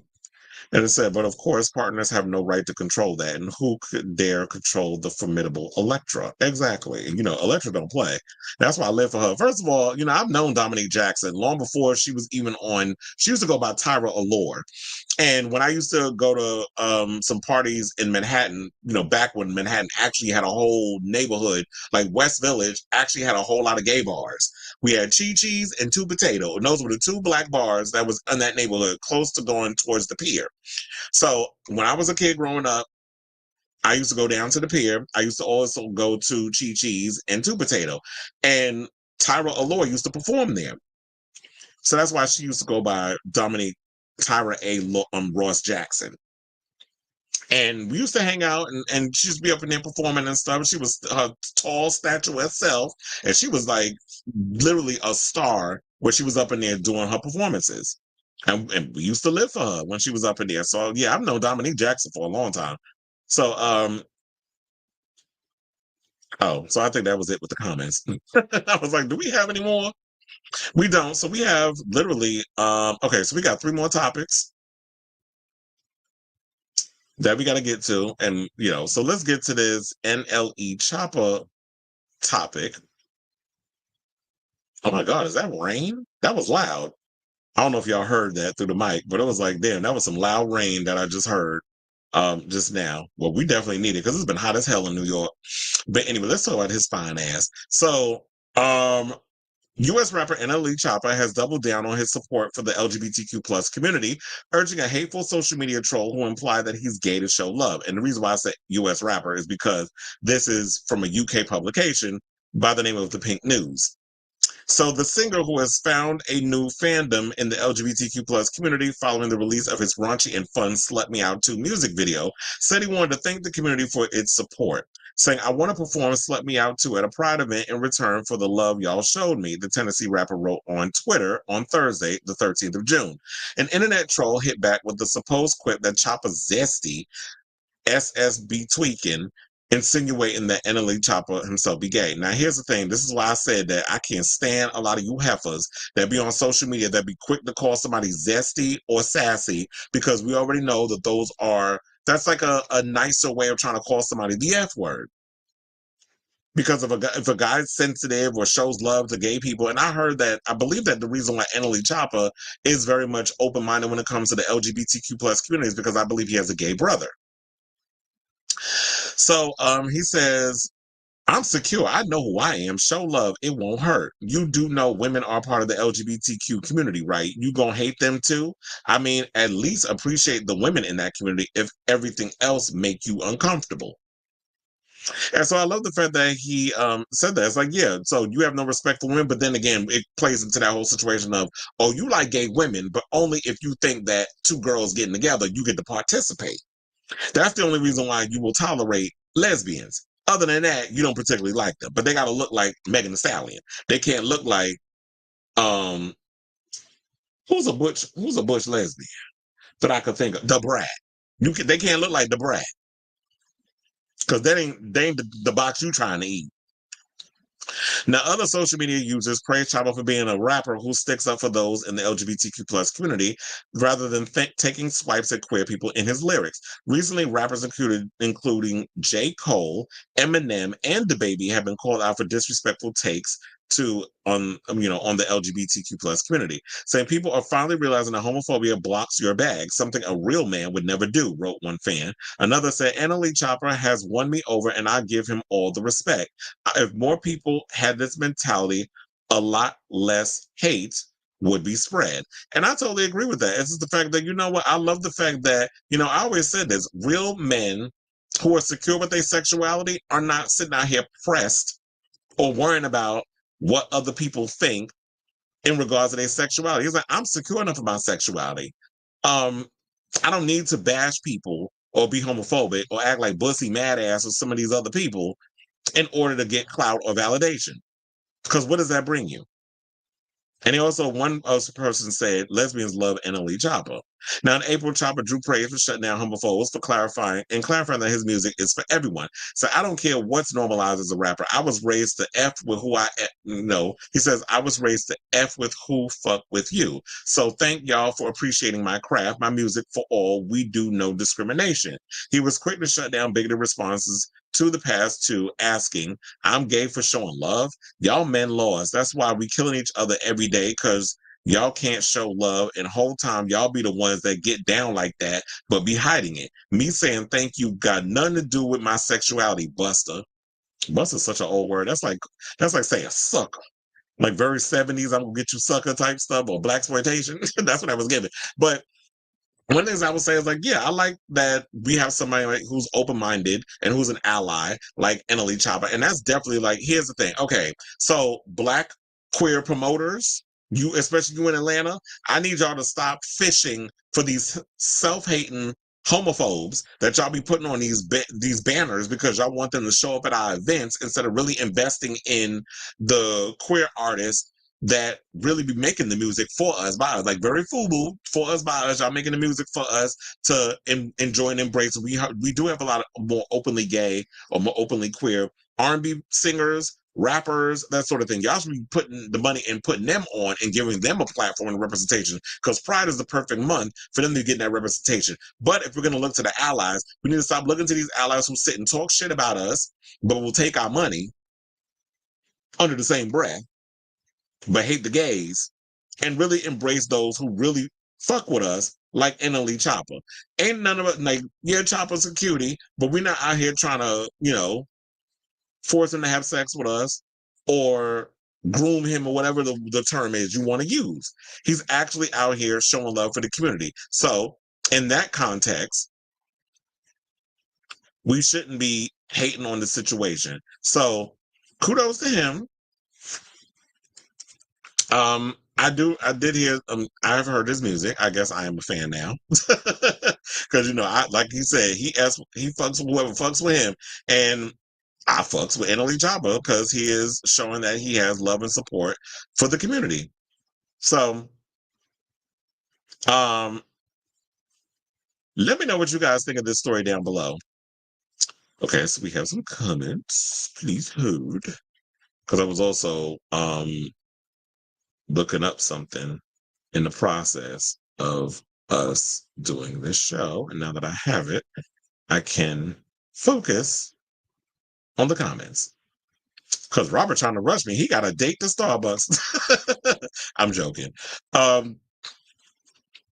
It's like, oh, I'm a trans man. Oh, shout out to the trans man. It's like, I'm a trans man, and yeah, the NHS public health care is so underfunded. People are waiting 6 years for that is crazy to even discuss hormones, much longer for any surgery. And I really wish that people see, this is coming from someone who's experienced this. I really wish that people out here, these bigots and these politicians that just be doing this for clout, would really educate themselves on this type of information, because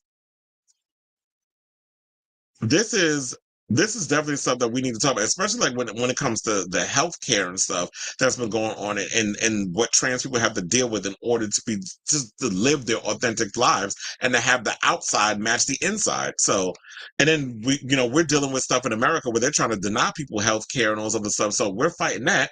And I hope y'all realize, even though this whole lesser than two evils, and I can't stand Biden and all the stuff he's currently doing in this country and putting the interests of foreign people like Israel ahead of what's going on in America, when you need to be focused on what's going on in our own backyard, but you over there trying to lick the boots of Netanyahu, because clearly he must got something on old grandpa. So when you doing that, we can't allow Trump to get in the country and do whatever he's going to do, because if he becomes president, it is curtains for us. So I know it sounds like fear mongering and all that other stuff, but it's like, I would rather vote for the shit coming out my ass before I vote for Trump. He said, yep, thunderstorms. Said NLE Choppa make me cross my legs. All right, Sharon Stone. I said, Jaguar, right. Yeah, she another one. But look, is she still in jail? And so, like, Jazz Jennings was one of the first. Yeah, that was, I remember I first heard about Jazz Jennings on Oprah. And she was a little kid who was transitioning at that age. So that was the first time that we heard about a young child who identified as trans, and that was really controversial. And then seeing the show I Am Jazz, and I believe her brother dated a trans girl, and he was a cutie, one of the twins. And Jazz was on hormone blockers, and they was getting on her, talking about, girl, you really have to, like, if you really thinking about really getting this transition on some of the stuff, you have to change the way you eat and all something. And I know she was stress eating, and I think a lot of the hormones plays into,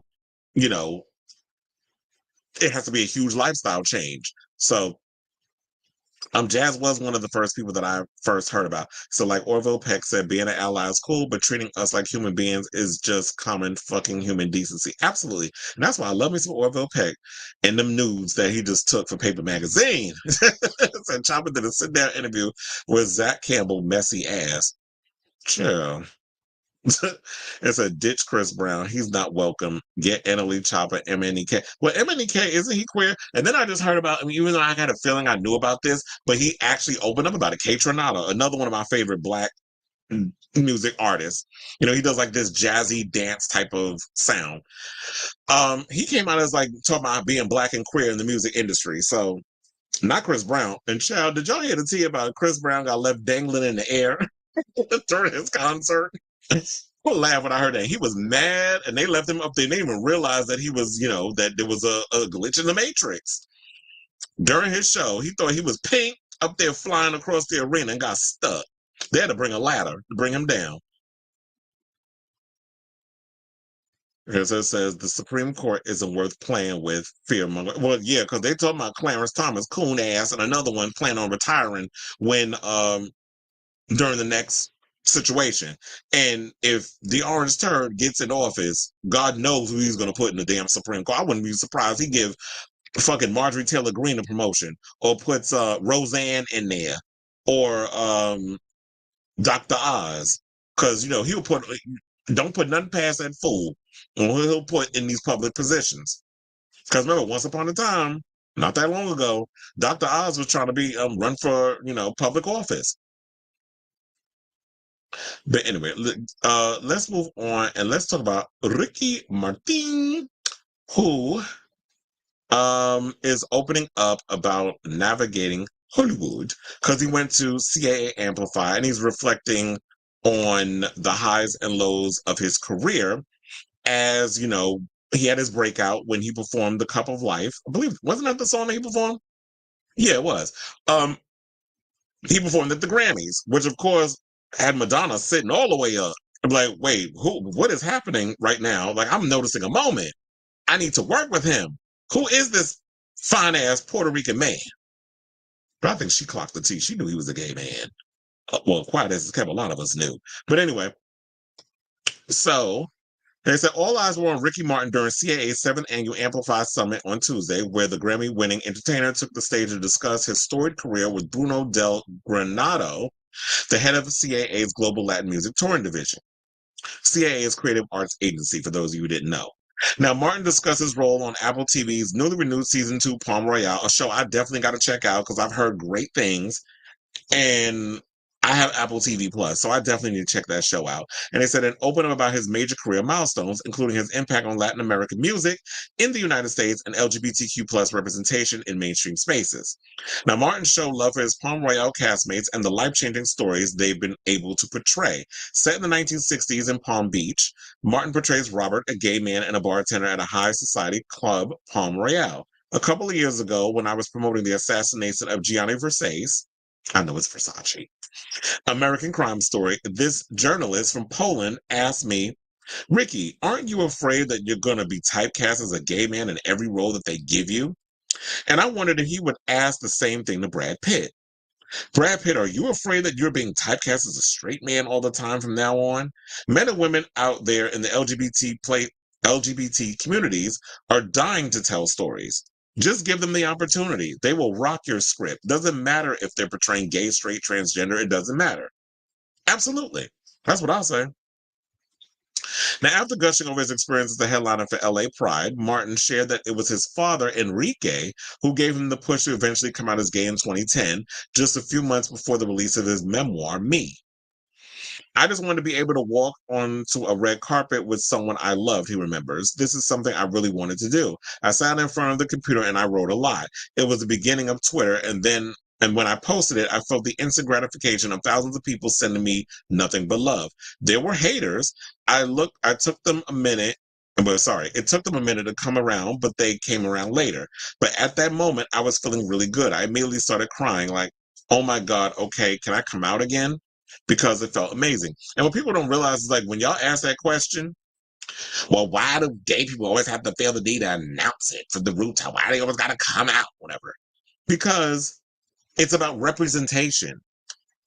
There aren't a lot of, like, when you see a lot of gay people, especially like we talked about it on the show not too long ago, Chris Colfer from Glee, he wasn't going to come out because he was advised not to. He was like, even though you could tell, like, I can't hide it. I sound like a big old queen. And they were like, well, if you don't address it, then it won't be brought up. Like, they'll just ignore the big pink elephant in the room. Until he got a letter from a kid with a rainbow inside the envelope. He snuck it, slipped it to him when his parents wasn't looking, thanking Chris for being himself, giving this kid who's at home watching this show and identifying with him and saying thank you. When you think about the Latino community, there isn't a lot of representation because we have this whole Latin machismo situation where Latin people aren't comfortable coming out because they have nobody to look to be that representation. So when you see someone like a Ricky Martin, that gives people the courage to be their authentic selves, to see someone like them on TV, in music, that represents them in some sort of way. And that's basically what it is. And as artists, all we want is the opportunity to to see ourselves represented. All we want to do is be able to tell those stories. So Ricky Martin being typecast as a gay man or playing a gay character, as long as you continue to write gay characters that are interesting, it's like if you create a gay slasher movie and I get a role in it, I'll play it. If you create a romantic comedy or whatever that features a gay character and the character is interesting, I'll play it. I don't mind playing gay characters for the rest of my life, as long as they're not just some stereotypical in one note. Then if there's stories to be told that is a cop that happens to be gay, that's a superhero that happens to be gay, a vampire hunter that happens to be gay, if those roles are there and it's interesting, I'll play them. It doesn't matter what the sexuality is. It's like, okay, so that's a part of who they are. It's not all of who they are, but, for sensationalism purposes, people want to focus on the homosexuality. But that's not all that we are. We don't just be laying around sucking dick all day. Child, first of all, my jaws would be exhausted. And, I need this mouth for other things, like doing this damn show. So I ain't got time to be out here sucking dick all damn day. Like, I'm talking because this is what I do. So I do agree with him with that. Y'all would never say that to Brad Pitt. And he also said that, to finish this off, he said, I almost retired before that night at the Grammys because I had been working for many, many years at that point. I was going to sabbatical right after the performance, but I guess life had a big surprise because that's when his career took off. And that's when he crossed over in the mainstream of America, and that's when the whole Latin explosion started. And he said that was something that he always wanted. And it was something that I was, of course, looking forward to coming from Puerto Rico. And you have to realize that, with the minute you always say, I've had a good run. I'm tired of trying to push to make it through and finally explode. The minute you say I'm done, that's when the universe is like, okay, bitch, now I'm really going to give it to you. Let's see how you handle it. And that's what happened. So shout out to Ricky Martin. And I do agree with him that he was saying like, oh, well, yeah, y'all would never say that to Brad people. So you tired of playing straight roles? Because straight people, y'all never had to have these grievances. Y'all never had to really struggle and fight for things. You had shit handed to you. But when you're part of a marginalized community, you don't realize how important stuff like this is. So let me know what you guys all think of this story down below. I am definitely curious to hear all you guys' thoughts. Okay, so we have some comments. It says, hormone blockers just cause puberty, give kids more time to consider the issue. You know what is irreversible going through default puberty. Not all those changes can be. Absolutely. That's what I'm saying. Like, you don't want when you're a man, born male, you don't want the testosterone to come through. When you're a female, you don't want the estrogen to come through. You want to be able to have the hormone blocker so that way you can go through that whole situation. Like, is this something you really want to do? And then be able to do it. And people should have the opportunity to make a choice of what it is that they want to do. Because, once you start going through puberty, you can't reverse it.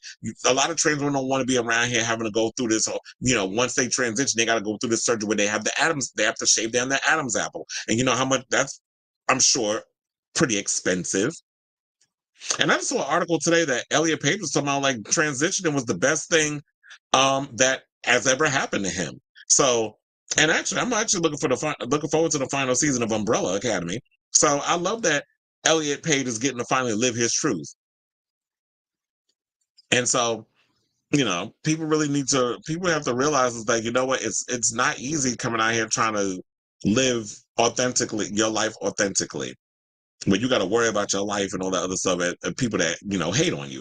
And so coming out publicly is really a selfless act, yet it's considered narcissistic by those who don't get it. Absolutely. And it's like people don't realize is that when you come out, you don't realize not only are you helping yourself, but you're helping everybody else. It's not like because, some people, once you put your shit out there, can't nobody spray you with your own tea. That's why I be telling y'all stuff about me with things I've done with drugs, sex, all that stuff. Because I'm like, first of all, what y'all not going to do is try to get me on social media, be like, oh, see, this. I said, no, heifer. First of all, I already sprayed my own tea on social media doing this show and stuff. So you can't come for me. I will come for myself before you try to come for me. Okay, so now we got our final topic, which is Drag Race, where apparently they did an episode with the Teletubbies, and Willem in Alaska, who does Race Chaser, had a problem with the mini challenge. Now, we already know they're on episode 6. I have not seen episode 6 yet, but I will, fuck you to the gay blogs that immediately started spoiling stuff in regard. I don't know what happened, but I heard like Plastique Tiara did really good. And I also heard that Got Big was out here stealing jokes. They said during the roast, and I didn't see it yet, but I'll save it for when we come back on Monday when I've seen the episode and I saw where the article is. They said Got Big was stealing jokes from Nikki Glazer. So, we'll talk about that on Monday, but for the most part, let's stick to episode 5. So, there was some that it featured some hilarious real estate adverts from the 8 Queen cast and a strategy from Roxy Andrews. Now, before that, though, the Queens took part in a challenge within the confines of the workroom walls, where they all had to dance with one of the Teletubbies, Tinky Winky, Dipsy, Lala, and Poe, to win a cast tip. The challenge did not evoke joy for everyone. It seems Willem, who was sensationally disqualified from season 4 of this show, and has a beef with RuPaul, and Alaska, who emerged victorious in All Stars 2, won't be purchasing tickets for the Tubbytronic Superdome and a play session with Nunu. Like, who are these fucking people? I don't know. Look, the Teletubbies was not my thing. I just knew that there was always jokes about Tinky Winky being the gay one. Now, speaking on their Drag Race recap podcast, Race Chaser, on Wednesday, the 12th of June, the pair pointed out that in their current political climate, where right-wing activists and politicians are encouraging children to watch the show may not be the best idea because, we have this stereotype where y'all want to sit out here and say that the kids are being groomed by they're basically trying to say that the kids are out here being groomed by drag queens. Because, we have Drag Queen Story Hour. I'm going to just leave it at this picture because I was like, and they were like, come on, Teletubbies, transport us to Mars, which, is a line from RuPaul's Drag Race. Tammy Brown, shout out to her. So I was like, let me just leave it on that picture because that was a hilarious one. So, so because with the right wing pundits and everything that's going on, the crazy ass, GOP Republicans, they want to say the drag queens out here grooming the kids. That's why they want to ban drag queens from reading to kids and stuff and all that other thing and things of that nature. And I know that this thing was inspired by Nina West because Nina West was somebody who was reading to kids and performing and doing stuff for kids and stuff. So it said, for some reason, the Teletubbies came onto the show. This is what Alaska said before being interrupted by Willem saying, like, this helps with any of the groomer shit. Alaska continued by saying, it's not even that. It's just that, are you aware of the phase jump the shark? It's the moment in a show where it goes a little too off the rails and the show never really comes back after it. I don't know why the Teletubbies are here. Now, Willem then said the Teletubbies were incongruous with the setting of Drag Race. They don't even want them to do anything that could be misconstrued anywhere or be re-edited into anything else. That's why their dancing is so tame and boring. He went on to say, this for me is bad because these are all characters marketed towards children. So if children see this, they're like, oh, let me watch All Stars. This show is not for children. I don't think that this is a good avenue for it to go down.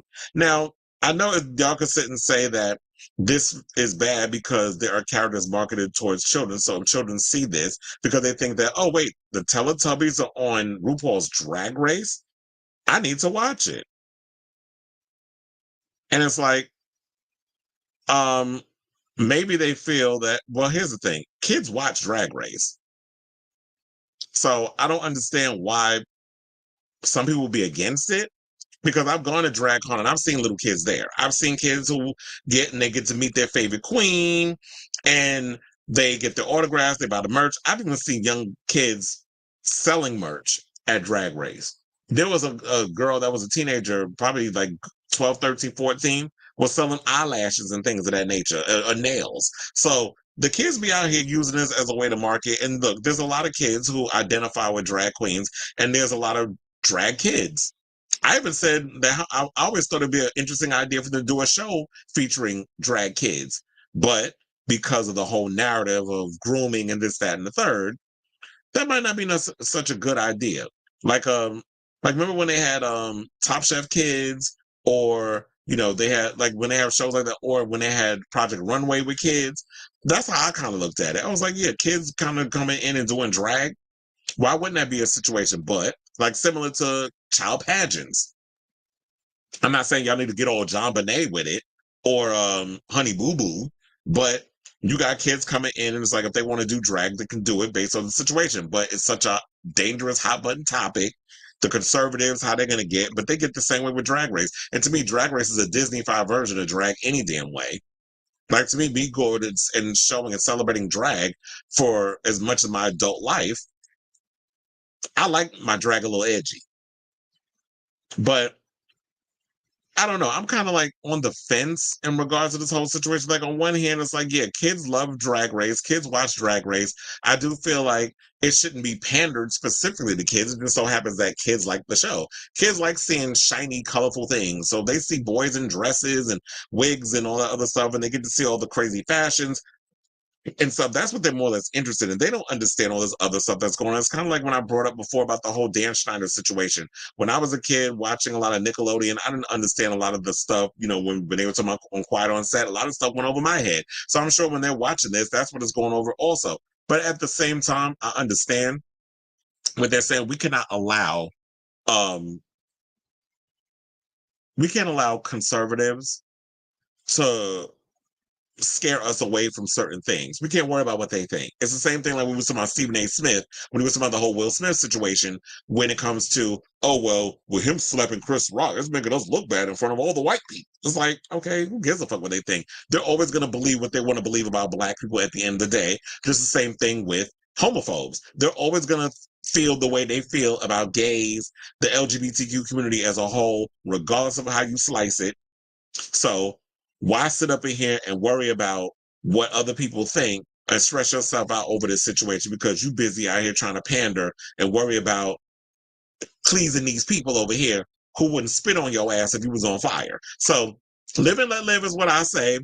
I do feel like at times that Drag Race does kind of fall into that whole let's pander to the kids type territory, or y'all be trying to Disney-fy the show a little too much. But I do feel like bringing just as a whole or in general, bringing on Teletubbies, it was just a stupid challenge, just to begin with. So they ain't always gonna hit it out of the park every time. But yeah, that's how I feel on that. So in regards to that, let me know what you guys think of this story down below. Do you think that Willem and Alaska are kind of like they're overdoing it? Should the Teletubbies have been brought up in here? Do you think there's some sort of grooming thing? The grooming thing I feel is ridiculous. But yeah, let me know what you guys think of this story down below. Okay, so Ezra says Dipsy, the green Teletubby, was on Black History Month poster in my city. And it's funny, I had his picture. So because I didn't know they had him on a Black History Month poster. I was like, wait, is Dipsy green? Wait, the green way he supposed to be black? Because why would you put a green Teletubby on a Black History Month poster? But how y'all market it? If you like it, I love it. So yes, we did another 4.5-hour show. It was like there was a lot going on today, and this show was juicy. It's like they're gonna have me busy trying to cut up this show and the whole edits and things of that nature. But I'm looking forward to it. It's gonna be a lot of work for me to do this weekend. But yeah, so. Any questions, comments, or concerns you want to drop in the comments before we get up out of here, because we are at the end of the road for Chris Avalon Unfiltered this Friday. If not, I want to thank all of you that were jumping in the comments today, and that for those of you who was tuning in and like I said, in the comments and all that good stuff. So shout out to Onyx, shout out to Ezra, shout out to Robert, shout out to Felix, shout out to Sailor Mermaid. Shout out to all the people that was up in the comments. Included, there was one that was like, "Oh yeah, I'm a fan of the show." I was trying to look for that name because It's a lot to scroll up. It's a lot of comments in here. So shout out to all y'all that was up in here. But I do see, wait, hold on. Let's address this one. What was the point of the challenge? They were just there to promote the Teletubbies. Wow, must have gotten a big check. Yeah, wow, y'all jumping the shot with that. Oh, speaking of which, there is a show that we need to talk about. I'll probably talk about it more on Monday, the next time I do a show. But one of the shows that we need to talk about is House on Fire. If y'all have Wow Presents Plus, definitely check it out. It's about the house of Miyake Mugler. It's a ballroom reality show that's currently running on Wow Presents Plus. So definitely check that show out. I'm gonna watch a couple of episodes and I'm gonna give an overall review. I'll probably do that in the beginning. So yeah, I'm gonna definitely check that show out this weekend. Also, Drag Race France season 3 just started. I did watch the first episode the other day. That's like one of my favorite international franchises. Like I'm definitely loving. It used to be España, but España, y'all starting to slowly slip down the list because I was not feeling All Stars, and because y'all basically set that up for Seth Lost to win. And then I really wasn't feeling y'all. What was that? Season 4, season 3. I wasn't feeling their last regular season. So y'all definitely need to really bring it in regards because y'all was my favorite in the beginning, but now it's like not really. Don't even get me started on Canada. I can't stand that franchise. I do like Philippines, but yeah, France I'm living for, and I live for UK. Y'all need to start paying the girls over in the UK though. But overall, I have to say, like, yeah, I'm gonna definitely talk about House on Fire because that's definitely a show, and it's Black queer people, so definitely let's represent, let's watch it, and help that show out because we gotta represent the coloreds. See, look at me using it like Tyla. We gotta start representing the colored folk when it comes to the queer community and all the other stuff. So yeah. So, like I said, yeah, like you said, I just don't understand the point of that whole situation, but whatever. I guess they run out of ideas over there at WoW and Drag Race All Stars. But anyway, so hold on. So yeah, thank you all for watching. Tune in next time for a brand new episode of Chris Allen Unfiltered. Please do me a solid, hit that like button, that subscribe button, and the notification button so that way you all know when we go live with a brand new episode of Chris Allen Unfiltered. As I said many a times on this show, and I truly mean it, I love and appreciate you all. I love you for promoting the show. I love all the people that have been here from the beginning, who just came on, who consistently support, who like, who subscribe, who comment, all that good stuff. As I said, I love you all for watching, and until next time, ciao, darling.